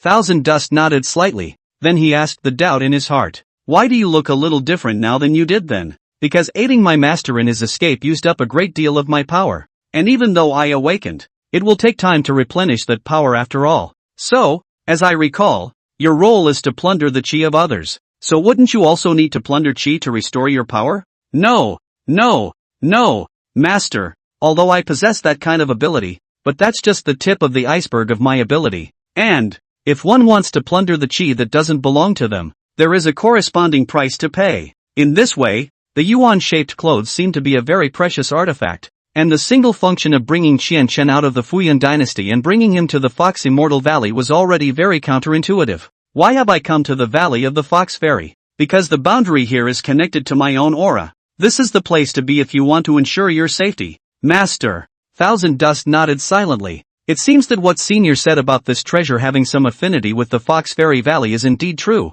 Then why do you call me Master? This was the biggest doubt in Thousand Dust's mind. After all, in his opinion, when he first brought the yuan-shaped cloth out from the Fuzzy Cloud dynasty, it had actively possessed him, and then, afterward, addressed him directly as Master. Thousand Dust had to wonder if this yuan-shaped clothing was connected to him in some way. Because you woke me up. Awakening? Thousand Dust recalled all the details of when he had just touched the yuan-shaped clothes. It's just awakening. I was in a state of slumber until you came. Master. Alright then. When yuan-shaped clothes had answered all his questions completely, Thousand Dust stopped asking. Master, if there are no more problems, then I will rest. If you encounter any dangerous situations, you can call out to me in your heart. Oh. Hearing this, Thousand Dust responded helplessly. How is it that this yuan-shaped clothing has become a treasure bag, capable of dealing with any danger? Once there were no more voices in his head, Thousand Dust closed his eyes lightly once again. Feeling the constant flow of aura in his body, the bottleneck that bound his realm began to shake. At the same time, Fuxian Dynasty, Cloud City, deep within the palace, Jin Qingyao expressionlessly looked at the Tianji mirror suspended in the air in front of her. The entirety of the Tianji mirror was suspended in the air, and moreover, it was continuously radiating light in all directions. Inside the mirror, Jin Qingyao's cool and ascetic face was mapped out in full view. Her ink-black eyes were motionless, as if she had no essence. This wasn't the first time she had activated the celestial mirror. Ever since Thousand Dust had left her side, she had tried to find Thousand Dust's whereabouts using the celestial mirror. However, for such a long period of time, no matter how hard she tried, no matter how much she injected her aura towards the Tianji mirror, although the Tianji mirror responded, it could not understand her claims. With her heart growing more and more annoyed, Jin Qingyao recalled the details of when Qianchen used the Tianji mirror in front of her. At that time, when Qianchen injected aura into the Tianji mirror, he would not have to do anything but just look at the Tianji mirror, and after a few moments, the Tianji mirror would directly give him the answer he wanted. But why not with her? Jin Qingyao was a bit puzzled. I can give you whatever you want, but please tell me the whereabouts of Qianduan. Jin Qingyao stared at herself in the mirror and said impatiently. However, the Tianji mirror still didn't have any response. Damn it! She reached out for another pointless attempt. Dust, are we so unattached? Jin Qingyao's heart was filled with desolation. However, the moment she reached out her hand, the Tianji mirror suddenly produced a change, only to see its body suddenly glow around it, while the aura within the body of the present Lightning Yao was also dissipating. The auras disappeared at a very fast speed. They kept converging towards the Tianji mirror, and as the auras converged, the picture inside the Tianji mirror began to distort. A few moments later, it was not until the aura within Jin Qingyao's body had been drained of most of its aura that the distorted images within the Tianji mirror became clear. Jin Qingyao fixed his eyes and realized that a huge green mountain with a white top had appeared in the Tianji mirror. Fox Fairy Valley? Looking at the three words that surfaced on the Tianji mirror, Jin Qingyao didn't care about the loss of aura in her body and hurriedly memorized the name of the place in her mind and took out a shadow retention stone to write down the appearance of the Fox Immortal Valley. However, even though the Tianji mirror had already surfaced the answer that Jin Qingyao wanted, it was still continuously sucking in Jin Qingyao's aura. It wasn't until she was almost deflated that the celestial mirror lost its light and fell straight to the ground. Yuexiangyuan gasped for air as she felt her empty as wild body. A touch of guilt and chills could not help but rise in her heart. Even she had to give her whole body's aura as a price to use up the heavenly chance mirror. So what about the time when Chen had acted out the heavenly chance for her from before? How much did he have to pay? And after so many calculations, what kind of deficiency must his body have become? Why did she insist on letting Thousand Dust use this Tianji mirror in the first place to assist her in ascending to the throne? Yuexiangyuan didn't want to think about it and didn't dare to think about it. She just shed silent tears and spoke of her inner remorse. Dust, I'm sorry. Yuexiangyuan suddenly felt that Qianqian's coldness towards him was not unreasonable. She was clearly the one who had failed Qidan in an invisible way. He was even willing to use his body as a price to act out the sky for her. But what about her? What did she do? The more she pondered on, the more Yuexiangyuan's heart ached. It was a bit numbing until the end. She stood up, picked up the Tianji mirror on the ground and put it away, and then took out the pills to replenish her aura from her storage space. When her body was rejuvenated, Yuexiangyuan summoned Li Shui. Li Shui, I want you to investigate a place called Fox Fairy Valley. Saying that, Yuexiangyuan took out the shadow-retaining stone that recorded the appearance of the Fox Fairy Valley from her pocket. This mission is significant, but I still have important matters to deal with in the court, so I cannot leave Fuyun at will. These things, Yuan take them. Saying that, a storage ring suddenly appeared in Yuexiangyuan's hand. She handed the ring to Li Shui, and then sighed deeply. I was wrong and have run out of chances to fix it. Yuexiangyuan lowered her head, a bereft look that Li Shui had never seen before. Your Majesty, you go. When you find the direction, just follow my voice. I'm tired and need to rest for a moment. As you wish. Li Shui bowed slightly, and then her figure disappeared into thin air. Chapter 56, A Little Mischief. Mu Qingyin's heart instantly fell into a bottomless abyss, and impatience overwhelmed her like a tidal wave. She searched around in Cloud City like crazy, not sparing every corner or alley. But no matter how hard she tried, she was unable to capture Yi Lingling's familiar figure. The reality, however, is brutal. Even though she had expanded her divine sense to its limit, like a large invisible net covering the entire Cloud City, she still had not detected a single trace of aura or clue related to Yi Lingling. This feeling of powerlessness left Mu Qingyin helpless, and endless self-blame surged to her heart. She was remorseful. If she could have been more attentive in the beginning, if she could have been with Yi Lingling at all times, but everything is already too late. No amount of remorse can change the situation. In desperation, Mu Qingyin had no choice but to try and find the Empress of the Fushun, also known as Yuexiangyuan. After all, Qianduan was in the palace. Maybe Yi Lingling just couldn't figure it out and went looking for Qianduan? After a lot of maneuvering, Mu Qingyin finally stepped into that solemn and mysterious palace door. When she arrived at the court hall, she only saw Yuexiangyuan sitting high above the dragon chair, gazing down with a posture of looking down on all beings. There was no emotion in Yuexiangyuan's eyes. Even the hostility at the beginning disappeared without a trace. Are you here to see Chidori? He is no longer here. When Yuexiangyuan heard that a woman named Mu Qingyin had requested an audience, she subconsciously assumed that she was the one who had come to look for Qianduan. No, I'm here to see Spirit. Has she been here? Hearing this, Yuexiangyuan shook her head. She never came. Why? Mu Qingyin was a bit puzzled. Since Yi Lingling hadn't come to the palace, where could she have gone? That Yi Lingling is your disciple. What? Didn't take care of it and ran away? No joy or sorrow could be heard in Yuexiangyuan's voice, as if she was flirting with Mu Qingyin, but her tone was not kind. Perhaps it is possible that she has gone after dust? I can show you the way. Just whether you can find it or not is up to you, Yuexiangyuan said indifferently, and then, she pointed in the direction that Qianduan had flown towards as a golden light. That way, get going, maybe we can still make it. Hearing this, Mu Qingyin looked deeply at Yuexiangyuan. She was a bit puzzled. Why had she become so unconcerned when she had been so sheltered to Qianqian a few days ago? However, at this moment Mu Qingyin already has no time to care about other things. The most urgent task at the moment is to find Yi Lingling as soon as possible. But right now, there is no trace of Yi Lingling. Mu Qingyin can only hold the mentality of trying, according to the direction indicated by Yuexiangyuan to go and look for. Looking at Mu Qingyin walking away until she finally disappeared from view,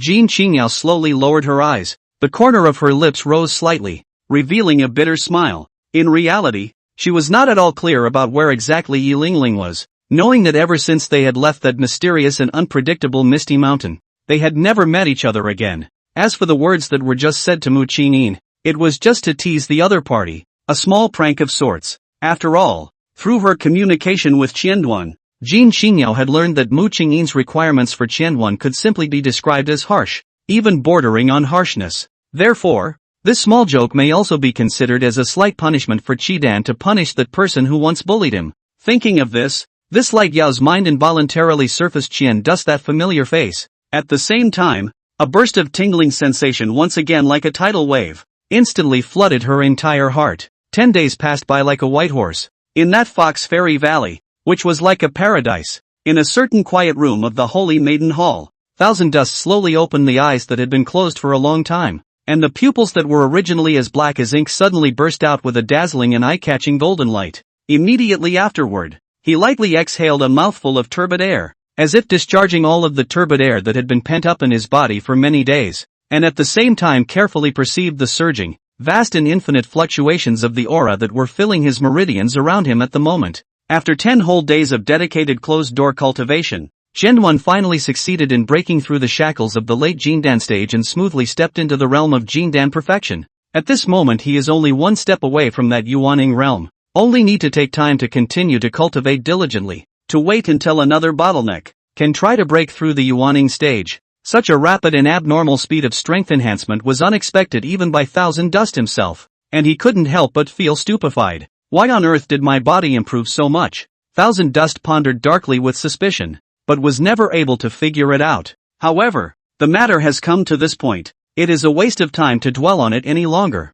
so he will not go any deeper. He stood up and left the futon, and just then, an urgent and short knock resounded throughout the room. Hearing this voice, Qianduan walked towards the door with gentle steps and without hesitation reached out and pulled the heavy wooden door, which had been closed tightly for 10 days. With force, with the squeak of a crunching sound, the eyes opened up, and Bai Yu's delicate and lovely face instantly came into view. Brother Dust. Bai Yu could not hide her excitement and cried out in a loud voice, and then she flew headlong into Qianchen's broad and warm embrace. Brother Dust, Yu really misses you so much. Bai Yu's delicate voice seemed as if it could penetrate one's soul, causing one to feel compassion. She snuggled tightly into Qianduan's broad chest, like a well-behaved and cute kitten, constantly rubbing her cheek against Qianduan's shirt, as if she wanted to convey her deepest thoughts and attachment to Qianduan in this way. Hasn't it only been 10 days since we met? Thousand Dust's helpless voice rang out at that moment. Bai Yu pouted and muttered after hearing this.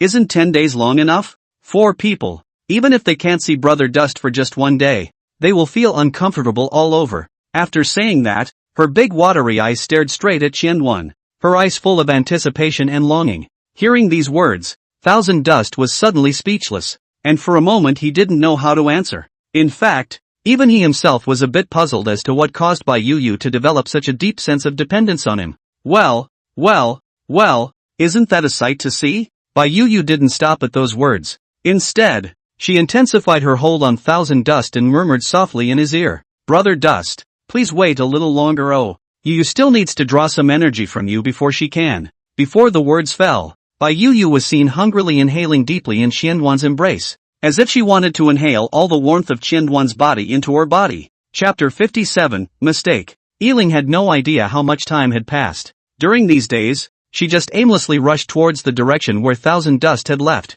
having long since left Cloud City. The speed of that golden light was fast and quick, but in a very short time, she lost it. She had been traveling all night for more than 10 days, and exhaustion took over her body and mind. The look of Chidori always surfaced in her mind from time to time, causing her remorse and pain at the same time. The aura in her body was almost depleted due to all the traveling these days. Fortunately, she still had some pills stored in her storage space to replenish her aura, but there weren't many left. Keeping on traveling this aimlessly also made her mind break down more and more. Senior brother, when exactly will senior sister be able to see you again? Yi Lingling kept doubting herself. She even felt that she was too impulsive. Why was she so sure that golden light was Qianduan? However, she really wanted to hear Thousand Dust's voice again, and observe Thousand Dust's appearance more closely. Why did that gentleman become what he is now? Yi Ling couldn't figure it out, but it didn't matter now because she hadn't heard anything about him. As for why she kept moving in this direction,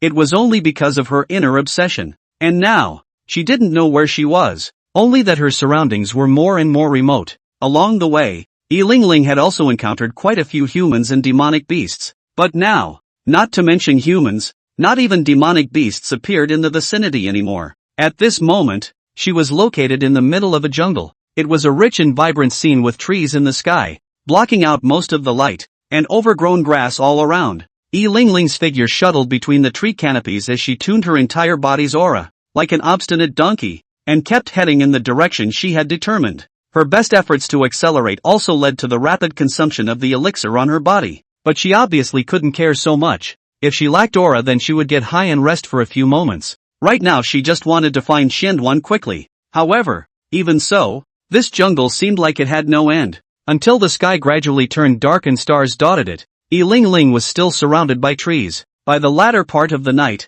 the aura in Yi Lingling's body was once again depleted, and she had to stop and rest for a moment. Finding a thick tree, she ate an elixir that she had refined for aura restoration. Feeling her body continuously becoming full, Yi Lingling sat on a tree branch, her back leaning against the tree trunk, her hands clasping her knees. Senior brother. She kept chanting something in her mouth, and then fell into a deep sleep. By the time she woke up again, it had become dusk. Without hesitation, Yi Lingling directly stood up and continued to move forward. However, this jungle was like a labyrinth. No matter how hard Yi Lingling tried, she could not walk out. Time went on in such a cycle until the last elixir used to replenish her aura within her storage space was consumed, and she was still spinning in the same place. I don't know how many days passed, but exhausted, she eventually collapsed. Senior brother. The second before she lost consciousness, Yi Lingling was still thinking about Yuexiangyuan. She collapsed in a patch of weeds, completely incapacitated. After a long time, a group of foxes suddenly appeared around Yi Lingling. They all stayed in their original forms until a brown fox came up to Yi Lingling and sniffed, and only then did the foxes around them transform into their human forms. What should be done with this man? The Valley Master has ordered that no human is allowed to enter the territory of the Fox Fairy Valley, so let's bring her to a slightly safer place first. The fox cultivator at the head of the group spoke out. Afterwards, the remaining few people lifted Yi Lingling, who was lying on the ground, and brought her to a cave. You guys keep watch here. I'll go back and report this news to the Valley Master, and if she wakes up, don't let her leave. Yes, several female Fox Clan cultivators answered, and when the leader left, they gathered around Yi Lingling. Pink hair, that's rare, that's just it, and it was born so cute. I just don't know why it collapsed on the doorstep of the Fox Fairy Valley. A few fox cultivators curiously surveyed Yi Lingling, but they only watched from afar, giving Yi Lingling plenty of space. Not knowing how long had passed, Yi Lingling opened her eyes in a daze, and with just one glance, she noticed several silhouettes in the distance. She opened her mouth slightly. However, no sound could be made. Her consciousness was still in a bit of a trance, as the deficient aura in her body had not been replenished in any way. She's awake, a Fox Clan cultivator exclaimed as he noticed the awakened Yi Lingling. The other fox cultivators on sentry duty also heard this and hurriedly walked over to Yi Lingling's side. Water. Iron spoke weakly, and just then, a bowl made of leaves appeared in front of her, holding a clear liquid. She couldn't think of anything else, and rushed to drink the liquid from it in one gulp. The burning sensation coming from his throat was finally a lot better, and Yi Lingling's consciousness gradually woke up. She looked around and realized there were about 5 or 6 people around.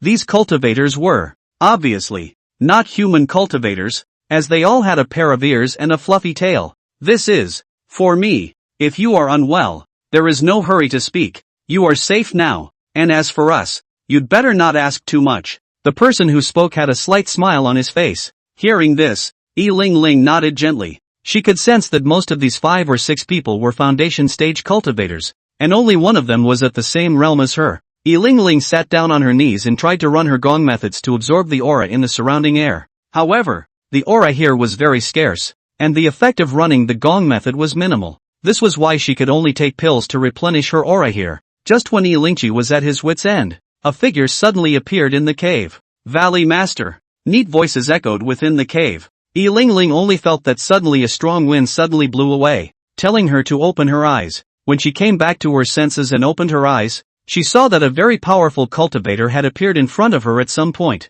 Just by facing her, Yi Lingling felt a tremor from her soul. This cultivator's realm was definitely more than 100 times higher than hers, so much so that just by her standing there, Yi Lingling felt fear from within. Bai Zhu looked at Iron Ling. somewhat confused as to what was going on with his Fox Fairy Valley. A few days ago there was 1,000 dust. Now why is there a little girl from a human race? But compared to 1,000 dust, this little girl fell outside before she even entered the boundary. Little girl, where are you from and what are you doing here? Senior is from the spirit-looking sect, and is here to look for her senior brother. Not minding the weakness of her body, Yi Lingling hurriedly stood up and said respectfully with both hands clasping her fists, Spirit-looking sect? Hearing this name, the white ancestor, who was far away in the Fox Immortal Valley, became interested as she maneuvered her doppelganger and continued to inquire. And what is the name of the man you seek? Yi Lingling was silent for a moment, then exhaled deeply. Back to senior.